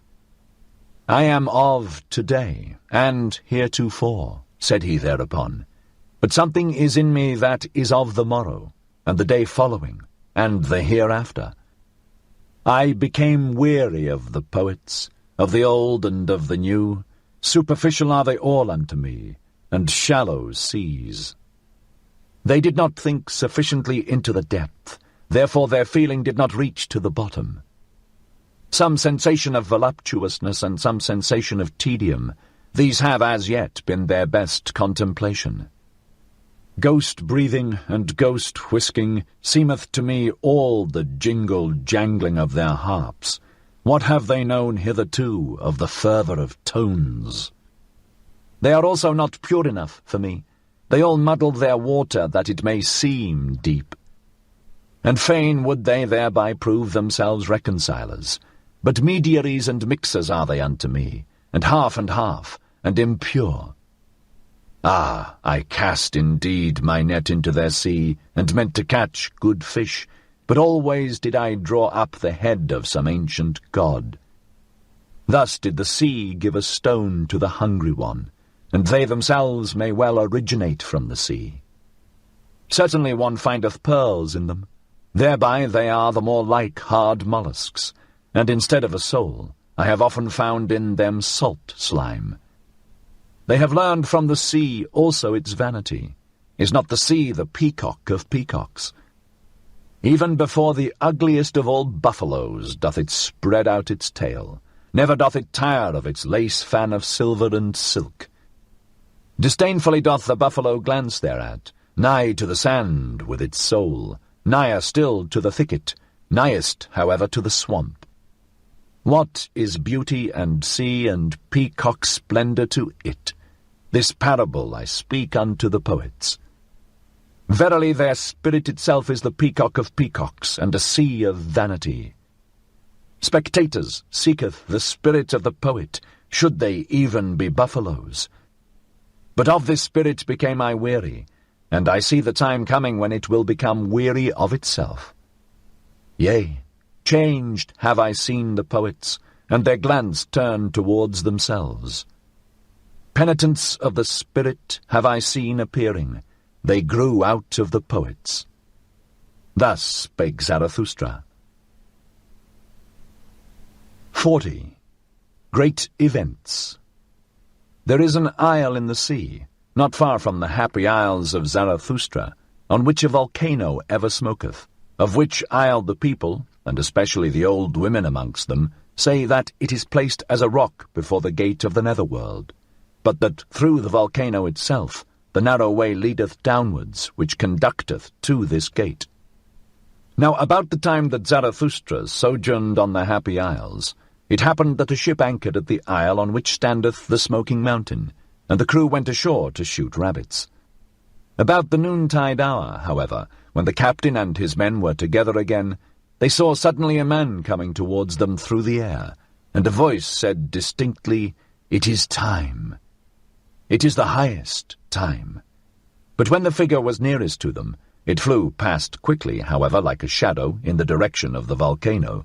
Then did they recognize with the greatest surprise that it was Zarathustra. For they had all seen him before, except the captain himself, and they loved him as the people love, in such wise that love and awe were combined in equal degree. "Behold," said the old helmsman, "there goeth Zarathustra to hell."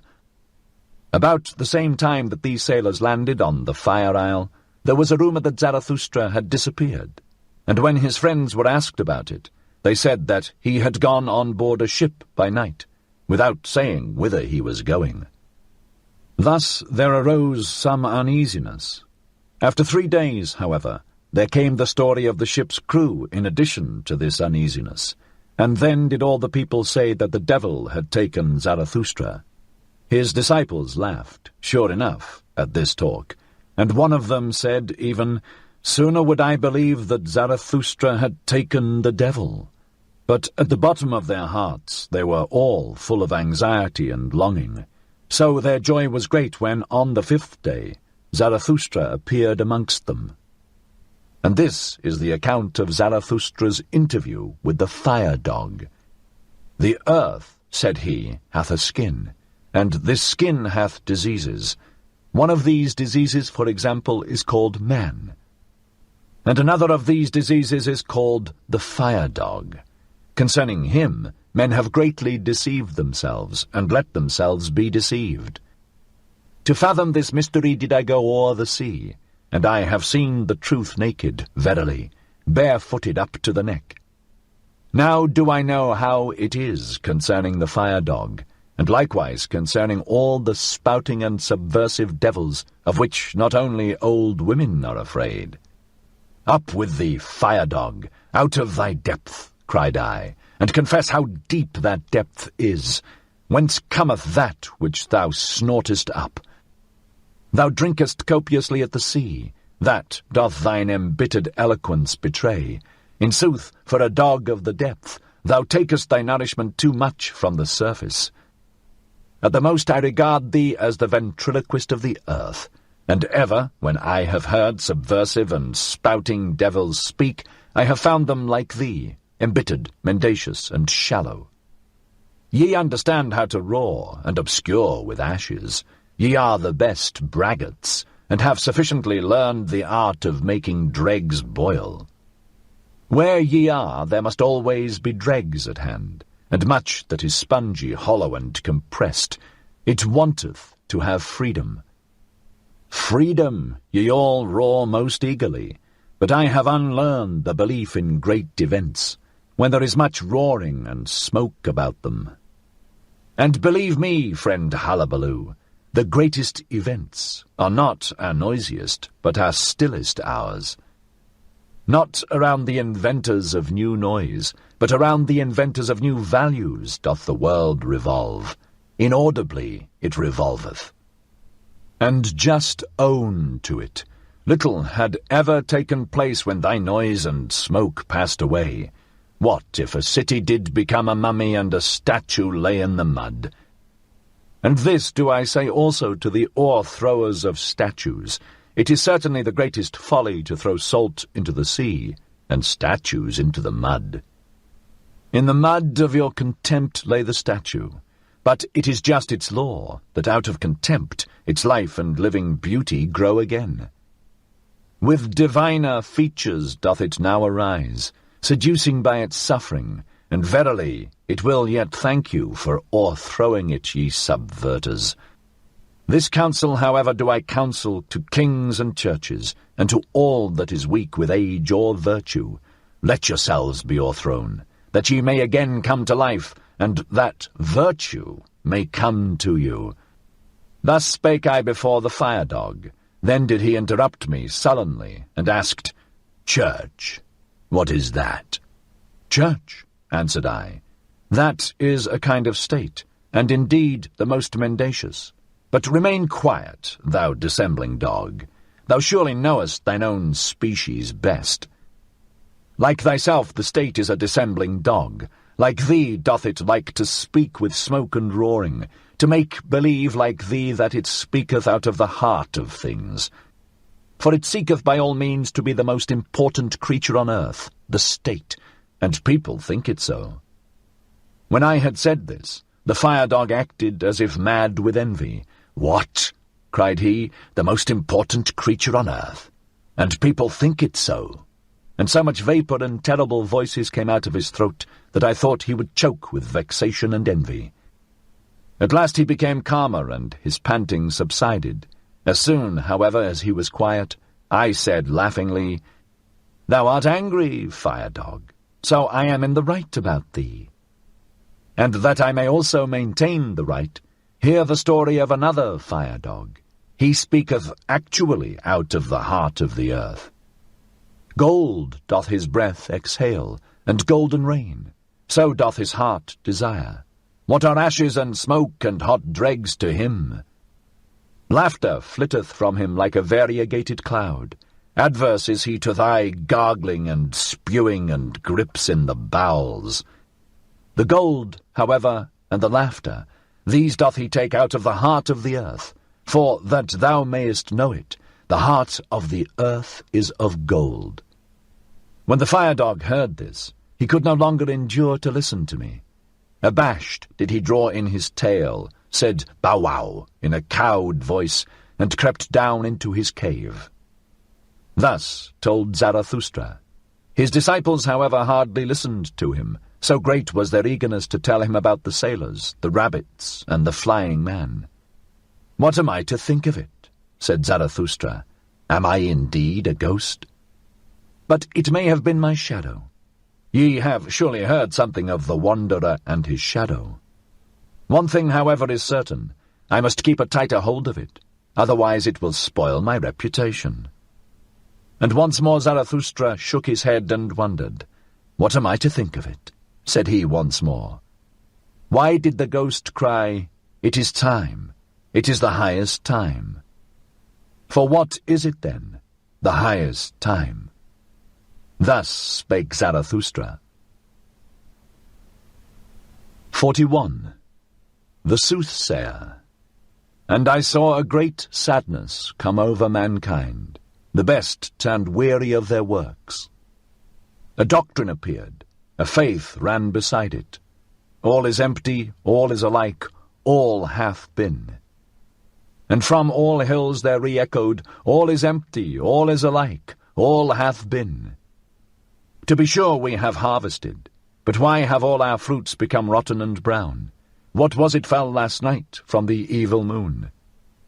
In vain was all our labour, poison hath our wine become, the evil eye hath singed yellow our fields and hearts.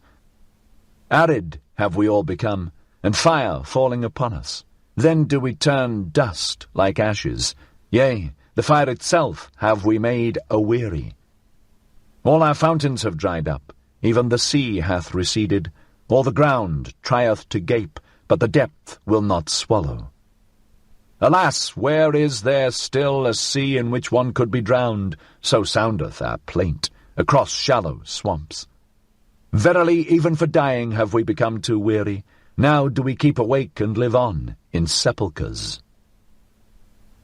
Thus did Zarathustra hear a soothsayer speak, and the foreboding touched his heart and transformed him. Sorrowfully did he go about and wearily, and he became like unto those of whom the soothsayer had spoken. Verily, said he unto his disciples, a little while, and there cometh the long twilight. Alas, how shall I preserve my light through it? That it may not smother in this sorrowfulness. To remoter worlds shall it be a light, and also to remotest nights. Thus did Zarathustra go about grieved in his heart, and for 3 days he did not take any meat or drink. He had no rest, and lost his speech. At last it came to pass that he fell into a deep sleep. His disciples, however, sat around him in long night watches, and waited anxiously to see if he would awake, and speak again, and recover from his affliction. And this is the discourse that Zarathustra spake when he awoke. His voice, however, came unto his disciples as from afar. Hear, I pray you, the dream that I dreamed, my friends, and help me to divine its meaning. A riddle is it still unto me, this dream. The meaning is hidden in it and encaged, and doth not yet fly above it on free pinions. All life had I renounced, so I dreamed. Night watchman and grave guardian had I become, aloft, in the lone mountain fortress of death. There did I guard his coffins. Full stood the musty vaults of those trophies of victory. Out of glass coffins did vanquished life gaze upon me. The odour of dust-covered eternities did I breathe. Sultry and dust-covered lay my soul, and who could have aired his soul there? Brightness of midnight was ever around me, lonesomeness cowered beside her, and as a third, death-rattle, stillness, the worst of my female friends. Keys did I carry, the rustiest of all keys, and I knew how to open with them the most creaking of all gates. Like a bitterly angry croaking ran the sound through the long corridors when the leaves of the gate opened. Ungraciously did this bird cry, unwillingly was it awakened. But more frightful even, and more heart-strangling was it, when it again became silent and still all around, and I alone sat in that malignant silence. Thus did time pass with me and slip by, if time there still was. What do I know thereof? But at last there happened that which awoke me. Thrice did there peal peals at the gate like thunders. Thrice did the vaults resound and howl again. Then did I go to the gate. "Alpa," cried I, "who carrieth his ashes unto the mountain? Alpa, Alpa, who carrieth his ashes unto the mountain?" And I pressed the key and pulled at the gate, and exerted myself, but not a finger's breadth was it yet open. Then did a roaring wind tear the folds apart, whistling, whizzing, and piercing. It threw unto me a black coffin. And in the roaring and whistling and whizzing the coffin burst up, and spouted out 1,000 peals of laughter, and 1,000 caricatures of children, angels, owls, fools, and child-sized butterflies laughed and mocked and roared at me. Fearfully was I terrified thereby. It prostrated me, and I cried with horror as I ne'er cried before. But mine own crying awoke me, and I came to myself. Thus did Zarathustra relate his dream, and then was silent, for as yet he knew not the interpretation thereof. But the disciple whom he loved most arose quickly, seized Zarathustra's hand, and said, "Thy life itself interpreteth unto us this dream, O Zarathustra. Art thou not thyself the wind with shrill whistling, which bursteth open the gates of the fortress of death? Art thou not thyself the coffin full of many-hued malices and angel caricatures of life? Verily, like 1,000 peals of children's laughter cometh Zarathustra into all sepulchres, laughing at those night watchmen and grave guardians, and whoever else rattleth with sinister keys. With thy laughter wilt thou frighten and prostrate them, fainting and recovering will demonstrate thy power over them. And when the long twilight cometh, and the mortal weariness, even then wilt thou not disappear from our firmament, thou advocate of life. New stars hast thou made us see, and new nocturnal glories. Verily, laughter itself hast thou spread out over us like a many-hued canopy. Now will children's laughter ever from coffins flow. Now will a strong wind ever come victoriously unto all mortal weariness. Of this thou art thyself the pledge and the prophet. Verily, they themselves didst thou dream, thine enemies. That was thy sorest dream. But as thou awokest from them and camest to thyself, so shall they awaken from themselves, and come unto thee. Thus spake the disciple, and all the others then thronged around Zarathustra, grasped him by the hands, and tried to persuade him to leave his bed and his sadness and return unto them. Zarathustra, however, sat upright on his couch, with an absent look. Like one returning from long foreign sojourn, did he look on his disciples, and examine their features, but still he knew them not. When, however, they raised him and set him upon his feet, behold, all on a sudden his eye changed. He understood everything that had happened, stroked his beard, and said with a strong voice, "Well, this hath just its time. But see to it, my disciples, that we have a good repast, and without delay. Thus do I mean to make amends for bad dreams."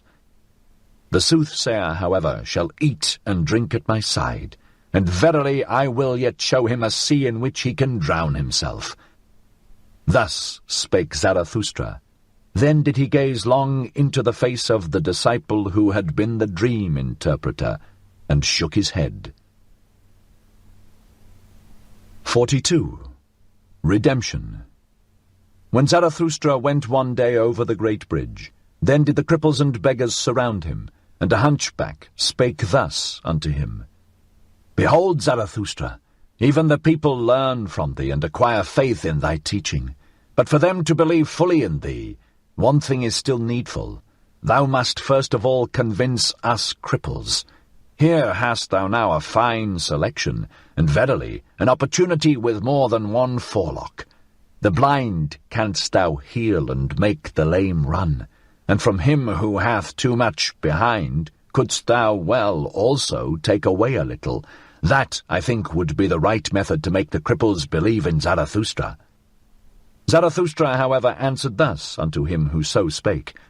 When one taketh his hump from the hunchback, then doth one take from him his spirit. So do the people teach. And when one giveth the blind man eyes, then doth he see too many bad things on the earth, so that he curseth him who healed him.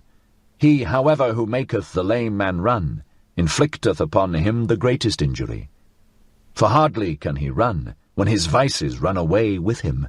So do the people teach concerning cripples. And why should not Zarathustra also learn from the people, when the people learn from Zarathustra? It is, however, the smallest thing unto me, since I have been amongst men, to see one person lacking an eye, another an ear, and a third a leg, and that others have lost the tongue, or the nose, or the head.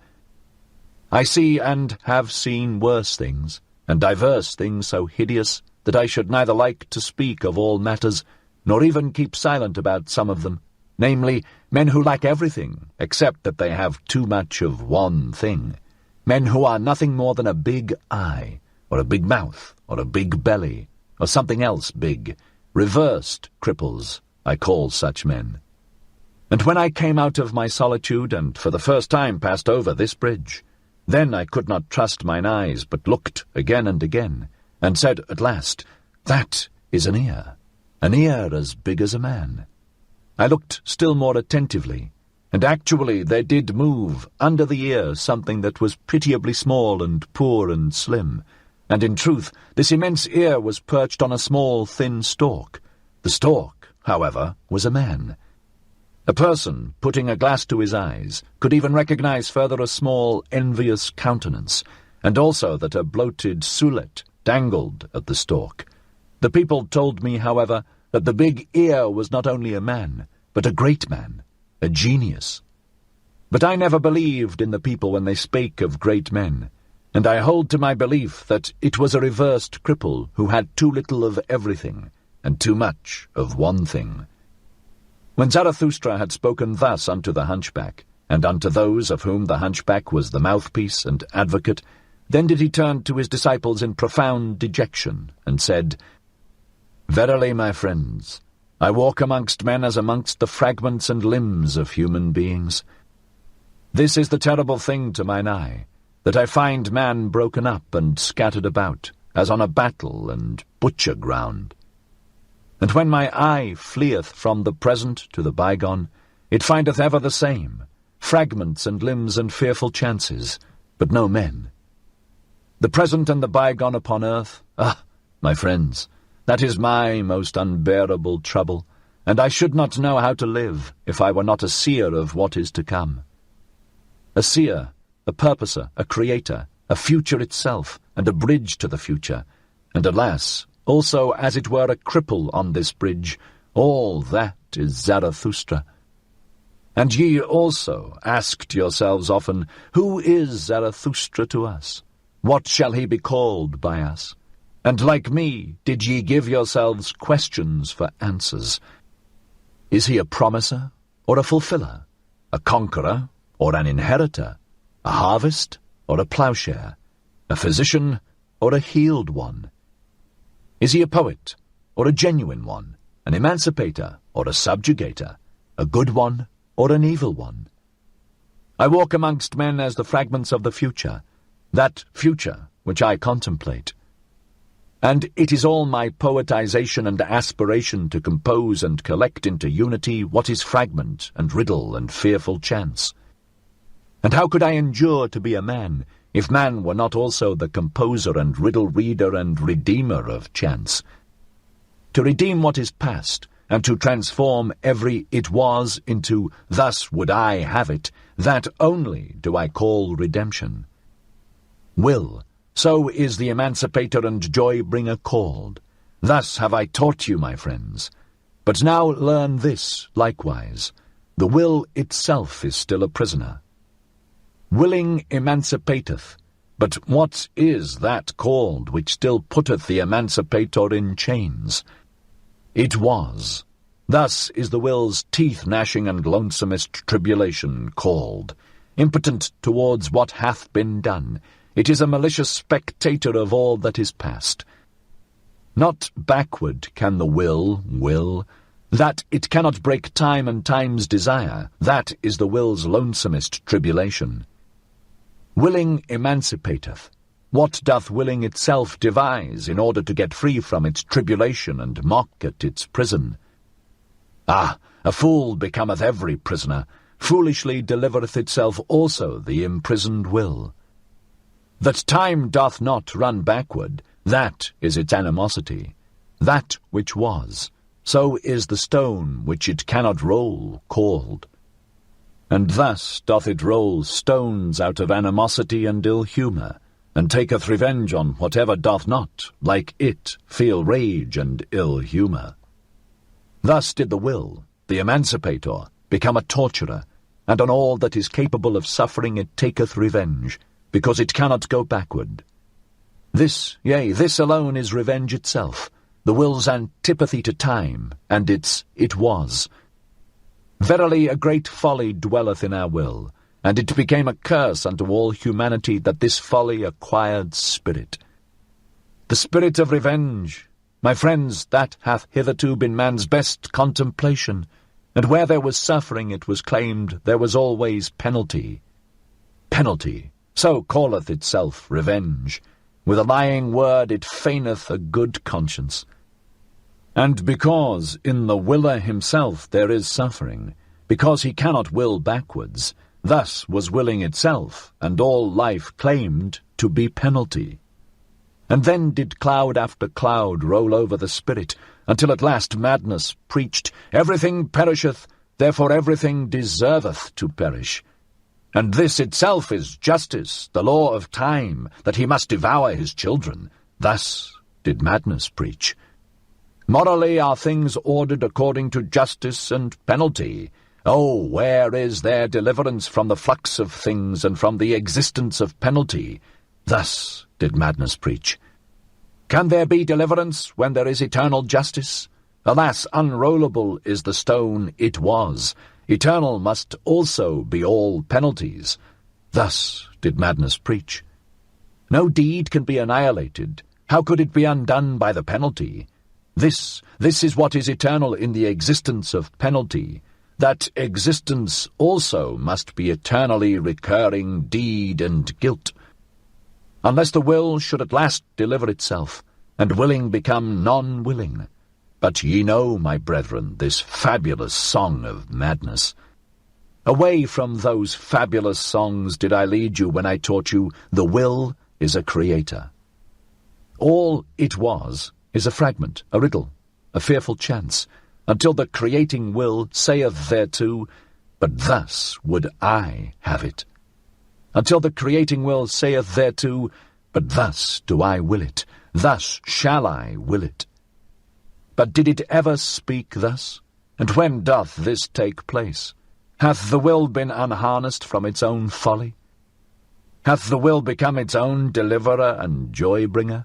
Hath it unlearned the spirit of revenge and all teeth-gnashing? And who hath taught it reconciliation with time, and something higher than all reconciliation? Something higher than all reconciliation must the will, which is the will to power. But how doth that take place? Who hath taught it also to will backwards? But at this point in his discourse, it chanced that Zarathustra suddenly paused, and looked like a person in the greatest alarm. With terror in his eyes did he gaze on his disciples. His glances pierced as with arrows their thoughts and arrear thoughts, but after a brief space he again laughed, and said soothedly, "It is difficult to live amongst men, because silence is so difficult, especially for a babbler." Thus spake Zarathustra. The hunchback, however, had listened to the conversation and had covered his face during the time. But when he heard Zarathustra laugh, he looked up with curiosity and said slowly, "But why doth Zarathustra speak otherwise unto us than unto his disciples?" Zarathustra answered, "What is there to be wondered at? With hunchbacks one may well speak in a hunchbacked way." "Very good," said the hunchback, "and with pupils one may well tell tales out of school. But why doth Zarathustra speak otherwise unto his pupils than unto himself?" 43. Manly prudence. Not the height, it is the declivity that is terrible. The declivity, where the gaze shooteth downwards and the hand graspeth upwards, there doth the heart become giddy through its double will. Ah, friends, do ye divine also my heart's double will? This is my declivity and my danger, that my gaze shooteth towards the summit, and my hand would fain clutch and lean on the depth. To man clingeth my will, with chains do I bind myself to man, because I am pulled upwards to the Superman, for thither doth mine other will tend. And therefore do I live blindly among men, as if I knew them not, that my hand may not entirely lose belief in firmness. I know not, you men, this gloom and consolation is often spread around me. I sit at the gateway for every rogue and ask, who wisheth to deceive me? This is my first manly prudence, that I allow myself to be deceived, so as not to be on my guard against deceivers. Ah, if I were on my guard against man, how could man be an anchor to my ball? Too easily would I be pulled upwards and away. This providence is over my fate, that I have to be without foresight. And he who would not languish amongst men must learn to drink out of all glasses, and he who would keep clean amongst men must know how to wash himself even with dirty water. And thus spake I often to myself for consolation, Courage, cheer up, old heart, an unhappiness hath failed to befall thee. Enjoy that as thy happiness. This, however, is mine other manly prudence. I am more forbearing to the vain than to the proud. Is not wounded vanity the mother of all tragedies? Where, however, pride is wounded, there groweth up something better than pride.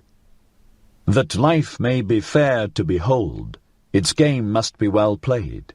For that purpose, however, it needeth good actors. Good actors have I found all the vain ones. They play and wish people to be fond of beholding them. All their spirit is in this wish. They represent themselves, they invent themselves. In their neighbourhood I like to look upon life. It cureth of melancholy. Therefore am I forbearing to the vain, because they are the physicians of my melancholy, and keep me attached to man as to a drama. And further, who conceiveth the full depth of the modesty of the vain man? I am favourable to him and sympathetic on account of his modesty. From you would he learn his belief in himself. He feedeth upon your glances. He eateth praise out of your hands. Your lies doth he even believe when you lie favourably about him, for in its depths sigheth his heart, What am I? And if that be the true virtue which is unconscious of itself, well, the vain man is unconscious of his modesty. This is, however, my third manly prudence. I am not put out of conceit with the wicked by your timorousness. I am happy to see the marvels the warm sun hatcheth, tigers and palms and rattlesnakes. Also amongst men there is a beautiful brood of the warm sun, and much that is marvellous in the wicked. In truth, as your wisest did not seem to me so very wise, so found I also human wickedness below the fame of it. And oft did I ask with a shake of the head, why still rattle, ye rattlesnakes? Verily, there is still a future even for evil, and the warmest south is still undiscovered by man. How many things are now called the worst wickedness, which are only 12 feet broad and 3 months long? Some day, however, will greater dragons come into the world. For that the Superman may not lack his dragon, the super-dragon that is worthy of him, there must still much warm sun glow on moist virgin forests. Out of your wild cats must tigers have evolved, and out of your poison toads crocodiles, for the good hunter shall have a good hunt. And verily, ye good and just, in you there is much to be laughed at, and especially your fear of what hath hitherto been called the devil. So alien are ye in your souls to what is great, that to you the Superman would be frightful in his goodness. And ye wise and knowing ones, ye would flee from the solar glow of the wisdom in which the Superman joyfully batheth his nakedness. Ye highest men who have come within my ken, this is my doubt of you, and my secret laughter. I suspect you would call my Superman a devil. I became tired of those highest and best ones. From their height did I long to be up, out, and away to the Superman. A horror came over me when I saw those best ones naked. Then there grew for me the pinions to soar away into distant futures. Into more distant futures, into more southern souths than ever artist dreamed of thither, where gods are ashamed of all clothes. But disguised do I want to see you, ye neighbours and fellow men, and well attired and vain and estimable, as the good and just. And disguised will I myself sit amongst you, that I may mistake you and myself, for that is my last manly prudence. Thus spake Zarathustra. 44. The stillest hour. What hath happened unto me, my friends? Ye see me troubled, driven forth, unwillingly obedient, ready to go, alas, to go away from you. Yea, once more must Zarathustra retire to his solitude, but unjoyously this time doth the bear go back to his cave. What hath happened unto me? Who ordereth this? Ah, mine angry mistress wisheth it so. She spake unto me. Have I ever named her name to you? Yesterday towards evening there spake unto me my stillest hour. That is the name of my terrible mistress. And thus did it happen, for everything must I tell you, that your heart may not harden against the suddenly departing one. Do ye know the terror of him who falleth asleep? To the very toes is he terrified, because the ground giveth way under him, and the dream beginneth. This do I speak unto you in parable. Yesterday at the stillest hour did the ground give way under me. The dream began. The hour hand moved on. The timepiece of my life drew breath. Never did I hear such stillness around me, so that my heart was terrified. Then was there spoken unto me without voice, Thou knowest it, Zarathustra. And I cried in terror at this whispering, and the blood left my face, but I was silent. Then was there once more spoken unto me without voice, Thou knowest it, Zarathustra, but thou dost not speak it. And at last I answered like one defiant, Yea, I know it, but I will not speak it. Then was there again spoken unto me without voice, Thou wilt not, Zarathustra? Is this true? Conceal thyself not behind thy defiance.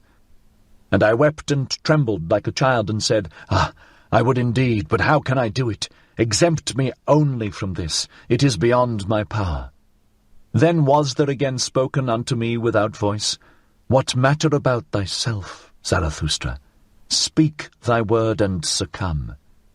And I answered, is it my word? Who am I? I await the worthier one. I am not worthy even to succumb by it. Then was there again spoken unto me without voice, What matter about thyself? Thou art not yet humble enough for me. Humility hath the hardest skin. And I answered, What hath not the skin of my humility endured? At the foot of my height do I dwell.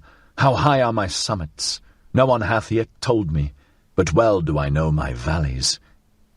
Then was there again spoken unto me without voice, O Zarathustra, he who hath to remove mountains removeth also valleys and plains.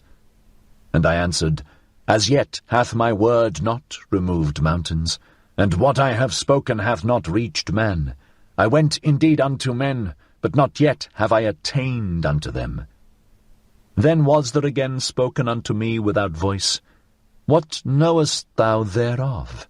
The dew falleth on the grass when the night is most silent. And I answered, They mocked me when I found and walked in mine own path, and certainly did my feet then tremble. And thus did they speak unto me, Thou forgottest the path before, now dost thou also forget how to walk. Then was there again spoken unto me without voice, What matter about their mockery? Thou art one who hast unlearned to obey. Now shalt thou command. Knowest thou not who is most needed by all? He who commandeth great things.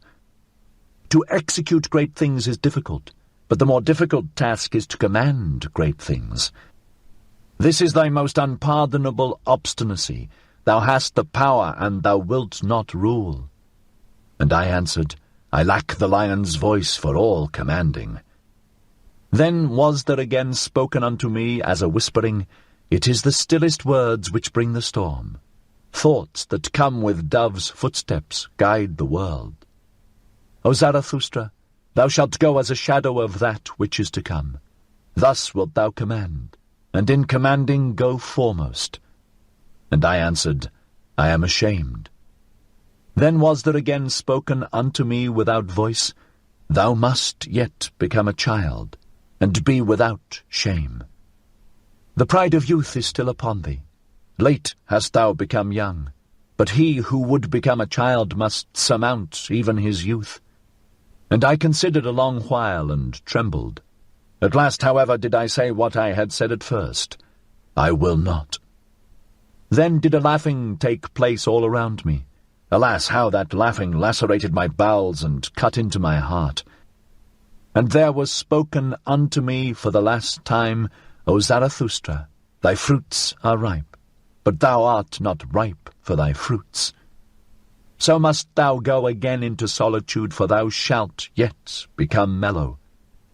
And again was there a laughing, and it fled. Then did it become still around me, as with a double stillness. I lay, however, on the ground, and the sweat flowed from my limbs. Now have ye heard all, and why I have to return to my solitude. Nothing have I kept hidden from you, my friends. But even this have ye heard from me, who is still the most reserved of men, and will be so. Ah, my friends, I should have something more to say unto you. I should have something more to give unto you. Why do I not give it? Am I then a niggard? When, however, Zarathustra had spoken these words, the violence of his pain, and a sense of the nearness of his departure from his friends came over him, so that he wept aloud, and no one knew how to console him. In the night, however, he went away alone and left his friends. Third part. Ye look aloft when ye long for exaltation, and I look downward because I am exalted. Who among you can at the same time laugh and be exalted? He who climbeth on the highest mountains laugheth at all tragic plays and tragic realities. Zarathustra. 1. Reading and Writing. 45. The Wanderer. Then, when it was about midnight, Zarathustra went his way over the ridge of the isle, that he might arrive early in the morning at the other coast, because there he meant to embark. For there was a good roadstead there, in which foreign ships also liked to anchor. Those ships took many people with them, who wished to cross over from the Happy Isles. So when Zarathustra thus ascended the mountain, he thought on the way of his many solitary wanderings from youth onwards, and how many mountains and ridges and summits he had already climbed.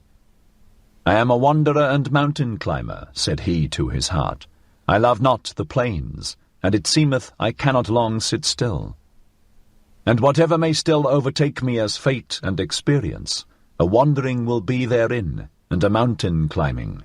In the end one experienceth only oneself. The time is now past when accidents could befall me, and what could now fall to my lot which would not already be mine own?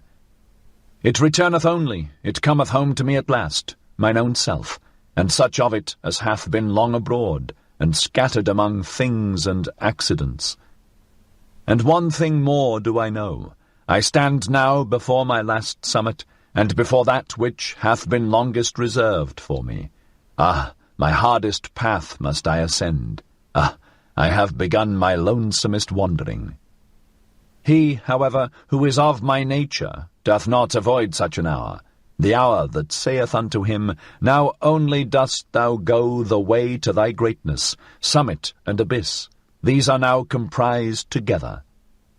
Thou goest the way to thy greatness, now hath it become thy last refuge, what was hitherto thy last danger. Thou goest the way to thy greatness, it must now be thy best courage that there is no longer any path behind thee. Thou goest the way to thy greatness, here shall no one steal after thee. Thy foot itself hath effaced the path behind thee, and over it standeth written, Impossibility. And if all ladders henceforth fail thee, then must thou learn to mount upon thine own head. How couldst thou mount upward otherwise? Upon thine own head, and beyond thine own heart, now must the gentlest in thee become the hardest. He who hath always much indulged himself, sickeneth at last by his much indulgence, praises on what maketh hardy. I do not praise the land where butter and honey flow. To learn to look away from oneself is necessary in order to see many things. This hardiness is needed by every mountain climber. He, however, who is obtrusive with his eyes as a discerner, how can he ever see more of anything than its foreground? But thou, O Zarathustra, wouldst view the ground of everything, and its background. Thus must thou mount even above thyself, upwards, until thou hast even thy stars under thee. Yea, to look down upon myself, and even upon my stars, that only would I call my summit, that hath remained for me as my last summit. Thus spake Zarathustra to himself while ascending, comforting his heart with harsh maxims, for he was sore at heart, as he had never been before.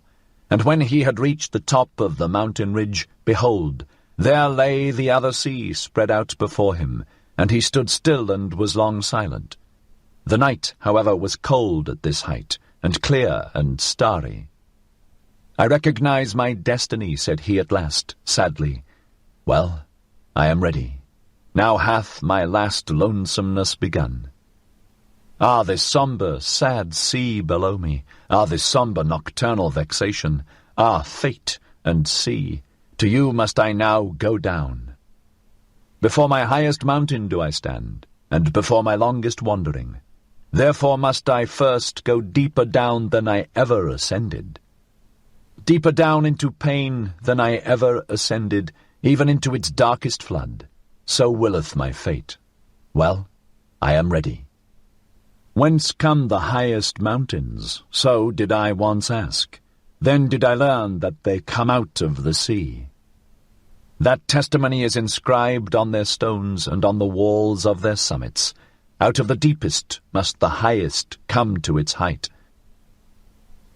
Thus spake Zarathustra on the ridge of the mountain where it was cold.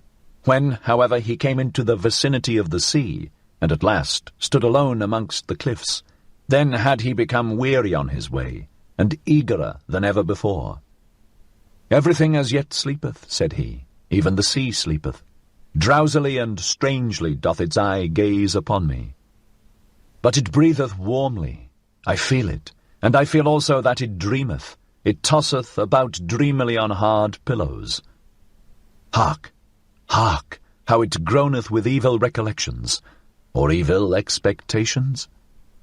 Ah, I am sad along with thee, thou dusky monster, and angry with myself even for thy sake. Ah, that my hand hath not strength enough. Gladly indeed would I free thee from evil dreams. And while Zarathustra thus spake, he laughed at himself with melancholy and bitterness. What, Zarathustra, said he, wilt thou even sing consolation to the sea? Ah, thou amiable fool, Zarathustra, thou too blindly confiding one, but thus hast thou ever been, ever hast thou approached confidently all that is terrible. Every monster wouldst thou caress, a whiff of warm breath, a little soft tuft on its paw, and immediately wert thou ready to love and lure it. Love is the danger of the lonesomest one, love to anything, if it only live. Laughable, verily, is my folly and my modesty in love. Thus spake Zarathustra, and laughed thereby a second time. Then, however, he thought of his abandoned friends, and, as if he had done them a wrong with his thoughts, he upbraided himself because of his thoughts, and forthwith it came to pass that the laugher wept. With anger and longing wept Zarathustra bitterly. 46. The Vision and the Enigma. 1. When it got abroad among the sailors that Zarathustra was on board the ship, for a man who came from the Happy Isles had gone on board along with him, there was great curiosity and expectation. But Zarathustra kept silent for 2 days, and was cold and deaf with sadness, so that he neither answered looks nor questions. On the evening of the 2nd day, however, he again opened his ears, though he still kept silent, for there were many curious and dangerous things to be heard on board the ship, which came from afar, and was to go still further. Zarathustra, however, was fond of all those who make distant voyages, and dislike to live without danger. And behold, when listening, his own tongue was at last loosened, and the ice of his heart broke. Then did he begin to speak thus. To you, the daring venturers and adventurers, and whoever hath embarked with cunning sails upon frightful seas, to you the enigma intoxicated, the twilight enjoyers, whose souls are allured by flutes to every treacherous gulf. For ye dislike to grope at a thread with cowardly hand, and where ye can divine, there do ye hate to calculate. To you only do I tell the enigma that I saw, the vision of the lonesomest one. Gloomily walked I lately in corpse-coloured twilight, gloomily and sternly with compressed lips. Not only one sun had set for me. A path which ascended daringly among boulders, an evil, lonesome path, which neither herb nor shrub any longer cheered, a mountain path, crunched under the daring of my foot. Mutely marching over the scornful clinking of pebbles, trampling the stone that let it slip, thus did my foot force its way upwards. Upwards, in spite of the spirit that drew it downwards, towards the abyss, the spirit of gravity, my devil and arch-enemy. Upwards, although it sat upon me half-dwarf, half-mole, paralyzed, paralyzing, dripping lead in mine ear, and thoughts like drops of lead into my brain. O Zarathustra, it whispered scornfully, syllable by syllable, thou stone of wisdom, thou threwest thyself high, but every thrown stone must fall. O Zarathustra, thou stone of wisdom, thou sling-stone, thou star-destroyer, thyself threwest thou so high, but every thrown stone must fall. Condemned of thyself, and to thine own stoning, O Zarathustra, far indeed threwest thou thy stone, but upon thyself will it recoil. Then was the dwarf silent, and it lasted long. The silence, however, oppressed me, and to be thus in pairs, one is verily lonesomer than when alone. I ascended, I dreamt, I thought, but everything oppressed me. A sick one did I resemble, whom bad torture wearieth, and a worse dream reawakeneth out of his first sleep. But there is something in me which I call courage. It hath hitherto slain for me every dejection. This courage at last bade me stand still and say, Dwarf, thou or I. For courage is the best slayer, courage which attacketh, for in every attack there is sound of triumph. Man, however, is the most courageous animal. Thereby hath he overcome every animal. With sound of triumph hath he overcome every pain. Human pain, however, is the sorest pain. Courage slayeth also giddiness at abysses, and where doth man not stand at abysses? Is not seeing itself seeing abysses? Courage is the best slayer. Courage slayeth also fellow-suffering. Fellow-suffering, however, is the deepest abyss. As deeply as man looketh into life, so deeply also doth he look into suffering. Courage, however, is the best slayer. Courage which attacketh, it slayeth even death itself, for it saith, Was that life? Well, once more. In such speech, however, there is much sound of triumph. He who hath ears to hear, let him hear. 2. Halt, dwarf, said I, either I or thou.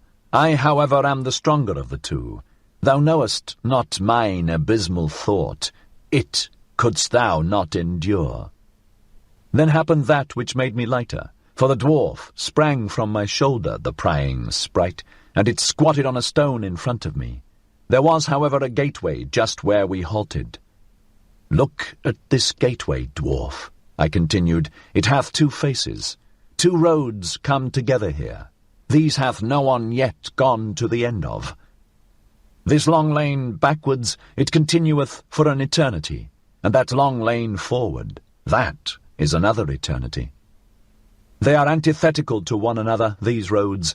They directly abut on one another, and it is here at this gateway that they come together. The name of the gateway is inscribed above, this moment. But should one follow them further, and even further and further on, thinkest thou, dwarf, that these roads would be eternally antithetical? Everything straight lieth, murmured the dwarf contemptuously. All truth is crooked. Time itself is a circle. Thou spirit of gravity, said I wrathfully, do not take it too lightly, or I shall let thee squat where thou squattest, halt-foot, and I carried thee high. Observe, continued I, this moment. From the gateway, this moment, there runneth a long eternal lane backwards. Behind us lieth an eternity. Must not whatever can run its course of all things have already run along that lane? Must not whatever can happen of all things have already happened, resulted, and gone by? And if everything have already existed, what thinkest thou, dwarf, of this moment? Must not this gateway also have already existed? And are not all things closely bound together in such wise that this moment draweth all coming things after it, consequently itself also? For whatever can run its course of all things, also in this long lane outward must it once more run. And this slow spider which creepeth in the moonlight, and this moonlight itself, and thou and I in this gateway whispering together, whispering of eternal things, must we not all have already existed? And must we not return and run in that other lane out before us, that long, weird lane? Must we not eternally return? Thus did I speak, and always more softly, for I was afraid of my own thoughts, and arrear thoughts. Then suddenly did I hear a dog howl near me. Had I ever heard a dog howl thus? My thoughts ran back. Yes, when I was a child, in my most distant childhood. Then did I hear a dog howl thus, and saw it also, with hair bristling its head upwards, trembling in the stillest midnight, when even dogs believe in ghosts. So that it excited my commiseration, for just then went the full moon, silent as death, over the house. Just then did it stand still, a glowing globe, at rest on the flat roof, as if on someone's property. Thereby had the dog been terrified, for dogs believe in thieves and ghosts. And when I again heard such howling, then did it excite my commiseration once more. Where was now the dwarf, and the gateway, and the spider, and all the whispering? Had I dreamt? Had I awakened?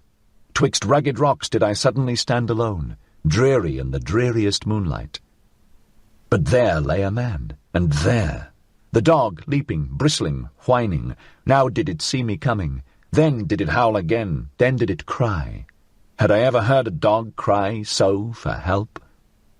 And verily what I saw, the like had I never seen. A young shepherd did I see, writhing, choking, quivering with distorted countenance, and with a heavy black serpent hanging out of his mouth.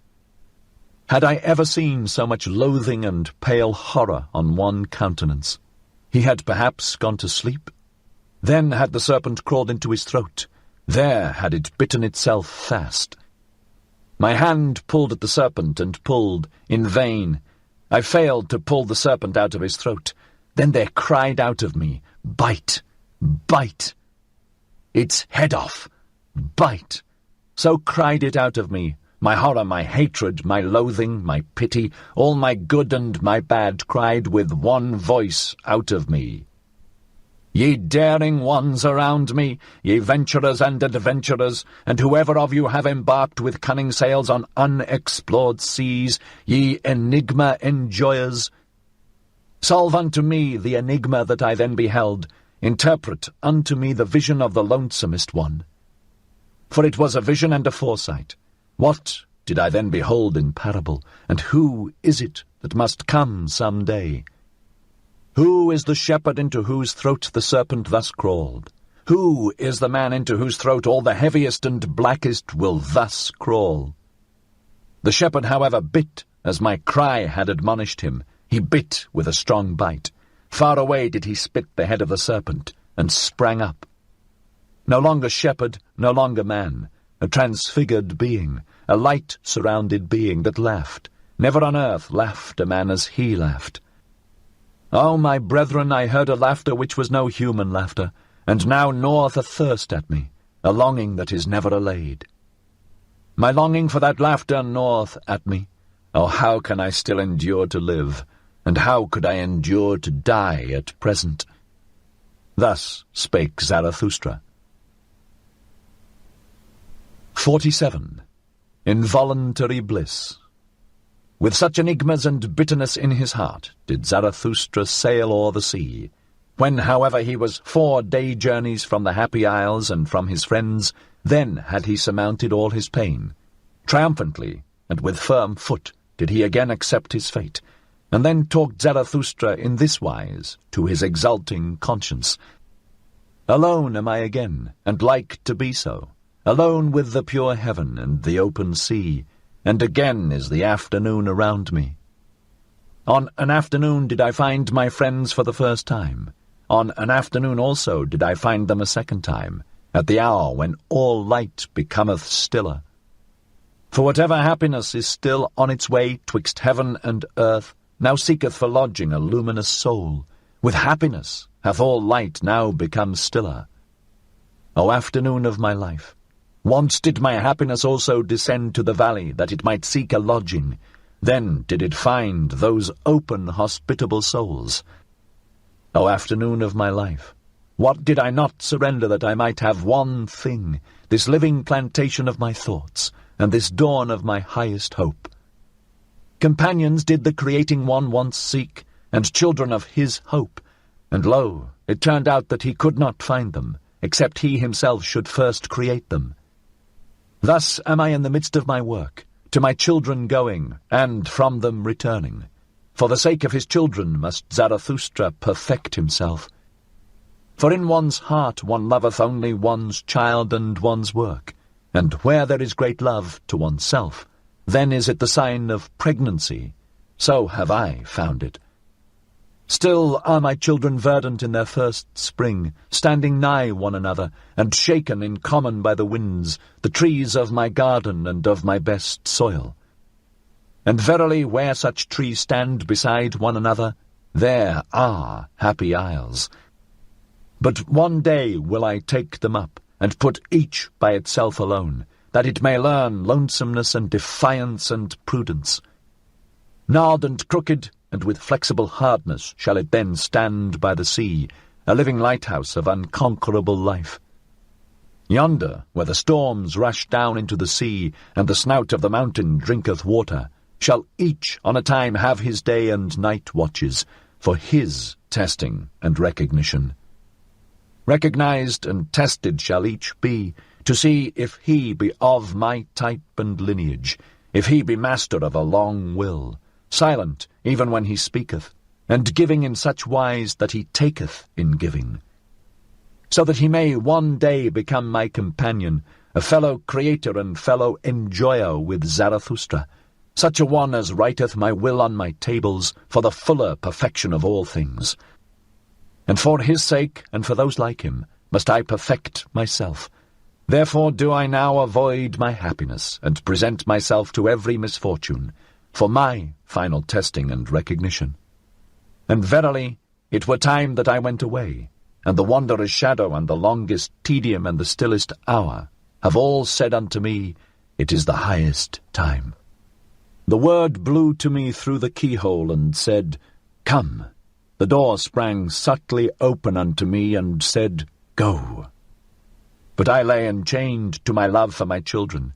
Desire spread this snare for me, the desire for love, that I should become the prey of my children and lose myself in them. Desiring, that is now for me to have lost myself. I possess you, my children. In this possessing shall everything be assurance, and nothing desire. But brooding lay the son of my love upon me, in his own juice stewed Zarathustra, then did shadows and doubts fly past me. For frost and winter I now longed. Oh, that frost and winter would again make me crack and crunch, sighed I. Then arose icy mist out of me. My past burst its tomb, many pains buried alive woke up. Fully slept had they merely, concealed in corpse clothes. So called everything unto me in signs. It is time. But I heard not, until at last mine abyss moved, and my thought bit me. Ah, abysmal thought, which art my thought, when shall I find strength to hear thee burrowing and no longer tremble? To my very throat throbbeth my heart when I hear thee burrowing. Thy muteness even is like to strangle me, thou abysmal mute one. As yet have I never ventured to call thee up. It hath been enough that I have carried thee about with me. As yet have I not been strong enough for my final lion wantonness and playfulness. Sufficiently formidable unto me hath thy weight ever been. But one day shall I yet find the strength and the lion's voice which will call thee up. When I shall have surmounted myself therein, then will I surmount myself also in that which is greater, and a victory shall be the seal of my perfection. Meanwhile do I sail along on uncertain seas. Chance flattereth me, smooth-tongued chance. Forward and backward do I gaze. Still see I no end. And yet hath the hour of my final struggle not come to me, or doth it come to me perhaps just now? Verily, with insidious beauty do sea and life gaze upon me round about. O afternoon of my life, O happiness before eventide, O haven upon high seas, O peace in uncertainty, how I distrust all of you. Verily distrustful am I of your insidious beauty, like the lover am I, who distrusteth too sleek smiling. As he pusheth the best beloved before him, tender even in severity, the jealous one, so do I push this blissful hour before me. Away with thee, thou blissful hour.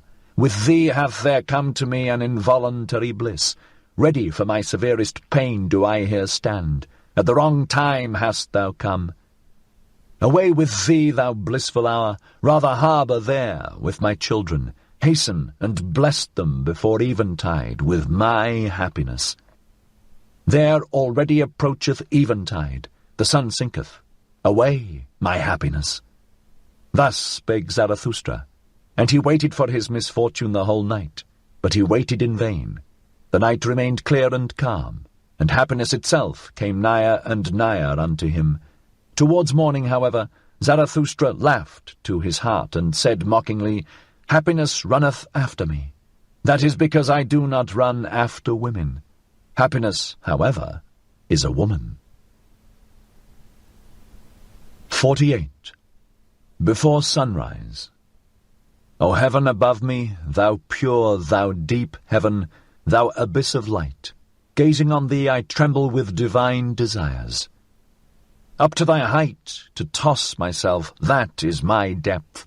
In thy purity to hide myself, that is mine innocence. The god veileth his beauty, thus hidest thou thy stars. Thou speakest not thus, proclaimest thou thy wisdom unto me. Mute o'er the raging sea hast thou risen for me today. Thy love and thy modesty make a revelation unto my raging soul. In that thou camest unto me beautiful, veiled in thy beauty. In that thou spakest unto me mutely, obvious in thy wisdom. Oh, how could I fail to divine all the modesty of thy soul? Before the sun didst thou come unto me, the lonesomest one. We have been friends from the beginning. To us are grief, gruesomeness, and ground common. Even the sun is common to us. We do not speak to each other because we know too much. We keep silent to each other. We smile our knowledge to each other. Art thou not the light of my fire? Hast thou not the sister soul of mine insight? Together did we learn everything. Together did we learn to ascend beyond ourselves to ourselves, and to smile uncloudedly. Uncloudedly to smile down out of luminous eyes, and out of miles of distance, when under us constraint and purpose and guilt steam like rain. And wandered I alone, for what did my soul hunger by night, and in labyrinthine paths, and climbed I mountains? Whom did I ever seek, if not thee, upon mountains? And all my wandering and mountain climbing, a necessity was it merely, and a makeshift of the unhandy one. To fly only wanteth mine entire will, to fly into thee. And what have I hated more than passing clouds, and whatever tainteth thee? And mine own hatred have I even hated, because it tainted thee. The passing clouds I detest, those stealthy cats of prey. They take from thee and me what is common to us, the vast unbounded yea and amen saying. These mediators and mixers we detest, the passing clouds, those half and half ones that have neither learned to bless nor to curse from the heart. Rather will I sit in a tub under a closed heaven, rather will I sit in the abyss without heaven, than see thee, thou luminous heaven, tainted with passing clouds. And oft have I longed to pin them fast with the jagged gold wires of lightning, that I might, like the thunder, beat the drum upon their kettle bellies. An angry drummer, because they rob me of thy yea and amen. Thou heaven above me, thou pure, thou luminous heaven, thou abyss of light, because they rob thee of my yea and amen. For rather will I have noise and thunders and tempest blasts than this discreet doubting cat repose, and also amongst men do I hate most of all the soft treaders, and half ones, and the doubting, hesitating, passing clouds. And he who cannot bless shall learn to curse. This clear teaching dropped unto me from the clear heaven. This star standeth in my heaven even in dark nights. I, however, am a blesser and a yea-sayer. If thou be but around me, thou pure, thou luminous heaven, thou abyss of light, into all abysses do I then carry my beneficent yea-saying. A blesser have I become and a yea-sayer, and therefore strove I long and was a striver, that I might one day get my hands free for blessing. This, however, is my blessing, to stand above everything as its own heaven, its round roof, its azure bell and eternal security, and blessed is he who thus blesseth. For all things are baptized at the font of eternity, and beyond good and evil. Good and evil themselves, however, are but fugitive shadows and damp afflictions and passing clouds. Verily it is a blessing and not a blasphemy when I teach that, above all things, there standeth the heaven of chance, the heaven of innocence, the heaven of hazard, the heaven of wantonness. Of hazard, that is the oldest nobility in the world. That gave I back to all things. I emancipated them from bondage under purpose. This freedom and celestial serenity did I put like an azure bell above all things, when I taught that over them and through them no eternal will willeth. This wantonness and folly did I put in place of that will, when I taught that in everything there is one thing impossible, rationality. A little reason, to be sure, a germ of wisdom scattered from star to star. This leaven is mixed in all things. For the sake of folly, wisdom is mixed in all things. A little wisdom is indeed possible, but this blessed security have I found in all things, that they prefer to dance on the feet of chance.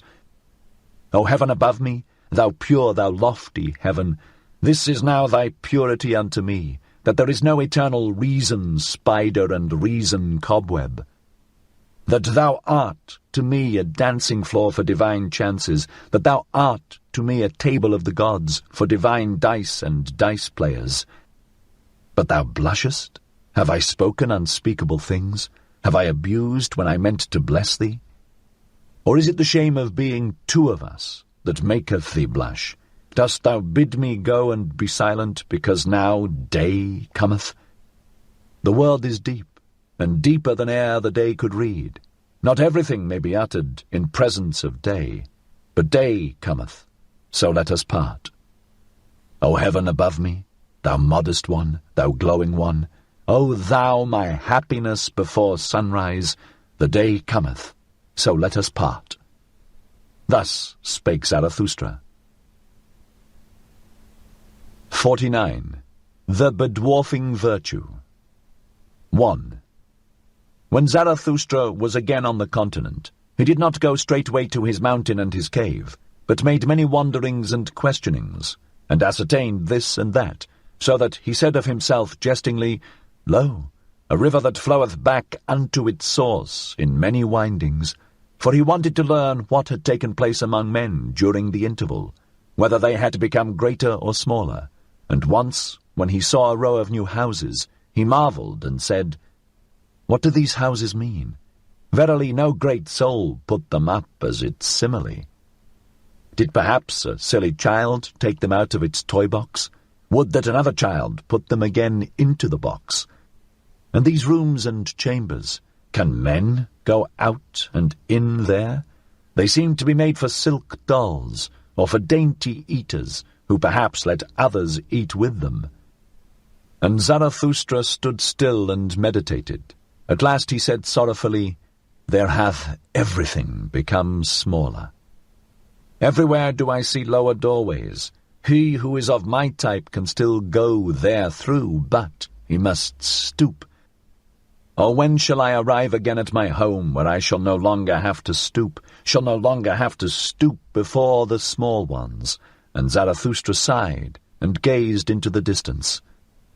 The same day, however, he gave his discourse on the bedwarfing virtue. 2. I pass through this people and keep mine eyes open. They do not forgive me for not envying their virtues. They bite at me, because I say unto them that for small people small virtues are necessary, and because it is hard for me to understand that small people are necessary. Here am I still like a cock in a strange farmyard, at which even the hens peck, but on that account I am not unfriendly to the hens. I am courteous towards them, as towards all small annoyances. To be prickly towards what is small seemeth to me wisdom for hedgehogs. They all speak of me when they sit around their fire in the evening. They speak of me, but no one thinketh of me. This is the new stillness which I have experienced. Their noise around me spreadeth a mantle over my thoughts. They shout to one another, What is this gloomy cloud about to do to us? Let us see that it doth not bring a plague upon us. And recently did a woman seize upon her child that was coming unto me. Take the children away, cried she, such eyes scorch children's souls. They cough when I speak. They think coughing an objection to strong winds. They divine nothing of the boisterousness of my happiness. We have not yet time for Zarathustra, so they object. But what matter about a time that hath no time for Zarathustra? And if they should altogether praise me, how could I go to sleep on their praise? A girdle of spines is their praise unto me. It scratcheth me even when I take it off. And this also did I learn among them. The praiser doeth as if he gave back. In truth, however, he wanteth more to be given him. Ask my foot if their lauding and luring strains please it. Verily to such measure and tic-tac it liketh neither to dance nor to stand still. To small virtues would they fain lure and laud me. To the tic-tac of small happiness would they fain persuade my foot. I pass through this people and keep mine eyes open. They have become smaller, and ever become smaller. The reason thereof is their doctrine of happiness and virtue. For they are moderate also in virtue, because they want comfort. With comfort, however, moderate virtue only is compatible. To be sure, they also learn in their way to stride on and stride forward. That I call their hobbling. Thereby they become a hindrance to all who are in haste. And many of them go forward, and look backwards thereby, with stiffened necks. Those do I like to run up against. Foot and eye shall not lie, nor give the lie to each other. But there is much lying among small people. Some of them will, but most of them are willed. Some of them are genuine, but most of them are bad actors. There are actors without knowing it amongst them, and actors without intending it. The genuine ones are always rare, especially the genuine actors. Of man there is little here, therefore do their women masculinize themselves, for only he who is man enough will save the woman in woman. And this hypocrisy found I worst amongst them, that even those who command feign the virtues of those who serve. I serve, thou servest, we serve, so chanteth here even the hypocrisy of the rulers, and alas, if the first lord be only the first servant.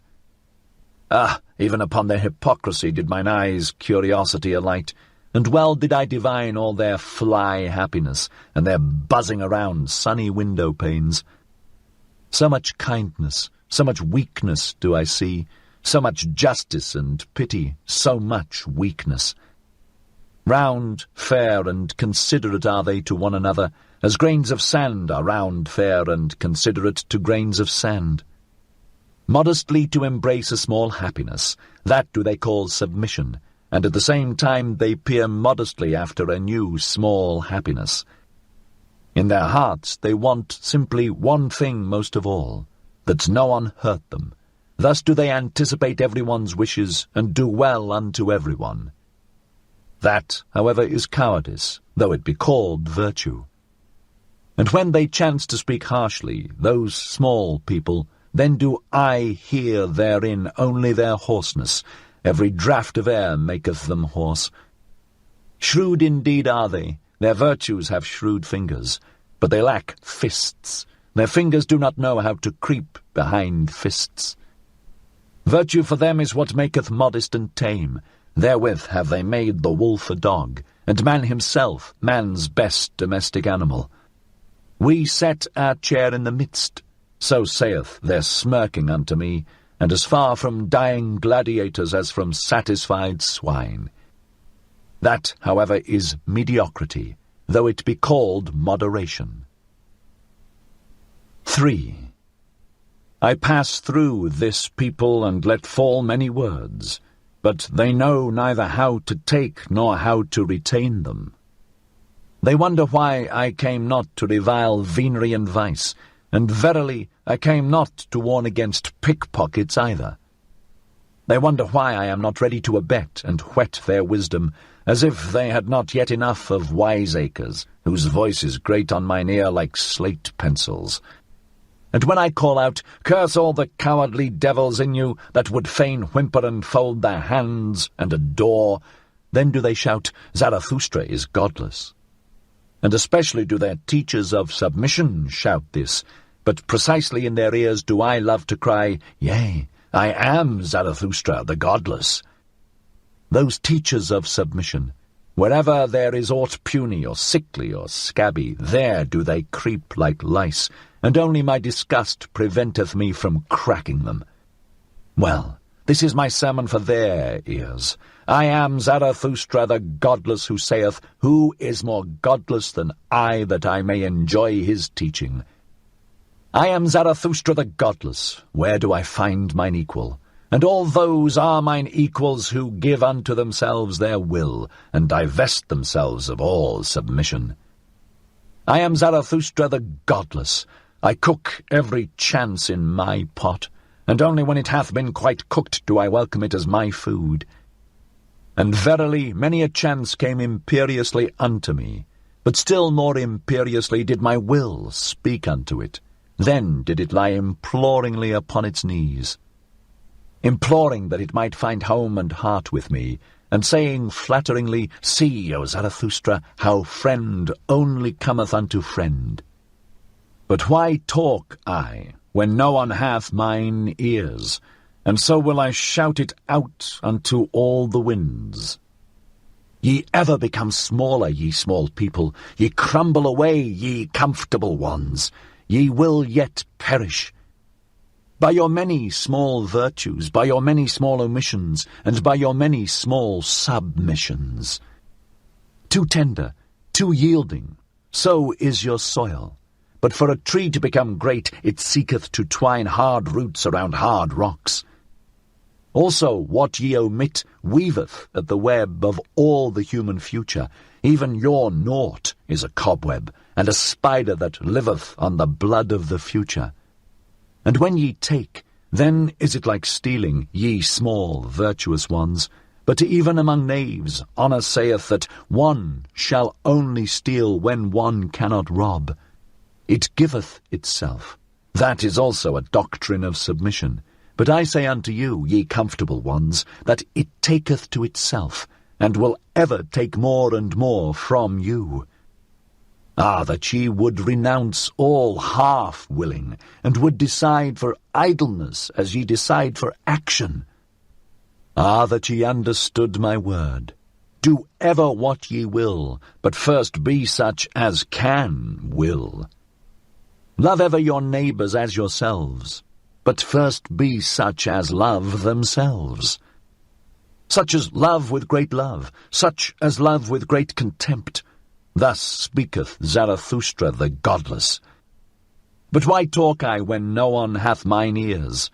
It is still an hour too early for me here. Mine own forerunner am I among this people, mine own cock-crow in dark lanes. But their hour cometh, and there cometh also mine.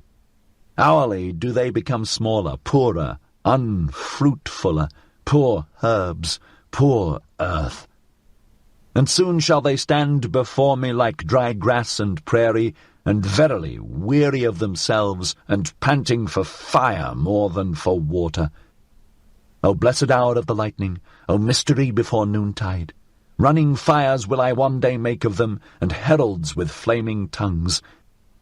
Herald shall they one day with flaming tongues. It cometh, it is nigh, the great noontide. Thus spake Zarathustra. 50. On the Olive Mount. Winter, a bad guest, sitteth with me at home. Blue are my hands with his friendly hand-shaking. I honour him, that bad guest, but gladly leave him alone. Gladly do I run away from him, and when one runneth well, then one escapeth him. With warm feet and warm thoughts do I run where the wind is calm, to the sunny corner of mine olive mount. There do I laugh at my stern guest, and am still fond of him, because he cleareth my house of flies, and quieteth many little noises. For he suffereth it not, if a gnat wanteth to buzz, or even two of them. Also the lanes maketh he lonesome, so that the moonlight is afraid there at night. A hard guest is he, but I honour him, and do not worship, like the tenderlings, the pot-bellied fire idol. Better even a little teeth-chattering than idle adoration, so willeth my nature. And especially have I a grudge against all ardent, steamy fire idols. Him whom I love better in winter than in summer. Better do I now mock at mine enemies, and more heartily, when winter sitteth in my house. Heartily, verily, even when I creep into bed, there still laugheth and wantoneth my hidden happiness, even my deceptive dream laugheth. I, a creeper?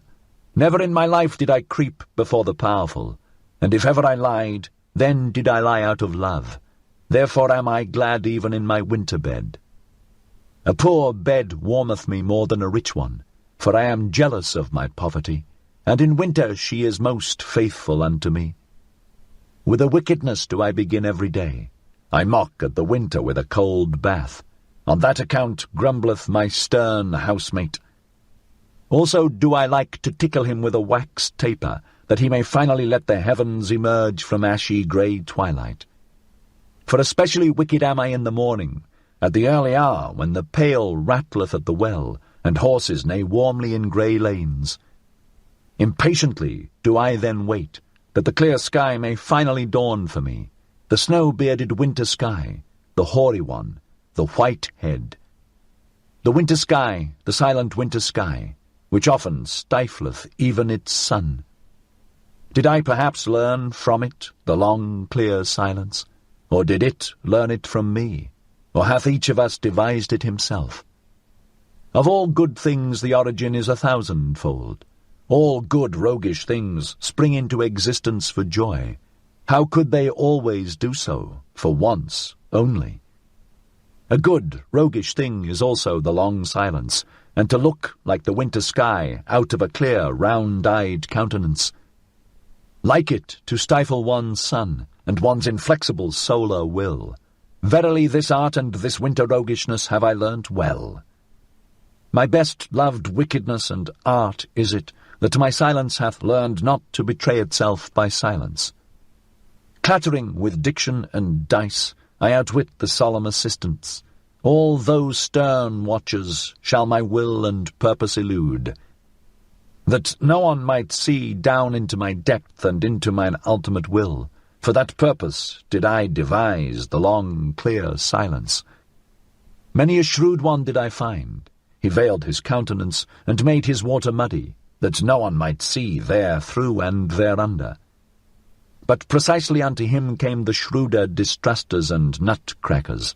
Precisely from him did they fish his best concealed fish. But the clear, the honest, the transparent, these are for me the wisest silent ones. In them so profound is the depth, that even the clearest water doth not betray it. The snow-bearded, silent winter sky, thou round-eyed white head above me, O thou heavenly smile of my soul and its wantonness! And must I not conceal myself like one who hath swallowed gold, lest my soul should be ripped up? Must I not wear stilts, that they may overlook my long legs, all those enviers and injurers around me? Those dingy, fire-warmed, used-up, green-tinted, ill-natured souls, how could their envy endure my happiness? Thus do I show them only the ice and winter of my peaks, and not that my mountain windeth all the solar girdles around it. They hear only the whistling of my winter storms, and know not that I also travel over warm seas, like longing, heavy, hot south winds. They commiserate also my accidents and chances, but my word saith, Suffer the chance to come unto me. Innocent is it as a little child. How could they endure my happiness, if I did not put around it accidents and winter privations and bearskin caps and enmantling snowflakes? If I did not myself commiserate their pity, the pity of those enviers and injurers? If I did not myself sigh before them and chatter with cold, and patiently let myself be swathed in their pity? This is the wise, waggish will and good will of my soul, that it concealeth not its winters and glacial storms. It concealeth not its chilblains either. To one man, lonesomeness is the flight of the sick one. To another it is the flight from the sick ones. Let them hear me, chattering and sighing with winter cold, all those poor, squinting knaves around me. With such sighing and chattering do I flee from their heated rooms. Let them sympathize with me and sigh with me on account of my chilblains. At the ice of knowledge will he yet freeze to death, so they mourn. Meanwhile do I run with warm feet hither and thither on mine olive mount. In the sunny corner of mine olive mount do I sing and mock at all pity. Thus sang Zarathustra. 51. On passing by. Thus slowly wandering through many peoples and diverse cities did Zarathustra return by roundabout roads to his mountains and his cave. And behold, thereby came he unawares also to the gate of the great city. Here, however, a foaming fool with extended hands sprang forward to him and stood in his way. It was the same fool whom the people called the ape of Zarathustra, for he had learned from him something of the expression and modulation of language, and perhaps liked also to borrow from the store of his wisdom. And the fool talked thus to Zarathustra. O Zarathustra, here is the great city. Here hast thou nothing to seek and everything to lose. Why wouldst thou wade through this mire? Have pity upon thy foot, spit rather on the gate of the city, and turn back. Here is the hell for anchorites' thoughts. Here are great thoughts seethed alive and boiled small. Here do all great sentiments decay.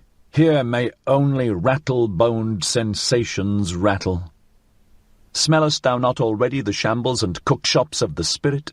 Steameth not this city with the fumes of slaughtered spirit? Seest thou not the souls hanging like limp, dirty rags, and they make newspapers also out of these rags? Hearest thou not how spirit hath here become a verbal game? Loathsome verbal swill doth it vomit forth, and they make newspapers also out of this verbal swill. They hound one another, and know not whither. They inflame one another, and know not why. They tinkle with their pinchbeck, they jingle with their gold. They are cold, and seek warmth from distilled waters. They are inflamed, and seek coolness from frozen spirits. They are all sick and sore through public opinion. All lusts and vices are here at home, but here there are also the virtuous. There is much appointed virtue. Much appointable virtue with scribe fingers, and hardy sitting flesh and waiting flesh, blessed with small breast stars, and padded haunchless daughters. There is here also much piety, and much faithful spittle-licking and spittle-backing before the God of hosts. From on high drippeth the star, and the gracious spittle, for the high longeth every starless bosom. The moon hath its court, and the court hath its moon calves. Unto all, however, that cometh from the court do the mendicant people pray, and all appointable mendicant virtues. I serve, thou servest, we serve. So prayeth all appointable virtue to the prince, that the merited star may at last stick on the slender breast. But the moon still revolveth around all that is earthly. So revolveth also the prince around what is earthliest of all. That, however, is the gold of the shopman. The god of the hosts of war is not the god of the golden bar.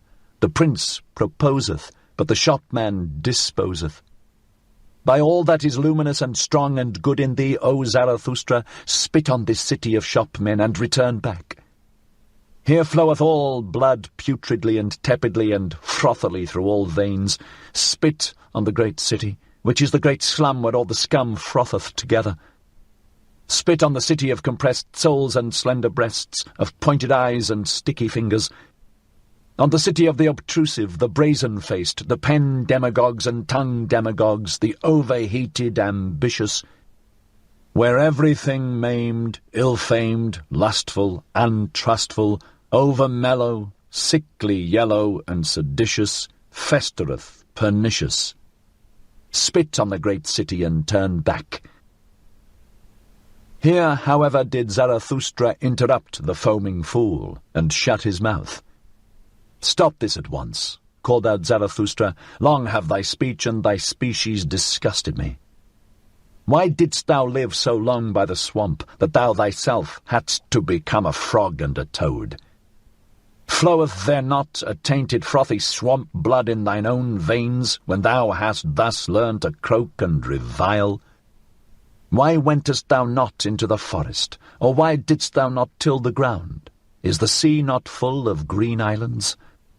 I despise thy contempt, and when thou warnedst me, why didst thou not warn thyself? Out of love alone shall my contempt and my warning bird take wing, but not out of the swamp. They call thee mine ape, thou foaming fool, but I call thee my grunting pig. By thy grunting thou spoilest even my praise of folly. What was it that first made thee grunt? Because no one sufficiently flattered thee. Therefore didst thou seat thyself beside this filth, that thou mightest have cause for much grunting, that thou mightest have cause for much vengeance. For vengeance, thou vain fool, is all thy foaming. I have divined thee well. But thy fool's word injureth me, even when thou art right. And even if Zarathustra's word were 100 times justified, thou wouldst ever do wrong with my word. Thus spake Zarathustra. Then did he look on the great city, and sighed, and was long silent. At last he spake thus. I loathe also this great city, and not only this fool. Here and there is nothing to better, nothing to worsen. Woe to this great city, and I would that I already saw the pillar of fire in which it will be consumed. For such pillars of fire must precede the great noontide, but this hath its time and its own fate. This precept, however, give I unto thee in parting, thou fool. Where one can no longer love, there should one pass by. Thus spake Zarathustra, and passed by the fool and the great city. 52. The Apostates. 1. Ah, lieth everything already withered and grey, which but lately stood green and many-hued on this meadow, and how much honey of hope did I carry hence into my beehives! Those young hearts have already all become old, and not old even, only weary, ordinary, comfortable. They declare it. We have again become pious.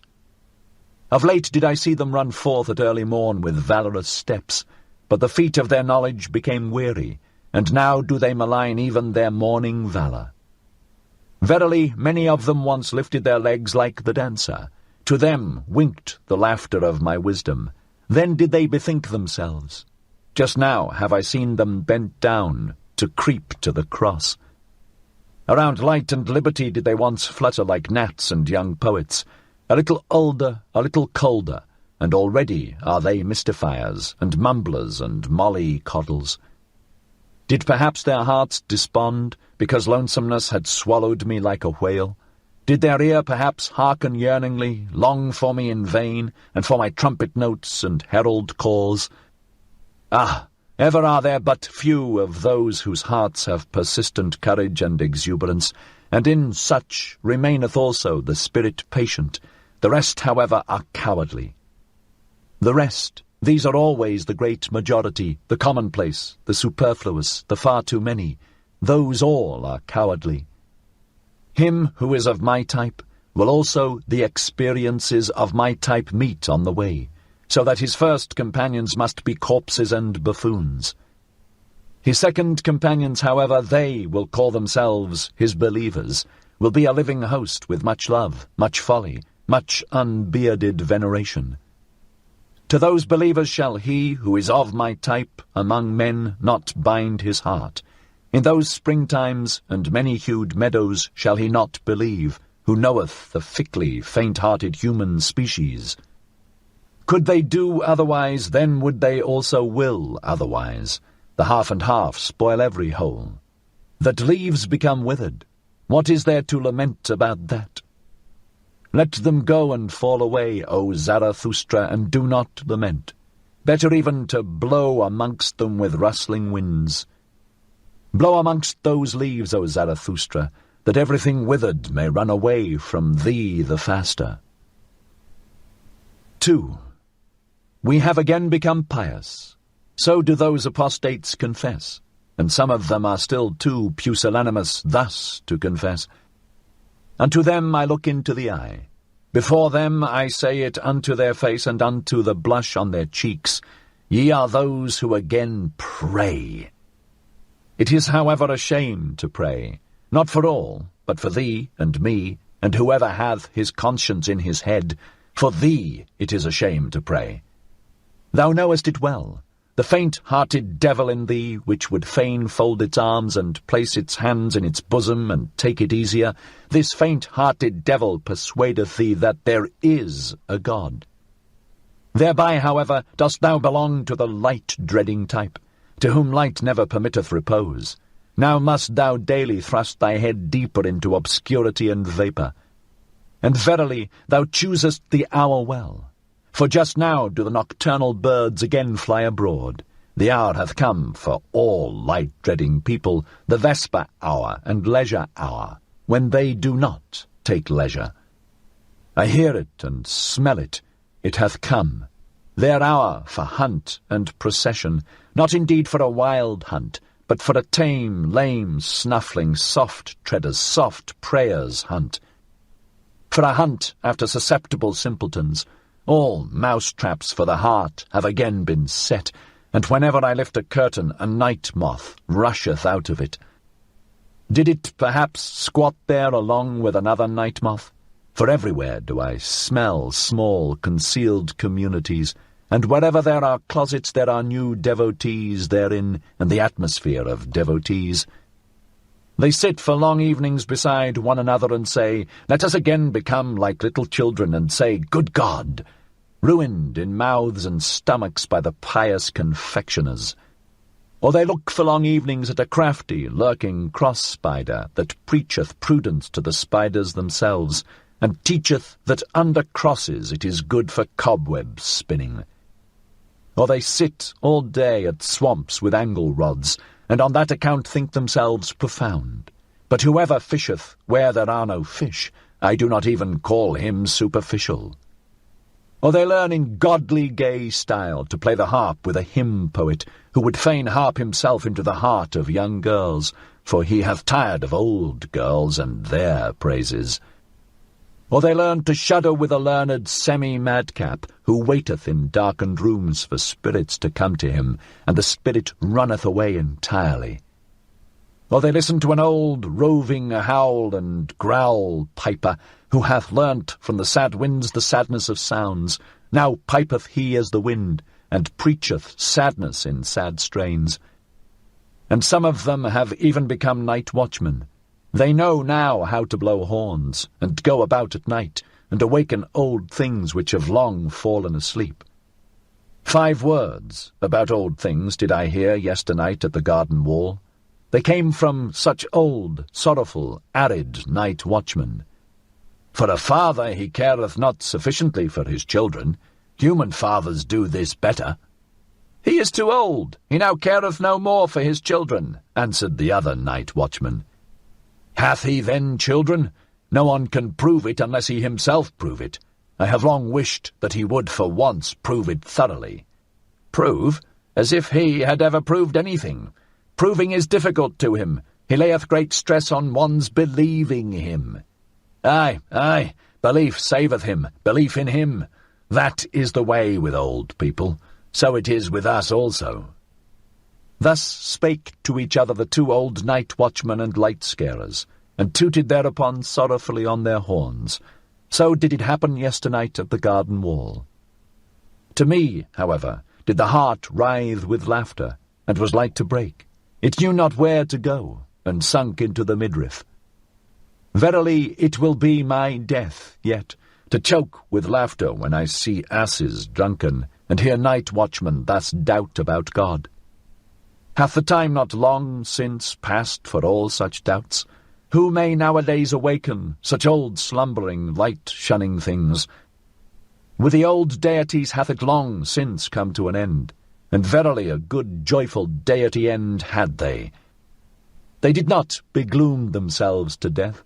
That do people fabricate.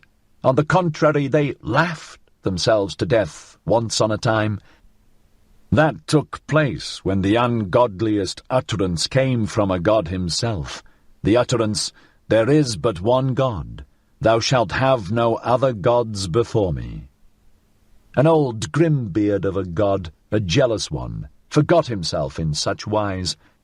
And all the gods then laughed and shook upon their thrones and exclaimed, "Is it not just divinity that there are gods, but no God? He that hath an ear, let him hear." Thus talked Zarathustra in the city he loved, which is surnamed the Pied Cow. For from here he had but 2 days to travel to reach once more his cave and his animals. His soul, however, rejoiced unceasingly on account of the nighness of his return home. 53. The Return Home. O lonesomeness, my home, lonesomeness! Too long have I lived wildly in wild remoteness to return to thee without tears. Now threaten me with the finger as mothers threaten, now smile upon me as mothers smile. Now say just, who was it that like a whirlwind once rushed away from me? Who, when departing, called out, "Too long have I sat with lonesomeness. There have I unlearned silence. That hast thou learned now, surely." O Zarathustra, everything do I know, and that thou wert more forsaken amongst the many, thou unique one, than thou ever wert with me. One thing is forsakenness, another matter is lonesomeness. That hast thou now learned, and that amongst men thou wilt ever be wild and strange. Wild and strange even when they love thee, for above all they want to be treated indulgently. Here, however, art thou at home and house with thyself. Here canst thou utter everything and unbosom all motives. Nothing is here ashamed of concealed, congealed feelings. Here do all things come caressingly to thy talk and flatter thee, for they want to ride upon thy back. On every simile dost thou here ride to every truth. Uprightly and openly mayest thou here talk to all things, and verily it soundeth as praise in their ears, for one to talk to all things directly. Another matter, however, is forsakenness. For dost thou remember, O Zarathustra, when thy bird screamed overhead, when thou stoodest in the forest, irresolute, ignorant where to go, beside a corpse? When thou spakest, "Let mine animals lead me, more dangerous have I found it among men than among animals," that was forsakenness. And dost thou remember, O Zarathustra, when thou sattest in thine isle, a well of wine, giving and granting amongst empty buckets, bestowing and distributing among the thirsty, until at last thou alone sattest thirsty amongst the drunken ones, and wailedst nightly, "Is taking not more blessed than giving, and stealing yet more blessed than taking?" That was forsakenness. And dost thou remember, O Zarathustra, when thy stillest hour came and drove thee forth from thyself, when with wicked whispering it said, "Speak and succumb"? When it disgusted thee with all thy waiting and silence, and discouraged thy humble courage, that was forsakenness. O lonesomeness, my home, lonesomeness, how blessedly and tenderly speaketh thy voice unto me. We do not question each other, we do not complain to each other, we go together openly through open doors. For all is open with thee and clear, and even the hours run here on lighter feet, for in the dark time weigheth heavier upon one than in the light. Here fly open unto me all being's words and word cabinets. Here all being wanteth to become words. Here all becoming wanteth to learn of me how to talk. Down there, however, all talking is in vain. There, forgetting and passing by are the best wisdom. That have I learned now. He who would understand everything in man must handle everything, but for that I have 2 clean hands. I do not like even to inhale their breath. Alas, that I have lived so long among their noise and bad breaths.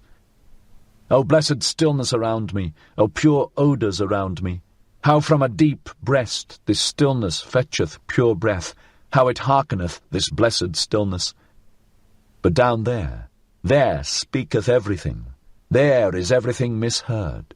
If one announce one's wisdom with bells, the shopmen in the marketplace will outjingle it with pennies. Everything among them talketh. No one knoweth any longer how to understand. Everything falleth into the water. Nothing falleth any longer into deep wells. Everything among them talketh. Nothing succeedeth any longer, and accomplisheth itself. Everything cackleth, but who will still sit quietly on the nest and hatch eggs? Everything among them talketh.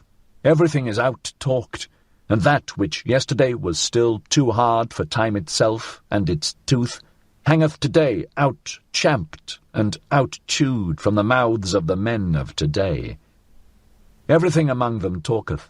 Everything is betrayed, and what was once called the secret and secrecy of profound souls belongeth today to the street trumpeters and other butterflies. O human hubbub, thou wonderful thing, thou noise in dark streets, now art thou again behind me, my greatest danger lieth behind me. In indulging and pitying lay ever my greatest danger, and all human hubbub wisheth to be indulged and tolerated. With suppressed truths, with fool's hand and befooled heart, and rich in petty lies of pity, thus have I ever lived among men. Disguised did I sit amongst them, ready to misjudge myself that I might endure them, and willingly saying to myself, Thou fool, thou dost not know men. One unlearneth men when one liveth amongst them. There is too much foreground in all men. What can far-seeing, far-longing eyes do there? And, fool that I was, when they misjudged me, I indulged them on that account more than myself, being habitually hard on myself, and often even taking revenge on myself for the indulgence. Stung all over by poisonous flies, and hollowed like the stone by many drops of wickedness, thus did I sit among them, and still said to myself, Innocent is everything petty of its pettiness. Especially did I find those who call themselves the good the most poisonous flies. They sting in all innocence. They lie in all innocence. How could they be just towards me? He who liveth amongst the good, pity teacheth him to lie.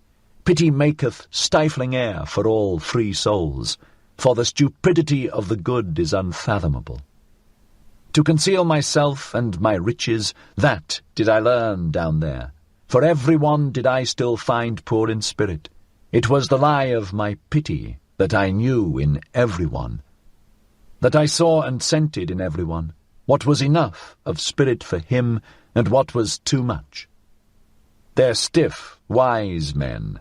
I call them wise, not stiff. Thus did I learn to slur over words. The grave-diggers dig for themselves diseases. Under old rubbish rest bad vapours. One should not stir up the marsh. One should live on mountains. With blessed nostrils do I again breathe mountain freedom. Freed at last is my nose from the smell of all human hubbub. With sharp breezes tickled, as with sparkling wine, sneezeth my soul, sneezeth and shouteth self-congratulatingly, Health to thee! Thus spake Zarathustra. 54. The Three Evil Things. 1. In my dream, in my last morning dream, I stood today on a promontory, beyond the world. I held a pair of scales and weighed the world. Alas, that the rosy dawn came too early to me. She glowed me awake, the jealous one. jealous is she always of the glows of my morning dream. Measurable by him who hath time, weighable by a good weigher, attainable by strong pinions, divinable by divine nutcrackers, thus did my dream find the world. My dream, a bold sailor, half ship, half hurricane, silent as the butterfly, impatient as the falcon, how had it the patience and leisure today for world weighing? Did my wisdom perhaps speak secretly to it, my laughing wide-awake day wisdom, which mocketh at all infinite worlds? For it saith, where force is, there becometh number the master. It hath more force. How confidently did my dream contemplate this finite world, not new-fangledly, not old-fangledly, not timidly, not entreatingly. As if a big round apple presented itself to my hand, a ripe golden apple with a coolly soft velvety skin, thus did the world present itself unto me. As if a tree nodded unto me, a broad-branched, strong-willed tree, curved as a recline and a footstool for weary travellers, thus did the world stand on my promontory. As if delicate hands carried a casket towards me, a casket open for the delectation of modest adoring eyes, thus did the world present itself before me today. Not riddle enough to scare human love from it, not solution enough to put to sleep human wisdom, a humanly good thing was the world to me today, of which such bad things are said. How I thank my morning dream that I thus at today's dawn weighed the world. As a humanly good thing did it come unto me, this dream and heart-comforter. And that I may do the like by day, and imitate and copy its best, now will I put the 3 worst things on the scales, and weigh them humanly well. He who taught to bless, taught also to curse. What are the 3 best cursed things in the world? These will I put on the scales. Voluptuousness, passion for power, and selfishness. These 3 things have hitherto been best cursed, and have been in worst and falsest repute. These 3 things will I weigh humanly well.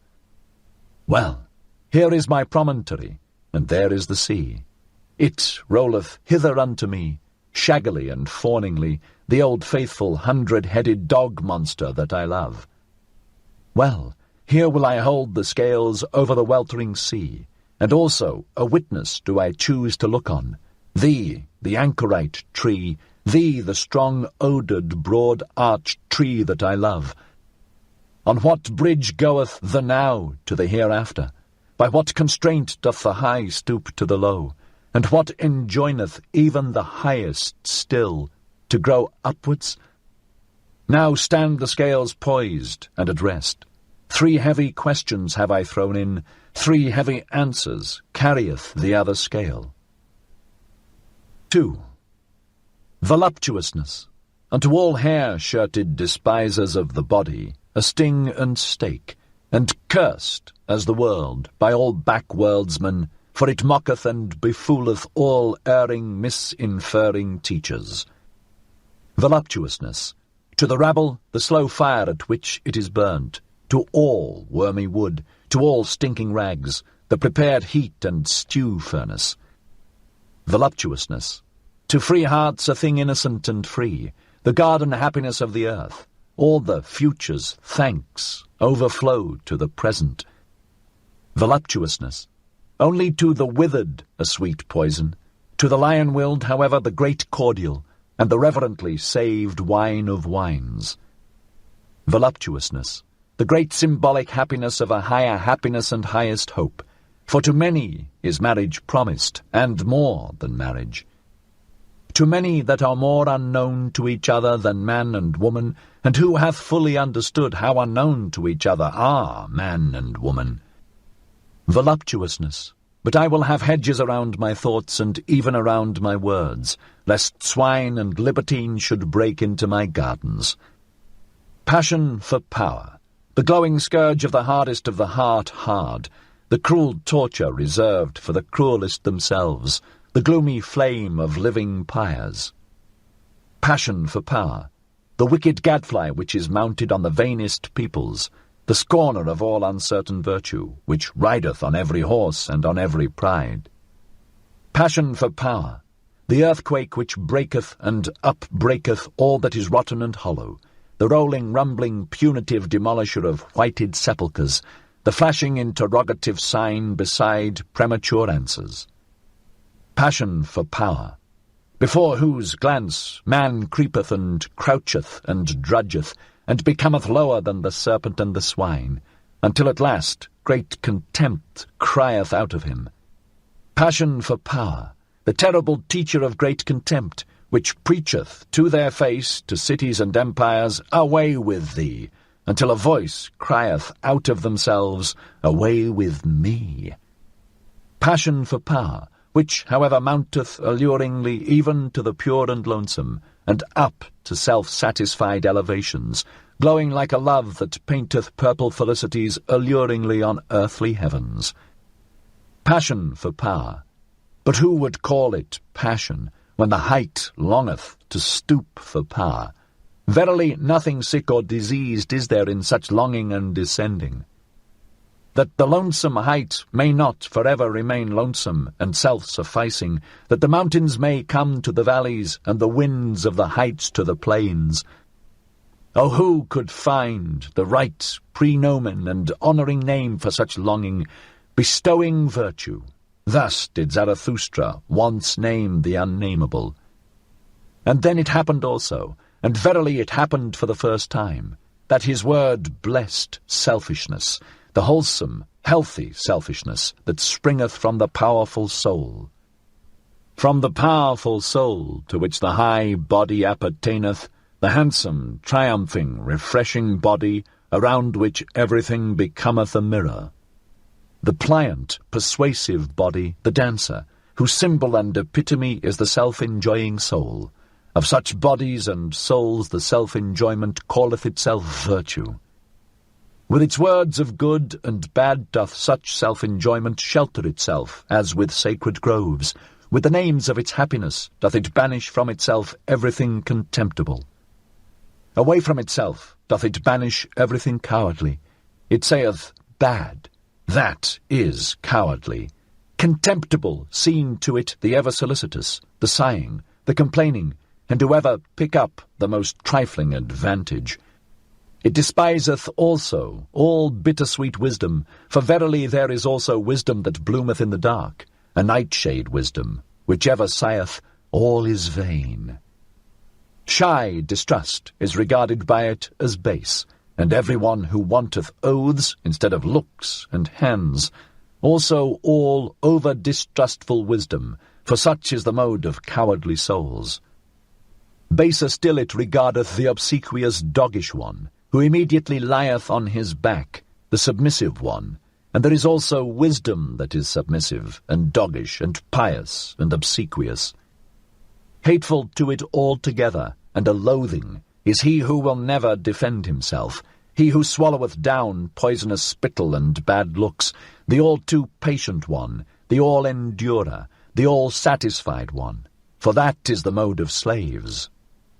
Whether they be servile before gods and divine spurnings, or before men and stupid human opinions, at all kinds of slaves doth it spit this blessed selfishness.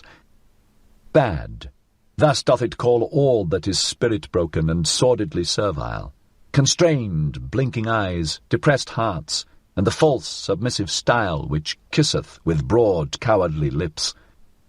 And spurious wisdom, so doth it call all the wit that slaves, and hoary-headed and weary ones affect, and especially all the cunning, spurious-witted, curious-witted foolishness of priests. The spurious-wise, however, or the priests, the world-weary, and those whose souls are of feminine and servile nature, oh, how hath their game all along abused selfishness! And precisely that was to be virtue, and was to be called virtue, to abuse selfishness, and selfless. So did they wish themselves with good reason, all those world-weary cowards and cross-spiders. But to all those cometh now the day, the change, the sword of judgment, the great noontide. Then shall many things be revealed. And he who proclaimeth the ego wholesome and holy, and selfishness blessed, verily he, the prognosticator, speaketh also what he knoweth. Behold, it cometh, it is nigh, the great noontide. Thus spake Zarathustra. 55. The Spirit of Gravity. 1. My mouthpiece is of the people.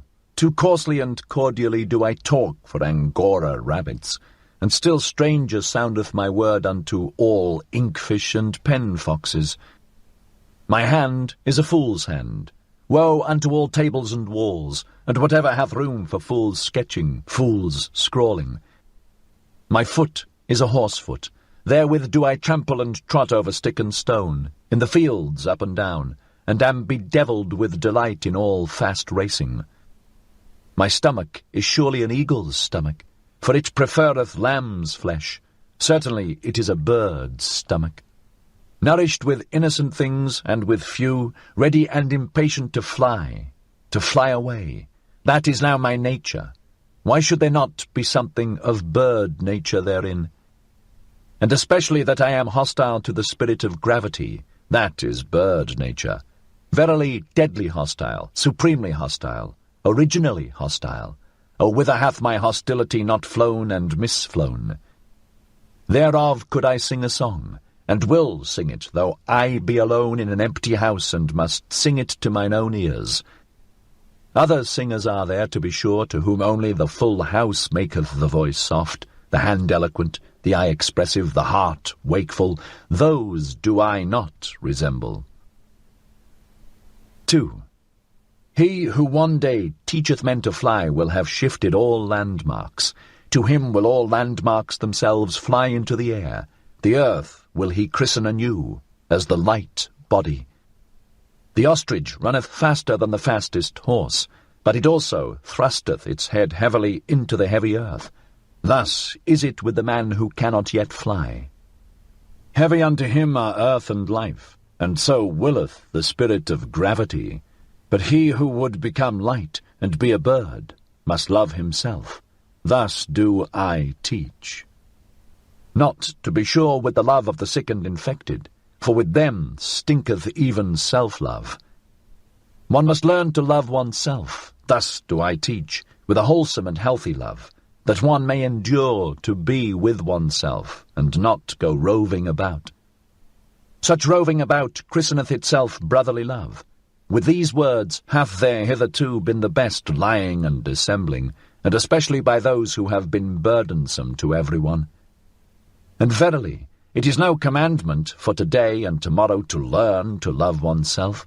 Rather is it of all arts the finest, subtlest, last, and patientest.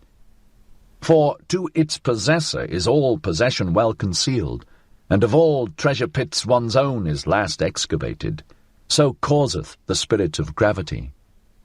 Almost in the cradle are we apportioned with heavy words and worths, good and evil. So calleth itself this dowry. For the sake of it we are forgiven for living. And therefore suffereth one little children to come unto one, to forbid them betimes to love themselves. So causeth the spirit of gravity. And we bear loyally what is apportioned unto us, on hard shoulders, over rugged mountains, and when we sweat, then do people say to us, Yea, life is hard to bear. But man himself only is hard to bear. The reason thereof is that he carrieth too many extraneous things on his shoulders. Like the camel kneeleth he down, and letteth himself be well laden. Especially the strong load-bearing man in whom reverence resideth. Too many extraneous heavy words and worths loadeth he upon himself. Then seemeth life to him a desert. And verily, many a thing also that is our own is hard to bear, and many internal things in man are like the oyster, repulsive and slippery and hard to grasp. So that an elegant shell with elegant adornment must plead for them, but this art also must one learn, to have a shell and a fine appearance, and sagacious blindness. Again it deceiveth about many things in man, that many a shell is poor and pitiable, and too much of a shell. Much concealed goodness and power is never dreamt of. The choicest dainties find no tasters. Women know that, the choicest of them, a little fatter, a little leaner. Oh, how much fate is in so little! Man is difficult to discover, and unto himself most difficult of all. Often lieth the spirit concerning the soul, so causeth the spirit of gravity. He, however, hath discovered himself who saith, This is my good and evil. Therewith hath he silenced the mole and the dwarf, who say, Good for all, evil for all. Verily, neither do I like those who call everything good, and this world the best of all. Those do I call the all-satisfied. All-satisfiedness, which knoweth how to taste everything, that is not the best taste. I honour the refractory, fastidious tongues and stomachs, which have learned to say aye, and yea, and nay. To chew and digest everything, however, that is the genuine swine nature. Ever to say yea, that hath only the ass learnt, and those like it. Deep yellow and hot red, so wanteth my taste. It mixeth blood with all colours. He, however, who whitewasheth his house, betrayeth unto me a whitewashed soul. With mummies some fall in love, others with phantoms, both alike hostile to all flesh and blood. Oh, how repugnant are both to my taste, for I love blood. And there will I not reside and abide, where every one spitteth and speweth. That is now my taste. Rather would I live amongst thieves and perjurers. Nobody carrieth gold in his mouth. Still more repugnant unto me, however, are all lick-spittles, and the most repugnant animal of man that I found did I christen parasite. It would not love, and would yet live by love. Unhappy do I call all those who have only one choice, either to become evil beasts or evil beast tamers. Amongst such would I not build my tabernacle. Unhappy do I also call those who have ever to wait. They are repugnant to my taste, all the toll-gatherers and traders and kings and other land-keepers and shopkeepers. Verily I learned waiting also, and thoroughly so, but only waiting for myself. And above all did I learn standing and walking and running and leaping and climbing and dancing. This, however, is my teaching. He who wisheth one day to fly must first learn standing and walking and running and climbing and dancing. One doth not fly into flying. With rope ladders learned I to reach many a window. With nimble legs did I climb high masts. To sit on high masts of perception seemed to me no small bliss. To flicker like small flames on high masts, a small light, certainly, but a great comfort to castaway sailors and shipwrecked ones. By divers ways and wendings did I arrive at my truth. Not by one ladder did I mount to the height where mine eye roveth into my remoteness. And unwillingly only did I ask my way. That was always counter to my taste. Rather did I question and test the ways themselves. A testing and a questioning hath been all my travelling, and verily one must also learn to answer such questioning. That, however, is my taste. Neither a good nor a bad taste, but my taste, of which I have no longer either shame or secrecy. This is now my way. Where is yours? Thus did I answer those who asked me the way, for the way, it doth not exist. Thus spake Zarathustra. 56. Old and New Tables. 1. Here do I sit and wait, old broken tables around me, and also new half-written tables. When cometh mine hour? The hour of my descent, of my down-going, for once more will I go unto men. For that hour do I now wait, for first must the signs come unto me that it is mine hour, namely the laughing lion with the flock of doves. Meanwhile do I talk to myself as one who hath time. No one telleth me anything new, so I tell myself mine own story. 2. When I came unto men, then found I them resting on an old infatuation. All of them thought they had long known what was good and bad for men.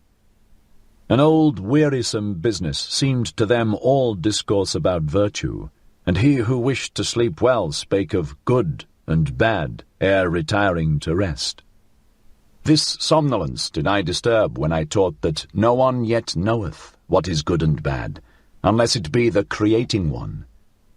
It is he, however, who createth man's goal, and giveth to the earth its meaning and its future. He only effecteth it that aught is good or bad.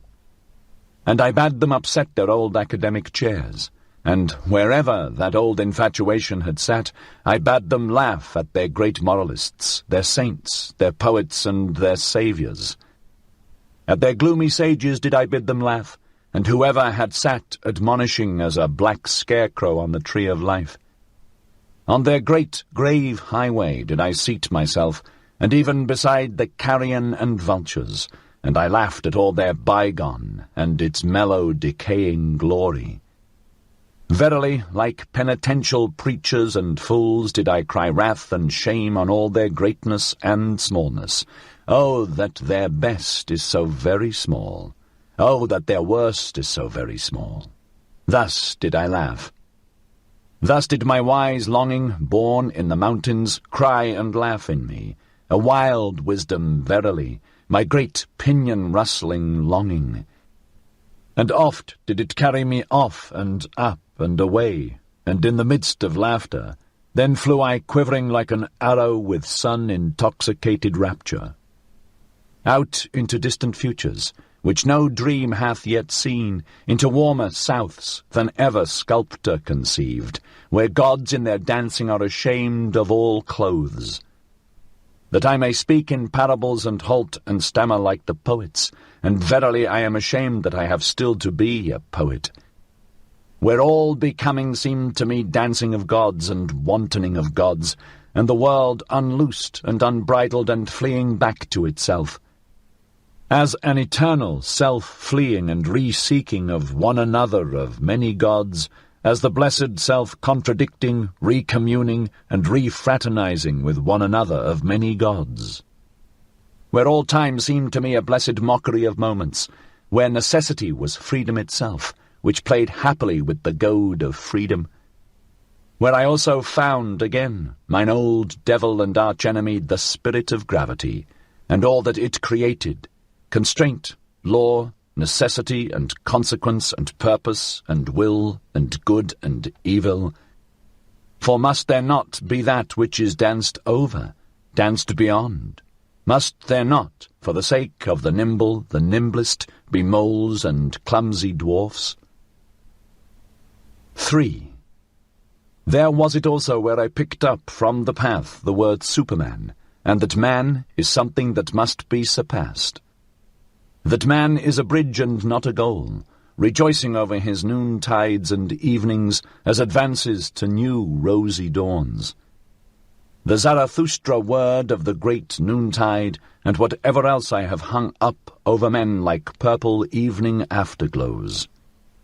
Verily also new stars did I make them see, along with new nights, and over cloud and day and night did I spread out laughter like a gay-coloured canopy.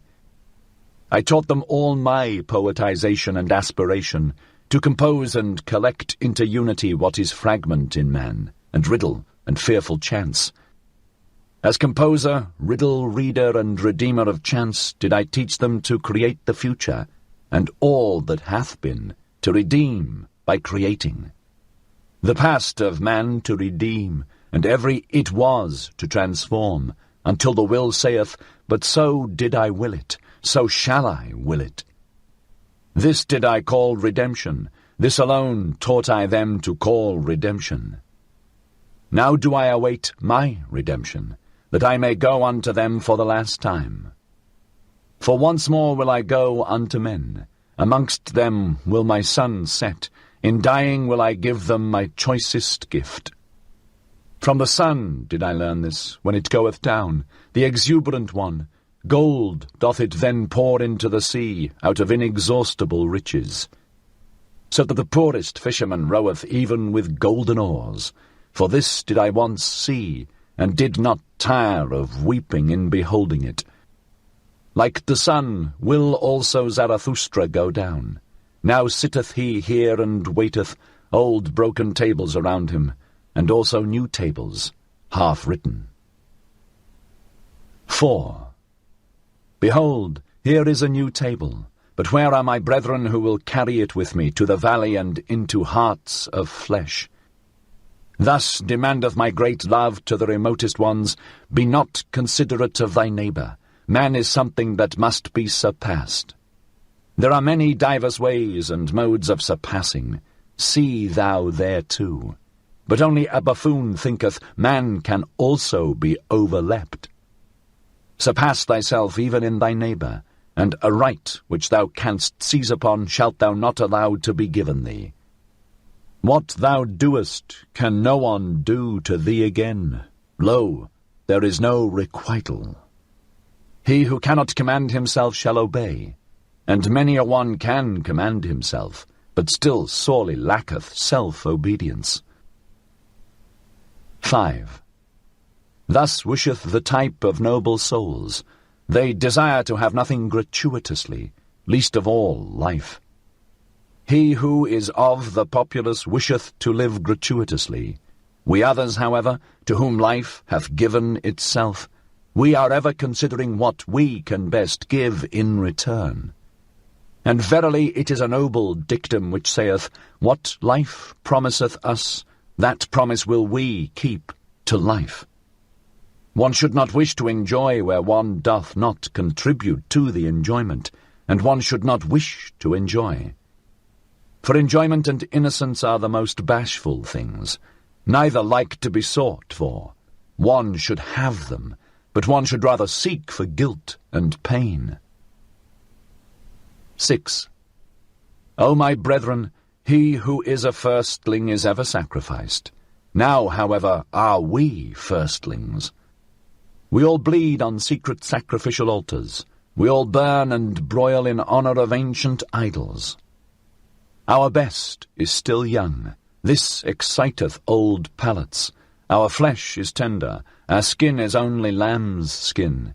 How could we not excite old idol priests? In ourselves dwelleth he still, the old idol priest, who broileth our best for his banquet. Ah, my brethren, how could firstlings fail to be sacrifices? But so wisheth our type, and I love those who do not wish to preserve themselves. The down-going ones do I love with mine entire love, for they go beyond. 7. To be true, that can few be, and he who can will not. Least of all, however, can the good be true. O those good ones! Good men never speak the truth, for the spirit thus to be good is a malady. They yield, those good ones, they submit themselves, their heart repeateth, their soul obeyeth. He, however, who obeyeth, doth not listen to himself. All that is called evil by the good must come together in order that one truth may be born. O my brethren, are ye also evil enough for this truth? The daring venture, the prolonged distrust, the cruel nay, the tedium, the cutting into the quick, how seldom do these come together? Out of such seed, however, is truth produced. Beside the bad conscience hath hitherto grown all knowledge. Break up, ye discerning ones, the old tables. 8. When the water hath planks, when gangways and railings o'erspan the stream, verily he is not believed who then saith, all is in flux. But even the simpletons contradict him. What, say the simpletons, all in flux? Planks and railings are still over the stream. Over the stream all is stable, all the values of things, the bridges and bearings, all good and evil, these are all stable. Cometh, however, the hard winter, the stream-tamer, then learn even the wittiest distrust, and verily not only the simpletons then say, should not everything stand still? Fundamentally standeth everything still. That is an appropriate winter doctrine, good cheer for an unproductive period, a great comfort for winter sleepers and fireside loungers. Fundamentally standeth everything still, but contrary thereto preacheth the thawing wind. The thawing wind, a bullock, which is no ploughing bullock, a furious bullock, a destroyer, which with angry horns breaketh the ice. The ice, however, breaketh gangways. O my brethren, is not everything at present in flux? Have not all railings and gangways fallen into the water? Who would still hold on to good and evil? Woe to us, hail to us, the thawing wind bloweth. Thus preach my brethren through all the streets. 9. There is an old illusion. It is called good and evil. Around soothsayers and astrologers hath hitherto revolved the orbit of this illusion. Once did one believe in soothsayers and astrologers, and therefore did one believe, everything is fate, thou shalt, for thou must. Then again did one distrust all soothsayers and astrologers, and therefore did one believe, everything is freedom, thou canst, for thou willest. O my brethren, concerning the stars and the future there hath hitherto been only illusion, and not knowledge, and therefore concerning good and evil there hath hitherto been only illusion, and not knowledge.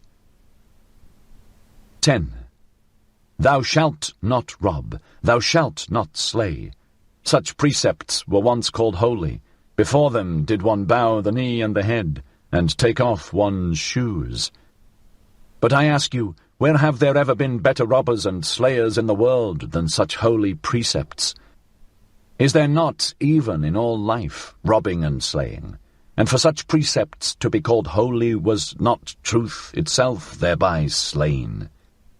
Or was it a sermon of death that called holy what contradicted and dissuaded from life? O my brethren, break up for me the old tables. 11. It is my sympathy with all the past that I see it is abandoned. Abandoned to the favour, the spirit, and the madness of every generation that cometh, and reinterpreteth all that hath been as its bridge. A great potentate might arise, an artful prodigy, who with approval and disapproval could strain and constrain all the past, until it became for him a bridge, a harbinger, a herald, and a cock-crowing. This, however, is the other danger, and mine other sympathy. He who is of the populace, his thoughts go back to his grandfather. With his grandfather, however, doth time cease. Thus is all the past abandoned, for it might some day happen for the populace to become master, and drown all time in shallow waters.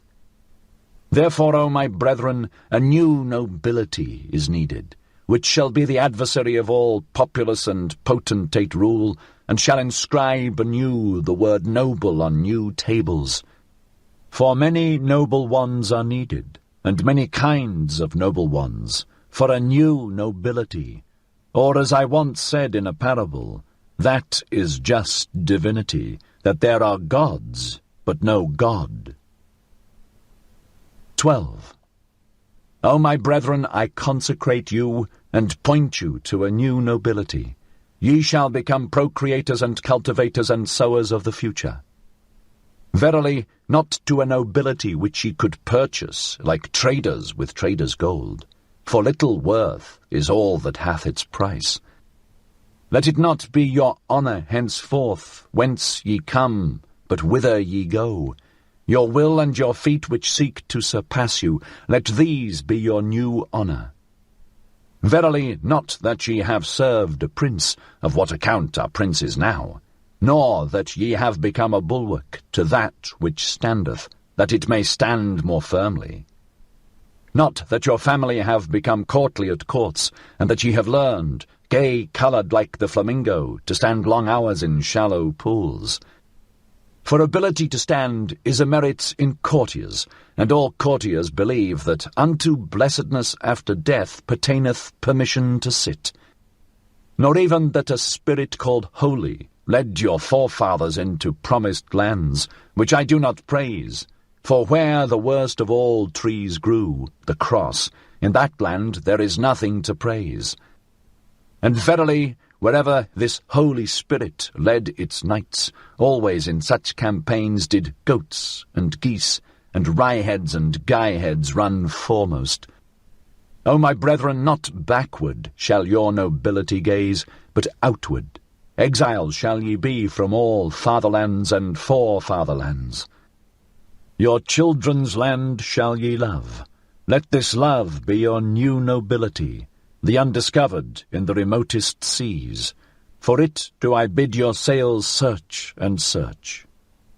Unto your children shall ye make amends for being the children of your fathers. All the past shall ye thus redeem. This new table do I place over you. 13.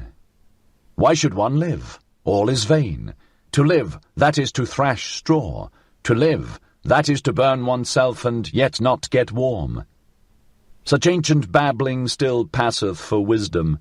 Because it is old, however, and smelleth mustily, therefore is it the more honoured. Even mould ennobleth.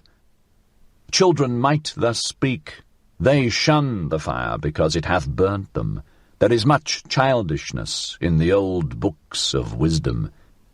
And he who ever thrasheth straw, why should he be allowed to rail at thrashing? Such a fool one would have to muzzle. Such persons sit down to the table and bring nothing with them, not even good hunger. And then do they rail, all is vain. But to eat and drink well, my brethren, is verily no vain art. Break up for me the tables of the never joyous ones. 14.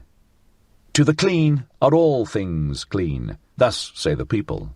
I, however, say unto you, to the swine all things become swinish.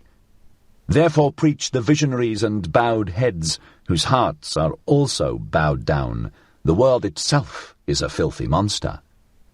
For these are all unclean spirits, especially those, however, who have no peace or rest, unless they see the world from the backside, the back-world's men.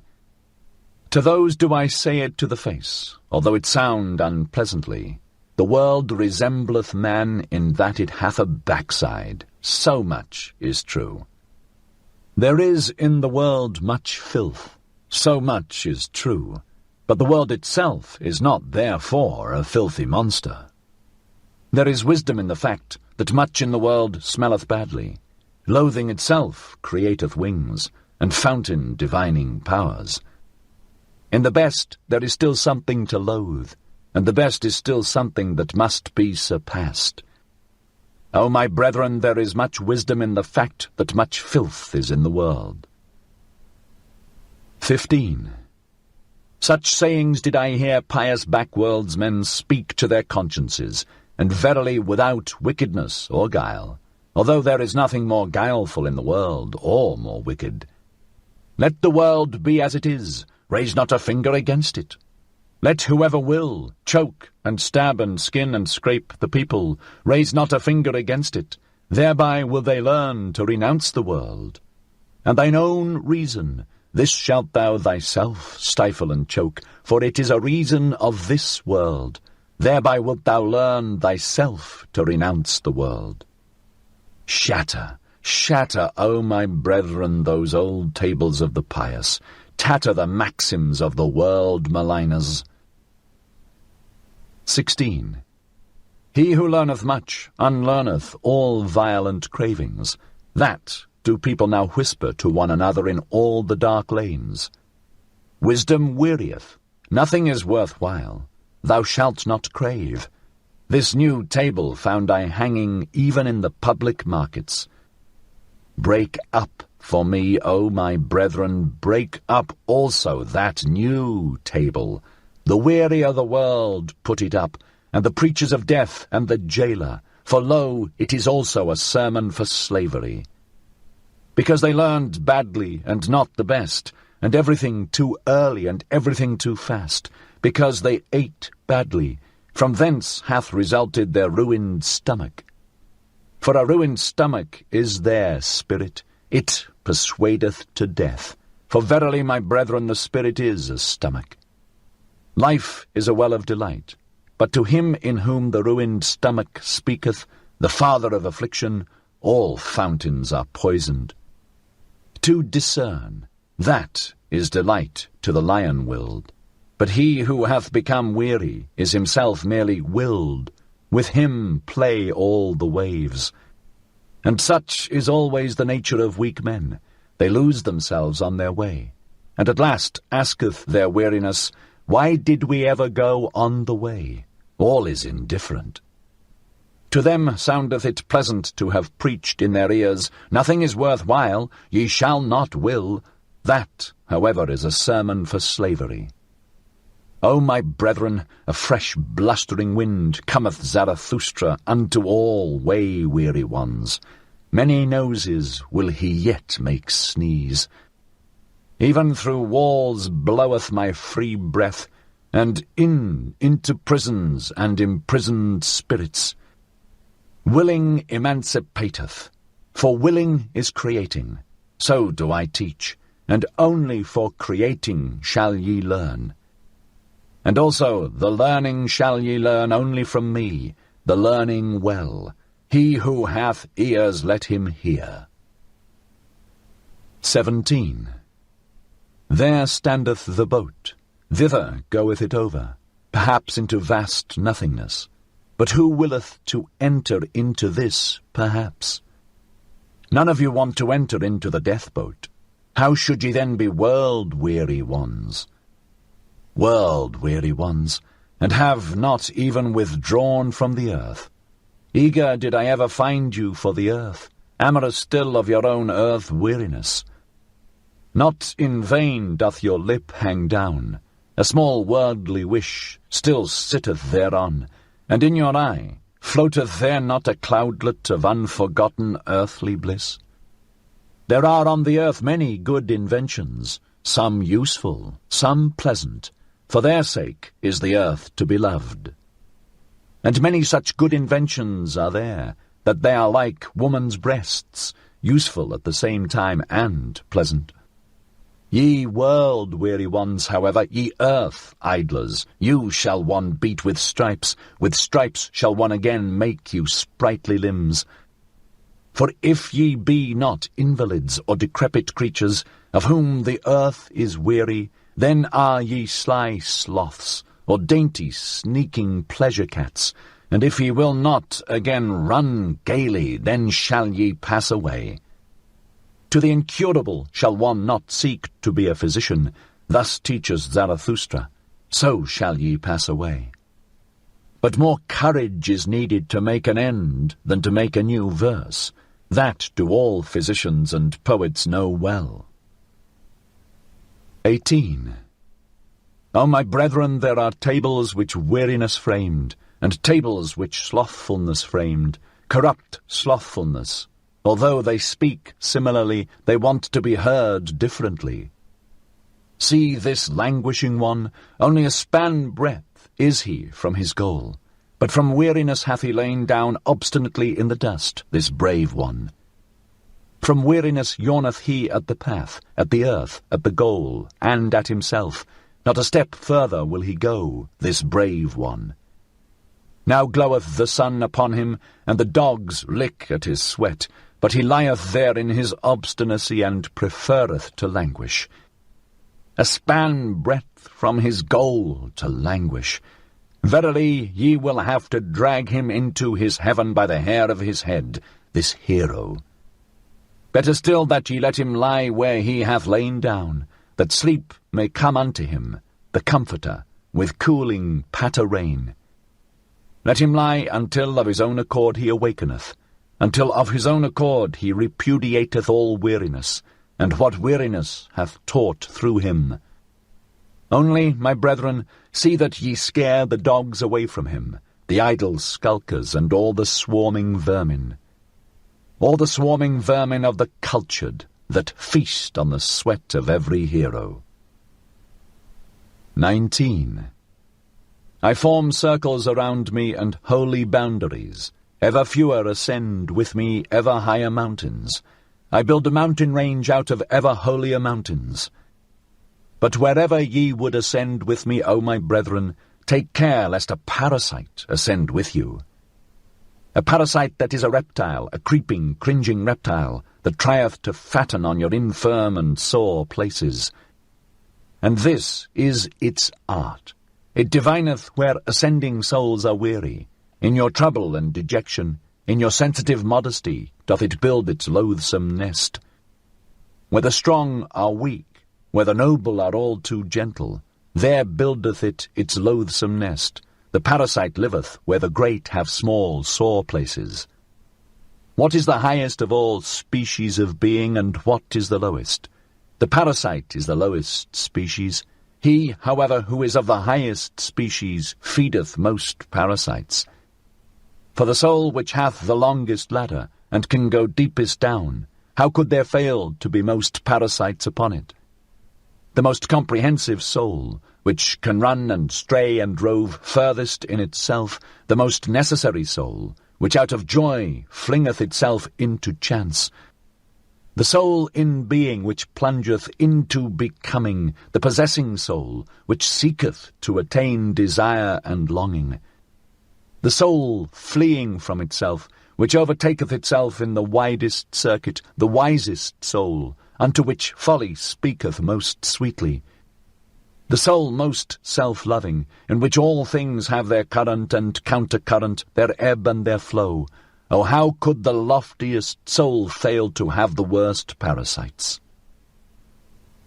20. O my brethren, am I then cruel? But I say, what falleth, that shall one also push. Everything of today, it falleth, it decayeth. Who would preserve it? But I wish also to push it. Know ye the delight which rolleth stones into precipitous depths? Those men of today, see just how they roll into my depths. A prelude am I to better players. O my brethren, an example. Do according to mine example. And him whom ye do not teach to fly, teach, I pray you, to fall faster. 21. I love the brave, but it is not enough to be a swordsman. One must also know whereon to use swordsmanship. And often is it greater bravery to keep quiet and pass by, that thereby one may reserve oneself for a worthier foe. Ye shall only have foes to be hated, but not foes to be despised. Ye must be proud of your foes. Thus have I already taught. For the worthier foe, O my brethren, shall ye reserve yourselves. Therefore must ye pass by many a one, especially many of the rabble, who din your ears with noise about people and peoples. Keep your eye clear of their for and against. There is there much right, much wrong. He who looketh on becometh wroth. Therein viewing, therein hewing, they are the same thing. Therefore depart into the forests, and lay your sword to sleep. Go your ways, and let the people and peoples go theirs, gloomy ways, verily, on which not a single hope glinteth any more. Let there the trader rule, where all that still glittereth is trader's gold. It is the time of kings no longer. That which now calleth itself the people is unworthy of kings. See how these peoples themselves now do, just like the traders. They pick up the smallest advantage out of all kinds of rubbish. They lay lures for one another. They lure things out of one another. That they call good neighbourliness. O blessed remote period when a people said to itself, I will be master over peoples. For, my brethren, the best shall rule. The best also willeth to rule. And where the teaching is different, there the best is lacking. 22. If they had bread for nothing, alas, for what would they cry? Their maintainment, that is their true entertainment, and they shall have it hard. Beasts of prey are they. In their working there is even plundering. In their earning there is even overreaching. Therefore shall they have it hard. Better beasts of prey shall they thus become, subtler, cleverer, more manlike, for man is the best beast of prey. All the animals hath man already robbed of their virtues. That is why of all animals it hath been hardest for man. Only the birds are still beyond him, and if man should yet learn to fly, alas, to what height would his rapacity fly? 23. Thus would I have man and woman, fit for war the one, fit for maternity the other, both, however, fit for dancing with head and legs. And lost be the day to us in which a measure hath not been danced, and false be every truth which hath not had laughter along with it. 24. Your marriage arranging, see that it be not a bad arranging. Ye have arranged too hastily, so there followeth therefrom marriage breaking. And better marriage breaking than marriage bending, marriage lying. Thus spake a woman unto me, Indeed I broke the marriage, but first did the marriage break me. The badly paired found I ever the most revengeful. They make every one suffer for it, that they no longer run singly. On that account want I the honest ones to say to one another, We love each other, let us see to it that we maintain our love, or shall our pledging be blundering? Give us a set term and a small marriage, that we may see if we are fit for the great marriage. It is a great matter always to be twain. Thus do I counsel all honest ones, and what would be my love to the Superman and to all that is to come, if I should counsel and speak otherwise? Not only to propagate yourselves onwards, but upwards. Thereto, O my brethren, may the garden of marriage help you. 25. He who hath grown wise concerning old origins, lo, he will at last seek after the fountains of the future and new origins. O my brethren, not long will it be until new peoples shall arise, and new fountains shall rush down into new depths. For the earthquake, it choketh up many wells. It causeth much languishing, but it bringeth also to light inner powers and secrets. The earthquake discloseth new fountains. In the earthquake of old peoples new fountains burst forth. And whoever calleth out, Lo, here is a well for many thirsty ones, one heart for many longing ones, one will for many instruments, around him collecteth a people, that is to say, many attempting ones. Who can command? Who must obey? That is there attempted. Ah, with what long seeking and solving and failing and learning and re-attempting. Human society, it is an attempt, so I teach, a long seeking. It seeketh, however, the ruler. An attempt, my brethren, and no contract. Destroy, I pray you, destroy that word of the soft-hearted and half and half. 26. O my brethren, with whom lieth the greatest danger to the whole human future? Is it not with the good and just?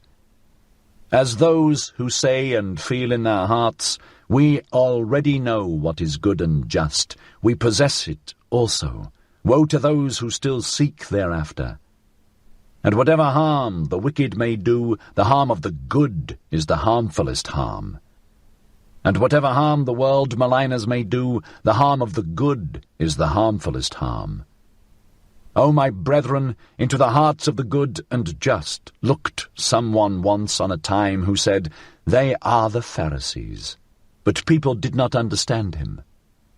The good and just themselves were not free to understand him. Their spirit was imprisoned in their good conscience. The stupidity of the good is unfathomably wise. It is the truth, however, that the good must be Pharisees. They have no choice. The good must crucify him who deviseth his own virtue. That is the truth. The second one, however, who discovered their country, the country, heart, and soil of the good and just, it was he who asked, Whom do they hate most? The Creator hate they most, him who breaketh the tables and old values, the breaker, him they call the law-breaker. For the good they cannot create, they are always the beginning of the end. They crucify him who writeth new values on new tables. They sacrifice unto themselves the future. They crucify the whole human future.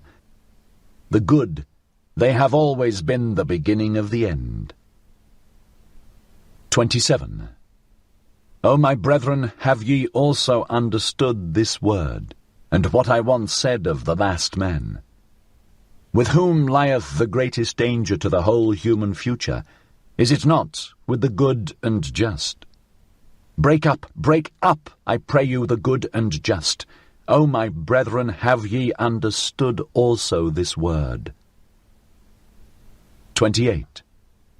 Ye flee from me, ye are frightened, ye tremble at this word. O my brethren, when I enjoined you to break up the good and the tables of the good, then only did I embark man on his high seas.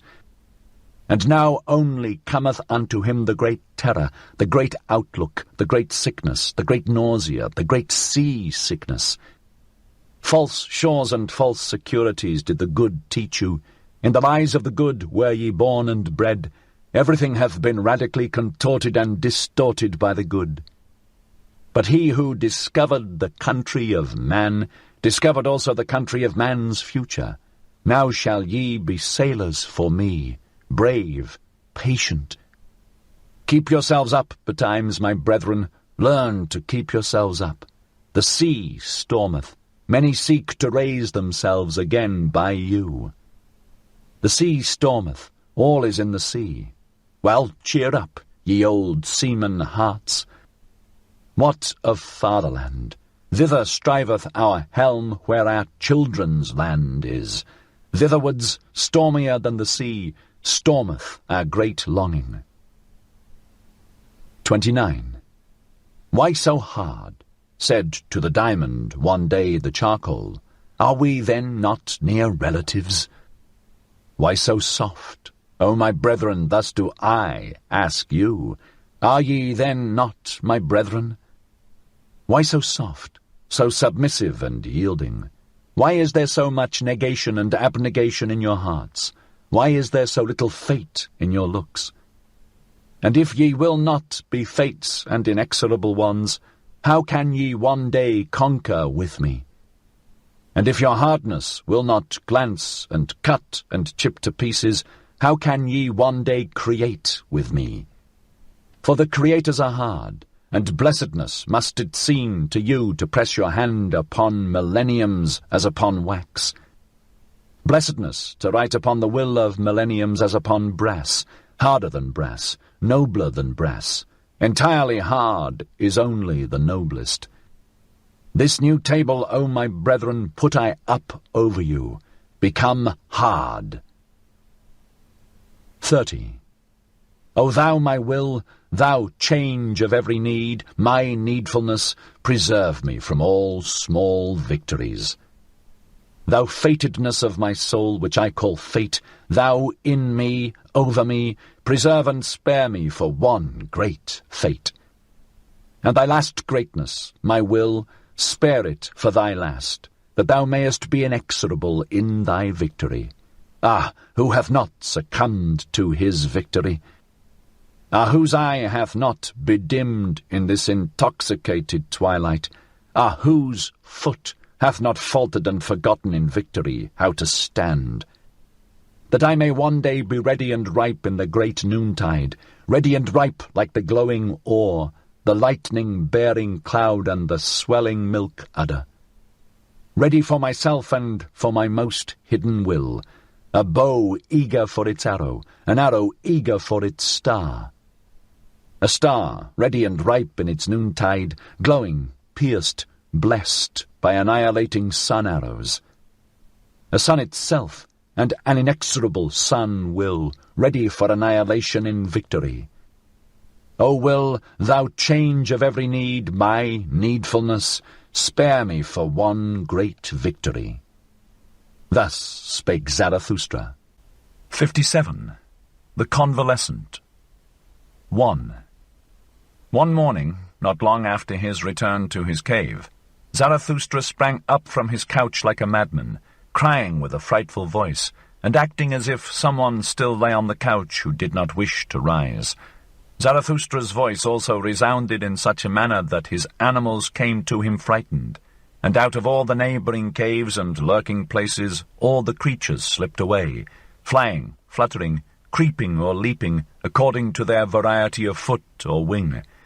Zarathustra, however, spake these words: "Up, abysmal thought, out of my depth! I am thy cock and morning dawn, thou overslept reptile! Up, up! My voice shall soon crow thee awake.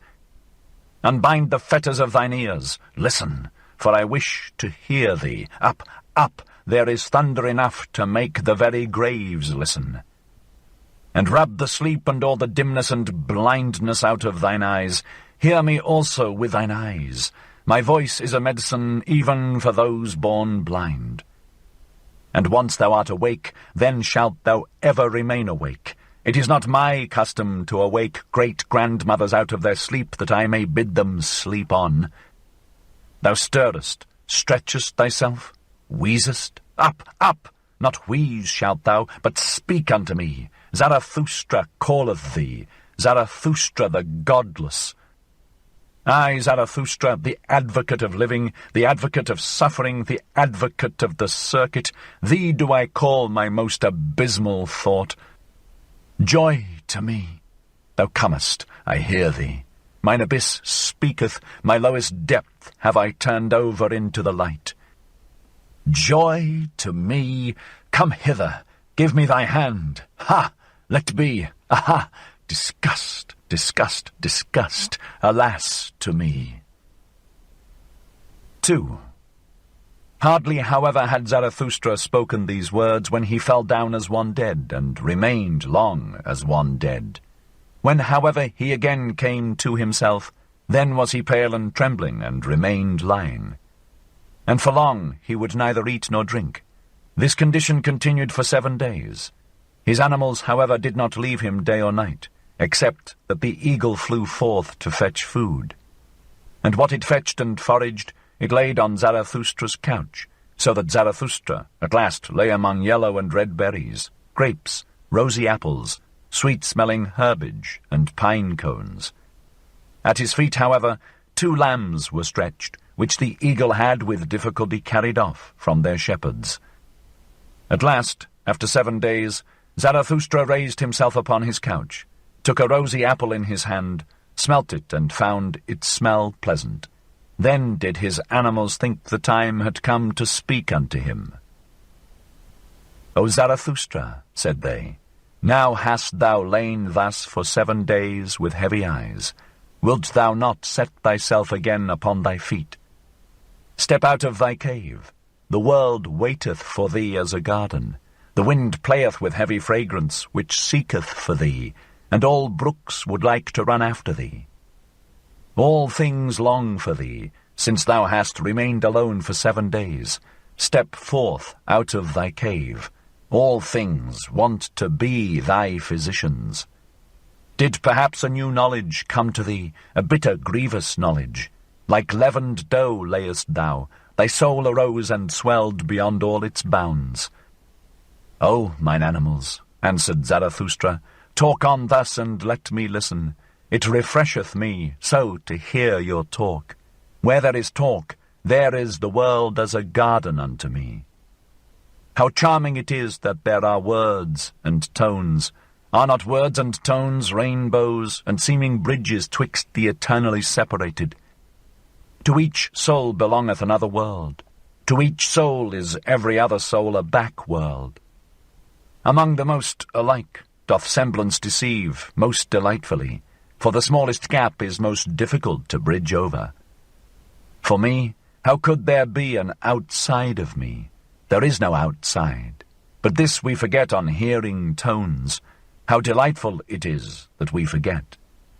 Have not names and tones been given unto things that man may refresh himself with them?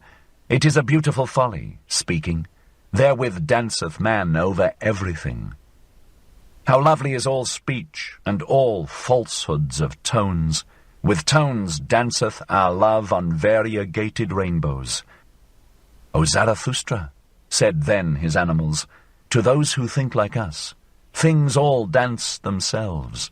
They come and hold out the hand and laugh and flee and return. Everything goeth, everything returneth. Eternally rolleth the wheel of existence. Everything dieth, everything blossometh forth again. Eternally runneth on the year of existence. Everything breaketh, everything is integrated anew. Eternally buildeth itself the same house of existence. All things separate, all things again greet one another. Eternally true to itself remaineth the ring of existence. Every moment beginneth existence. Around every here rolleth the ball there. The middle is everywhere. Crooked is the path of eternity. O ye wags and barrel organs, answered Zarathustra, and smiled once more. How well do ye know what had to be fulfilled in 7 days, and how that monster crept into my throat and choked me, but I bit off its head and spat it away from me. And ye have made a liar lay out of it. Now, however, do I lie here, still exhausted with that biting and spitting away, still sick with mine own salvation. And ye looked on at it all? O mine animals, are ye also cruel? Did ye like to look at my great pain as men do? For man is the cruelest animal. At tragedies, bullfights, and crucifixions hath he hitherto been happiest on earth, and when he invented his hell, behold, that was his heaven on earth. When the great man crieth, immediately runneth the little man thither, and his tongue hangeth out of his mouth for very lusting. He, however, calleth it his pity. The little man, especially the poet, how passionately doth he accuse life in words. Hearken to him, but do not fail to hear the delight which is in all accusation. Such accusers of life, them life overcometh with a glance of the eye. Thou lovest me? Saith the insolent one. Wait a little, as yet have I no time for thee. Towards himself man is the cruelest animal, and in all who call themselves sinners and bearers of the cross and penitents, do not overlook the voluptuousness in their plaints and accusations. And I myself, do I thereby want to be man's accuser? Ah, mine animals, this only have I learned hitherto, that for man his baddest is necessary for his best.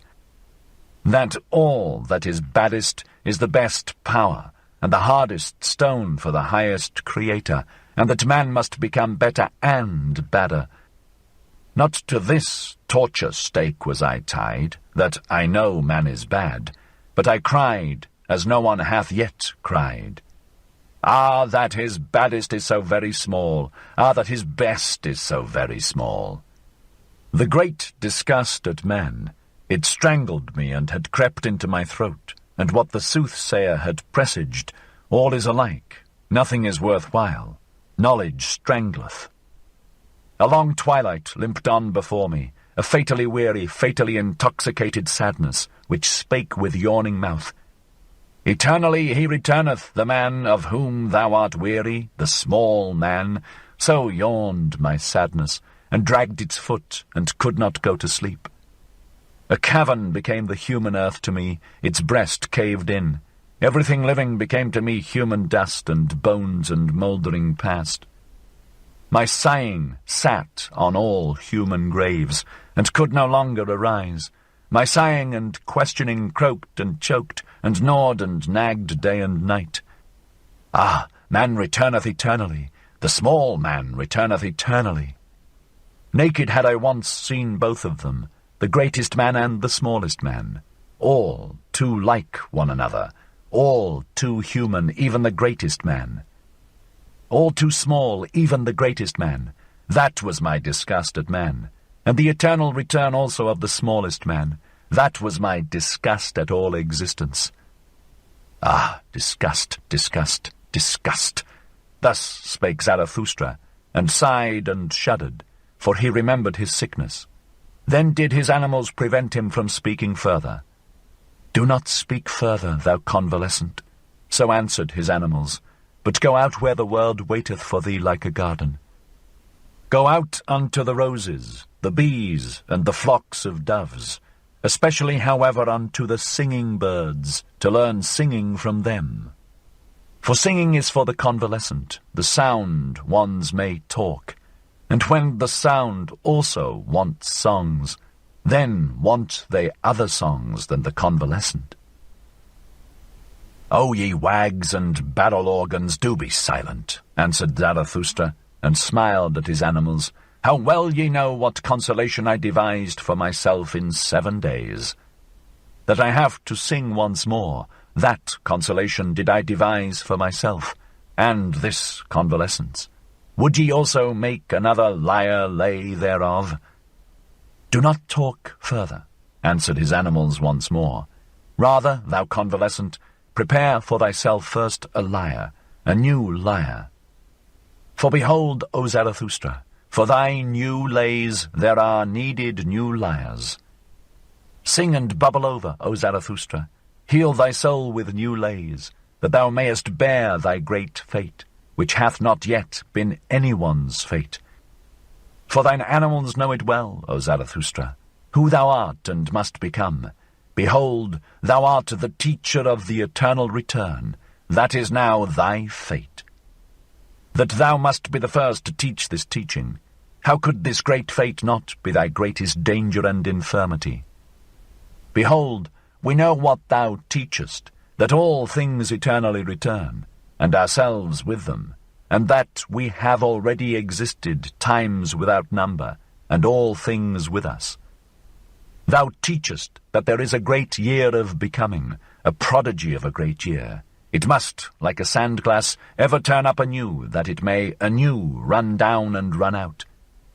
So that all those years are like one another in the greatest and also in the smallest, so that we ourselves, in every great year, are like ourselves in the greatest and also in the smallest.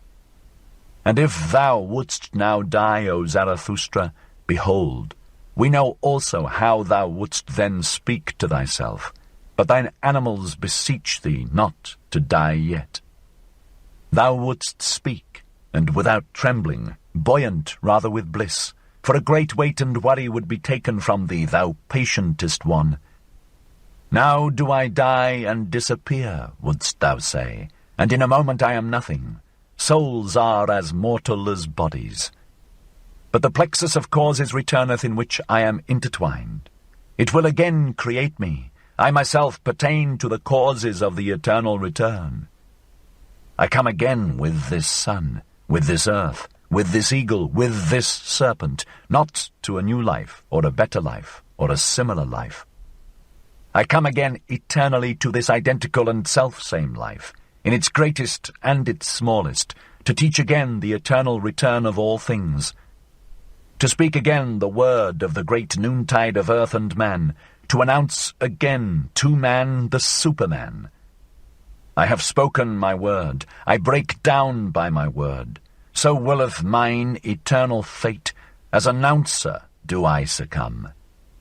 The hour hath now come for the down-goer to bless himself. Thus endeth Zarathustra's down-going. When the animals had spoken these words, they were silent and waited, so that Zarathustra might say something to them. But Zarathustra did not hear that they were silent. On the contrary, he lay quietly with closed eyes like a person sleeping, although he did not sleep, for he communed just then with his soul. The serpent, however, and the eagle, when they found him silent in such wise, respected the great stillness around him, and prudently retired. 58. The Great Longing. O my soul, I have taught thee to say today as once on a time and formerly, and to dance thy measure over every here and there and yonder. O my soul, I delivered thee from all by-places. I brushed down from thee dust and spiders and twilight. O my soul, I washed the petty shame and the by-place virtue from thee, and persuaded thee to stand naked before the eyes of the sun. With the storm that is called spirit did I blow over thy surging sea. All clouds did I blow away from it. I strangled even the strangler called sin. O my soul, I gave thee the right to say nay, like the storm, and to say yea, as the open heavens saith yea. Calm as the light remainest thou, and now walkest through denying storms. O my soul, I restored to thee liberty over the created and the uncreated, and who knoweth, as thou knowest, the voluptuousness of the future? O my soul, I taught thee the contempt which doth not come like worm-eating, the great, the loving contempt which loveth most where it contemneth most. O my soul, I taught thee so to persuade, that thou persuadest even the grounds themselves to thee, like the sun, which persuadeth even the sea to its height. O my soul, I have taken from thee all obeying and knee-bending and homage-paying. I have myself given thee the names change of need and fate. O my soul, I have given thee new names and gay-coloured playthings. I have called thee fate, and the circuit of circuits, and the navel string of time, and the azure bell. O my soul, to thy domain gave I all wisdom to drink, all new wines, and also all immemorially old strong wines of wisdom. O my soul, every sun shed I upon thee, and every night and every silence and every longing. Then grewest thou up for me as a vine. O my soul, exuberant and heavy dost thou now stand forth, a vine with swelling udders and full clusters of brown golden grapes. Filled and weighted by thy happiness, waiting from superabundance and yet ashamed of thy waiting. O my soul, there is nowhere a soul which could be more loving and more comprehensive and more extensive. Where could future and past be closer together than with thee? O my soul, I have given thee everything, and all my hands have become empty by thee. And now sayest thou to me, smiling and full of melancholy, which of us oweth thanks? Doth the giver not owe thanks because the receiver received? Is bestowing not a necessity? Is receiving not pitying? O my soul, I understand the smiling of thy melancholy. Thine overabundance itself now stretcheth out longing hands. Thy fullness looketh forth over raging seas, and seeketh and waiteth. The longing of over-fullness looketh forth from the smiling heaven of thine eyes. And verily, O my soul, who could see thy smiling and not melt into tears? The angels themselves melt into tears through the over-graciousness of thy smiling. Thy graciousness and over-graciousness is it which will not complain and weep. And yet, O my soul, longeth thy smiling for tears, and thy trembling mouth for sobs. Is not all weeping complaining, and all complaining accusing? Thus speakest thou to thyself, and therefore, O my soul, wilt thou rather smile than pour forth thy grief. Than in gushing tears pour forth all thy grief concerning thy fullness, and concerning the craving of the vine for the vintager and vintage knife. But wilt thou not weep? Wilt thou not weep forth thy purple melancholy? Then wilt thou have to sing, O my soul. Behold, I smile myself who foretell thee this. Thou wilt have to sing with passionate song, until all seas turn calm to hearken unto thy longing. Until over calm longing seas the bark glideth, the golden marvel, around the gold of which all good, bad, and marvellous things frisk. Also many large and small animals, and everything that hath light marvellous feet, so that it can run on violet blue paths. Towards the golden marvel, the spontaneous bark, and its master. He, however, is the vintager who waiteth with the diamond vintage knife. Thy great deliverer, O my soul, the nameless one, for whom future songs only will find names, and verily already hath thy breath the fragrance of future songs. Already glowest thou and dreamest, already drinkest thou thirstily at all deep echoing wells of consolation, already reposeth thy melancholy in the bliss of future songs. O my soul, now have I given thee all, and even my last possession, and all my hands have become empty by thee. that I bade thee sing, behold, that was my last thing to give. That I bade thee sing. Say now, say which of us now oweth thanks? Better still, however, sing unto me. Sing, O my soul, and let me thank thee. Thus spake Zarathustra. 59. The Second Dance Song. 1. Into thine eyes gazed I lately, O life. Gold saw I gleam in thy night eyes. My heart stood still with delight. A golden bark saw I gleam on darkened waters, a sinking, drinking, re-blinking golden swing bark. At my dance-frantic foot dost thou cast a glance, a laughing, questioning, melting, thrown glance. Twice only movedst thou thy rattle with thy little hands, then did my feet swing with dance fury. My heels reared aloft, my toes they hearkened. Thee they would know, hath not the dancer his ear in his toe? Unto thee did I spring, then fledst thou back from my bound, and towards me waved thy fleeing, flying tresses round. Away from thee did I spring, and from thy snaky tresses, then stoodst thou there half-turned, and in thine eye caresses. With crooked glances dost thou teach me crooked courses, on crooked courses learn my feet crafty fancies. I fear thee near, I love thee far. Thy flight allureth me, thy seeking secureth me. I suffer, but for thee what would I not gladly bear? For thee, whose coldness inflameth, whose hatred misleadeth, whose flight enchaineth, whose mockery pleadeth. Who would not hate thee, thou great bindress, inwindress, temptress, seekress, findress? Who would not love thee, thou innocent, impatient, wind-swift, child-eyed sinner?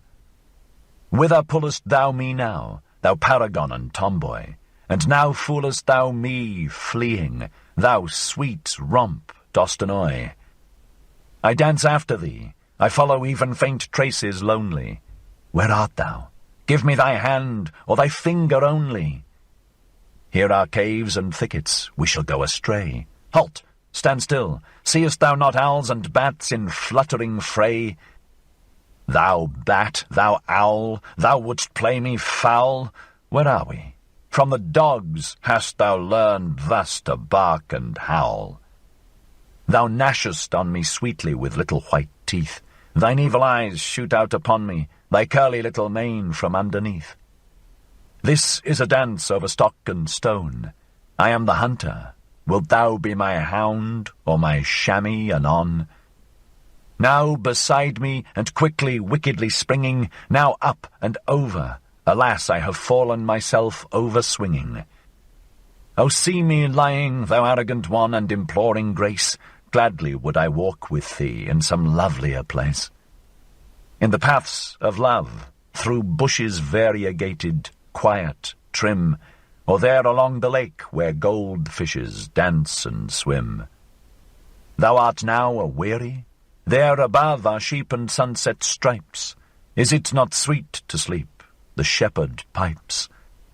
Thou art so very weary? I carry thee thither. Let just thine arm sink. And art thou thirsty? I should have something, but thy mouth would not like it to drink. O that cursed, nimble, supple serpent and lurking witch, where art thou gone? But in my face do I feel through my hand 2 spots and red blotches itch. I am verily weary of it, ever thy sheepish shepherd to be. Thou witch, if I have hitherto sung unto thee, now shalt thou cry unto me. To the rhythm of my whip shalt thou dance and cry. I forget not my whip, not I. 2. Then did life answer me thus, and kept thereby her fine ears closed. O Zarathustra, crack not so terribly with thy whip.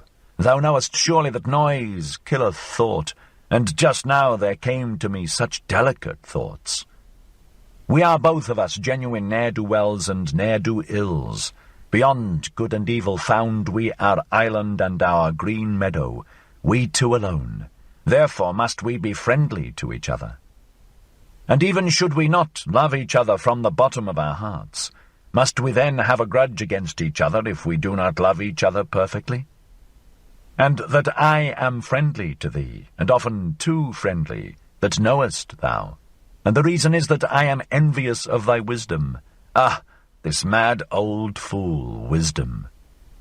If thy wisdom should one day run away from thee, then would also my love run away from thee quickly. Thereupon did life look thoughtfully behind and around, and said softly, O Zarathustra, thou art not faithful enough to me. Thou lovest me not nearly so much as thou sayest. I know thou thinkest of soon leaving me. There is an old, heavy, heavy booming clock. It boometh by night up to thy cave. When thou hearest this clock strike the hours at midnight, then thinkest thou between 1 and 12 thereon. Thou thinkest thereon, O Zarathustra, I know it, of soon leaving me. Yea, answered I, hesitatingly, but thou knowest it also. And I said something into her ear, in amongst her confused, yellow, foolish tresses. Thou knowest that, O Zarathustra, that knoweth no one? And we gazed at each other and looked at the green meadow, o'er which the cool evening was just passing, and we wept together. Then, however, was life dearer unto me than all my wisdom had ever been. Thus spake Zarathustra. 3. 1. O man, take heed. 2. What saith deep midnight's voice indeed? 3. I slept my sleep. 4. From deepest dream I've woke and plead. 5. The world is deep. 6. And deeper than the day could read. 7. Deep is its woe. 8. Joy deeper still than grief can be. 9. Woe saith, hence, go. 10. But joys all want eternity. 11. Want deep, profound eternity. 12. 60. The 7 seals, or the yea and amen lay. 1. If I be a diviner and full of the divining spirit which wandereth on high mountain ridges twixt 2 seas, wandereth twixt the past and the future as a heavy cloud, hostile to sultry plains, and to all that is weary and can neither die nor live, ready for lightning in its dark bosom, and for the redeeming flash of light, charged with lightnings which say, yea, which laugh, yea, ready for divining flashes of lightning. Blessed, however, is he who is thus charged, and verily long must he hang like a heavy tempest on the mountain, who shall one day kindle the light of the future. Oh, how could I not be ardent for eternity and for the marriage ring of rings, the ring of the return? Never yet have I found the woman by whom I should like to have children, unless it be this woman whom I love, for I love thee, O eternity. For I love thee, O eternity. 2. If ever my wrath hath burst graves, shifted landmarks, or rolled old shattered tables into precipitous depths, if ever my scorn hath scattered mouldered words to the winds, and if I have come like a besom to cross spiders, and as a cleansing wind to old charnel houses, if ever I have sat rejoicing where old gods lie buried, world-blessing, world-loving, beside the monuments of old world maligners. For even churches and gods' graves do I love, if only heaven looketh through their ruined roofs with pure eyes. Gladly do I sit like grass and red poppies on ruined churches. Oh, how could I not be ardent for eternity, and for the marriage ring of rings, the ring of the return. Never yet have I found the woman by whom I should like to have children, unless it be this woman whom I love, for I love thee, O eternity. For I love thee, O eternity. 3. If ever a breath hath come to me of the creative breath, and of the heavenly necessity which compelleth even chances to dance star dances, if ever I have laughed with the laughter of the creative lightning, to which the long thunder of the deed followeth grumblingly but obediently, if ever I have played dice with the gods at the divine table of the earth, so that the earth quaked and ruptured and snorted forth fire streams, for a divine table is the earth, and trembling with new creative dictums and dice casts of the gods. Oh, how could I not be ardent for eternity, and for the marriage ring of rings, the ring of the return? Never yet have I found the woman by whom I should like to have children, unless it be this woman whom I love, for I love thee, O eternity. For I love thee, O eternity. 4.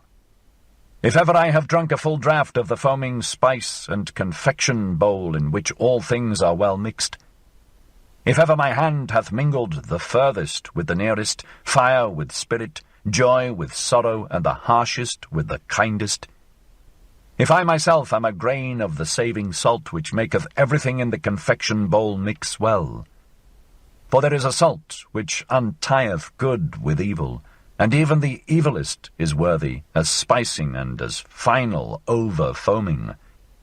Oh, how could I not be ardent for eternity, and for the marriage ring of rings, the ring of the return? Never yet have I found the woman by whom I should like to have children, unless it be this woman whom I love, for I love thee, O eternity. For I love thee, O eternity. 5. If I be fond of the sea, and all that is sea-like, and fondest of it when it angrily contradicteth me, if the exploring delight be in me, which impelleth sails to the undiscovered, if the seafarer's delight be in my delight, if ever my rejoicing hath called out, the shore hath vanished, now hath fallen from me the last chain, the boundless roareth around me, far away sparkle for me space and time, well, cheer up, old heart.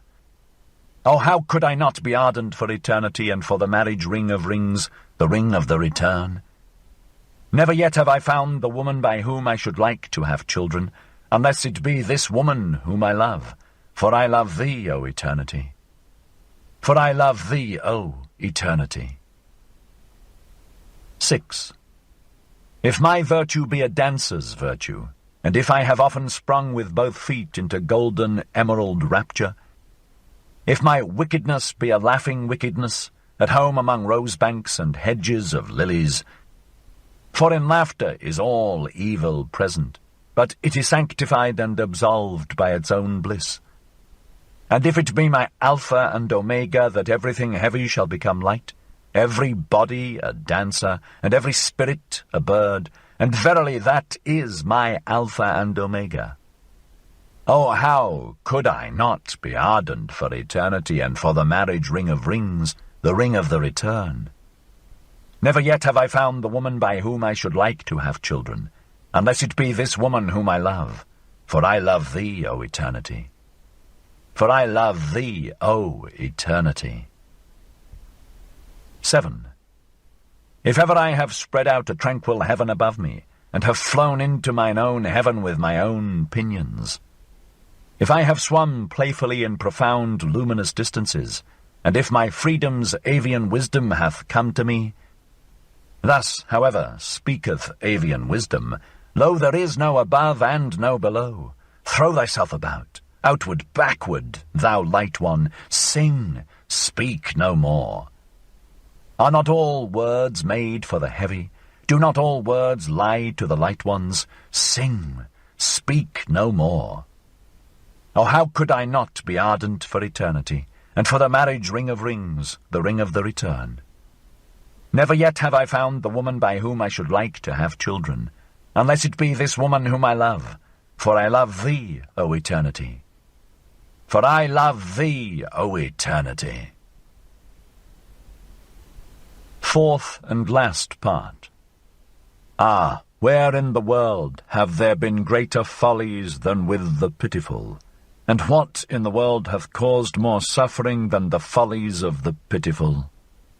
Woe unto all loving ones who have not an elevation which is above their pity.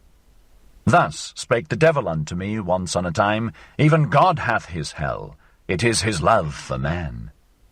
And lately did I hear him say these words, God is dead, of his pity for man hath God died. Zarathustra, 2. The Pitiful. 61. The Honey Sacrifice. And again passed moons and years over Zarathustra's soul, and he heeded it not. His hair, however, became white.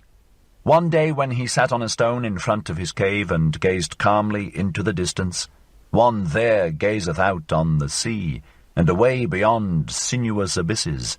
Then went his animals thoughtfully round about him, and at last set themselves in front of him. O Zarathustra, said they, gazest thou out, perhaps, for thy happiness? Of what account is my happiness? Answered he. I have long ceased to strive any more for happiness. I strive for my work. O Zarathustra, said the animals once more, that sayest thou as one who hath overmuch of good things. Liest thou not in a sky-blue lake of happiness? Ye wags, answered Zarathustra, and smiled. How well did ye choose the simile! But ye know also that my happiness is heavy, and not like a fluid wave of water. It presseth me, and will not leave me, and is like molten pitch. Then went his animals again thoughtfully around him, and placed themselves once more in front of him.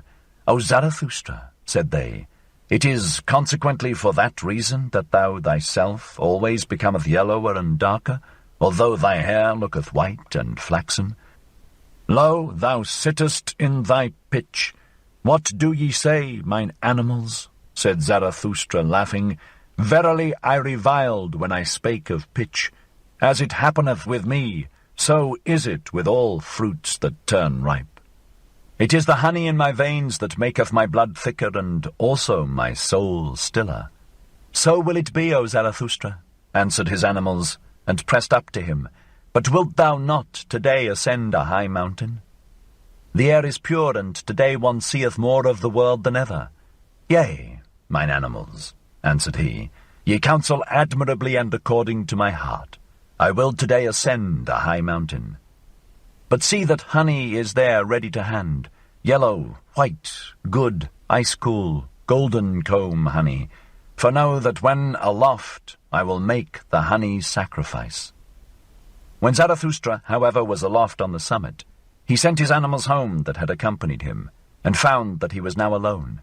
Then he laughed from the bottom of his heart, looked around him, and spake thus, That I spake of sacrifices and honey sacrifices, it was merely a ruse in talking, and verily a useful folly. Here aloft can I now speak freer than in front of mountain caves and anchorites' domestic animals. What to sacrifice? I squander what is given me, a squanderer with 1,000 hands. How could I call that sacrificing? And when I desired honey, I only desired bait, and sweet mucus and mucilage, for which even the mouths of growling bears and strange, sulky, evil birds water. The best bait, as huntsmen and fishermen require it, for if the world be as a gloomy forest of animals, and a pleasure ground for all wild huntsmen, it seemeth to me rather, and preferably, a fathomless rich sea.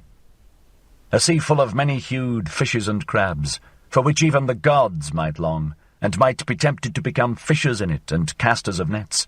So rich is the world in wonderful things, great and small. Especially the human world, the human sea.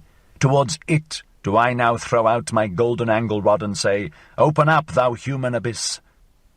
Open up and throw unto me thy fish and shining crabs. With my best bait shall I allure to myself today the strangest human fish.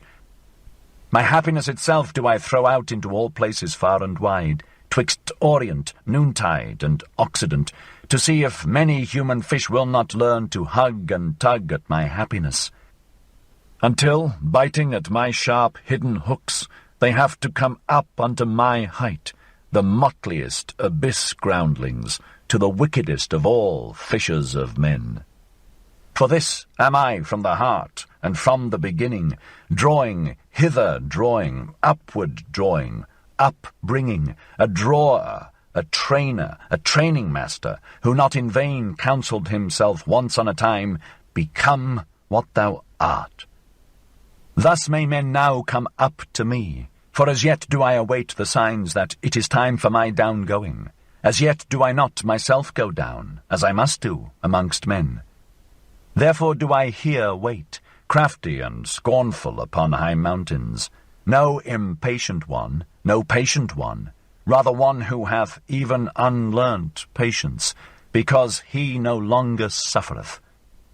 For my fate giveth me time. It hath forgotten me, perhaps, or doth it sit behind a big stone and catch flies? And verily I am well disposed to mine eternal fate, because it doth not hound and hurry me, but leaveth me time for merriment and mischief, so that I have today ascended this high mountain to catch fish. Did ever any one catch fish upon high mountains?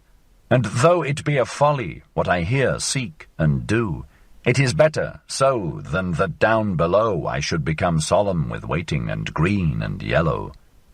A posturing wrath snorter with waiting, a holy howl-storm from the mountains, an impatient one that shouteth down into the valleys, Hearken, else I will scourge you with the scourge of God. Not that I would have a grudge against such wrathful ones on that account. They are well enough for laughter to me.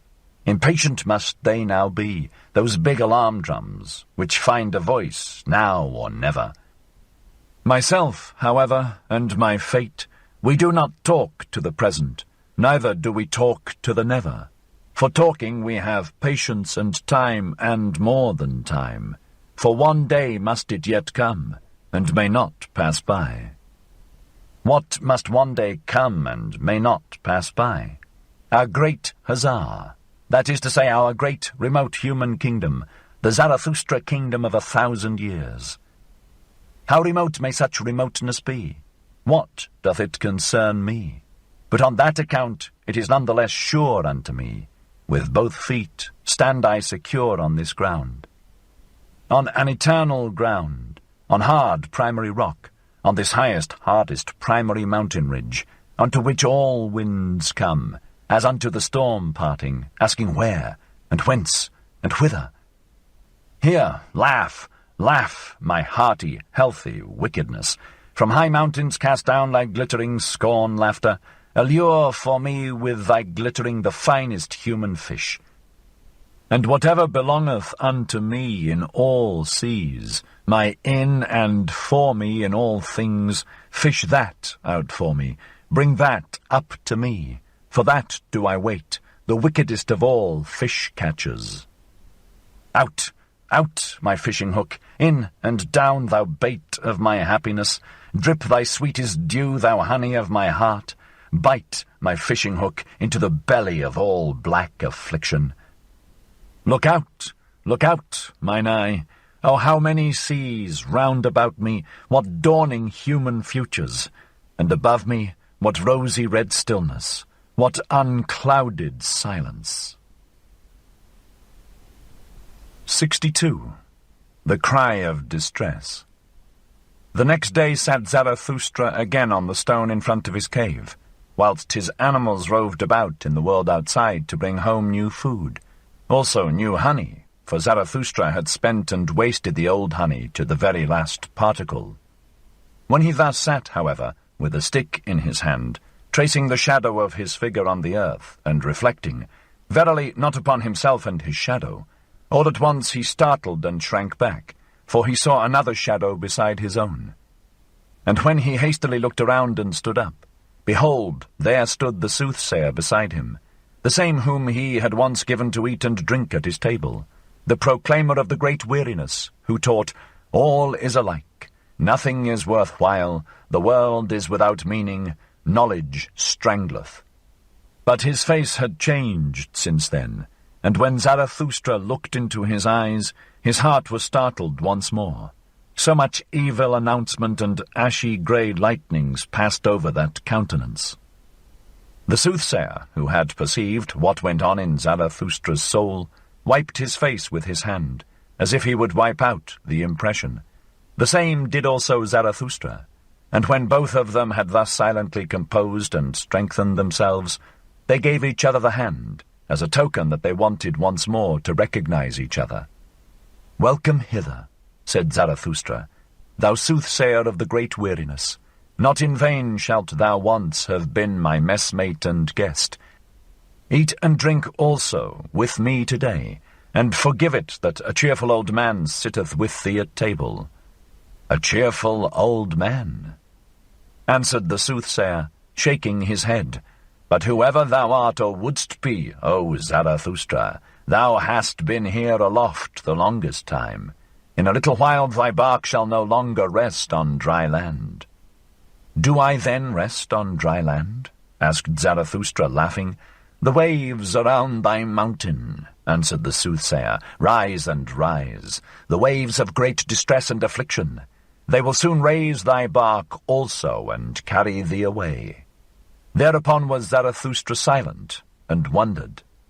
"Dost thou still hear nothing?" continued the soothsayer. "Doth it not rush and roar out of the depth?" Zarathustra was silent once more and listened. Then heard he a long, long cry, which the abysses threw to one another and passed on, for none of them wished to retain it, so evil did it sound. "Thou ill announcer," said Zarathustra at last, "that is a cry of distress, and the cry of a man. It may come perhaps out of a black sea. But what doth human distress matter to me? My last sin, which hath been reserved for me, knowest thou what it is called?" "Pity," answered the soothsayer from an overflowing heart, and raised both his hands aloft. "O Zarathustra, I have come that I may seduce thee to thy last sin." And hardly had those words been uttered when there sounded the cry once more, and longer and more alarming than before, also much nearer. "Hearest thou? Hearest thou, O Zarathustra?" called out the soothsayer. "The cry concerneth thee, it calleth thee. Come, come, come, it is time, it is the highest time." Zarathustra was silent thereupon, confused and staggered. At last he asked, like one who hesitateth in himself, "And who is it that there calleth me?" "But thou knowest it certainly," answered the soothsayer warmly. "Why dost thou conceal thyself? It is the higher man that crieth for thee." "The higher man?" cried Zarathustra, horror-stricken. "What wanteth he? What wanteth he? The higher man? What wanteth he here?" And his skin covered with perspiration. The soothsayer, however, did not heed Zarathustra's alarm, but listened and listened in the downward direction. When, however, it had been still there for a long while, he looked behind and saw Zarathustra standing trembling. "O Zarathustra," he began with sorrowful voice, "thou dost not stand there like one whose happiness maketh him giddy. Thou wilt have to dance, lest thou tumble down. But although thou shouldst dance before me, and leap all thy side leaps, no one may say unto me, Behold, here danceth the last joyous man. In vain would anyone come to this height who sought him here. Caves would he find, indeed, and back caves, hiding places for hidden ones, but not lucky mines, nor treasure chambers, nor new gold veins of happiness. Happiness! How indeed could one find happiness among such buried alive and solitary ones? Must I yet seek the last happiness on the happy isles, and far away among forgotten seas? But all is alike. Nothing is worth while. No seeking is of service. There are no longer any happy isles. Thus sighed the soothsayer with his last sigh. However, Zarathustra again became serene and assured, like one who hath come out of a deep chasm into the light. "Nay, nay, 3 times nay," exclaimed he with a strong voice, and stroked his beard. "That do I know better. There are still happy isles. Silence thereon, thou sighing sorrow sack. Cease to splash thereon, thou rain cloud of the forenoon.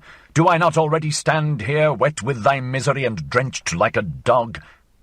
Now do I shake myself and run away from thee, that I may again become dry. Thereat mayest thou not wonder.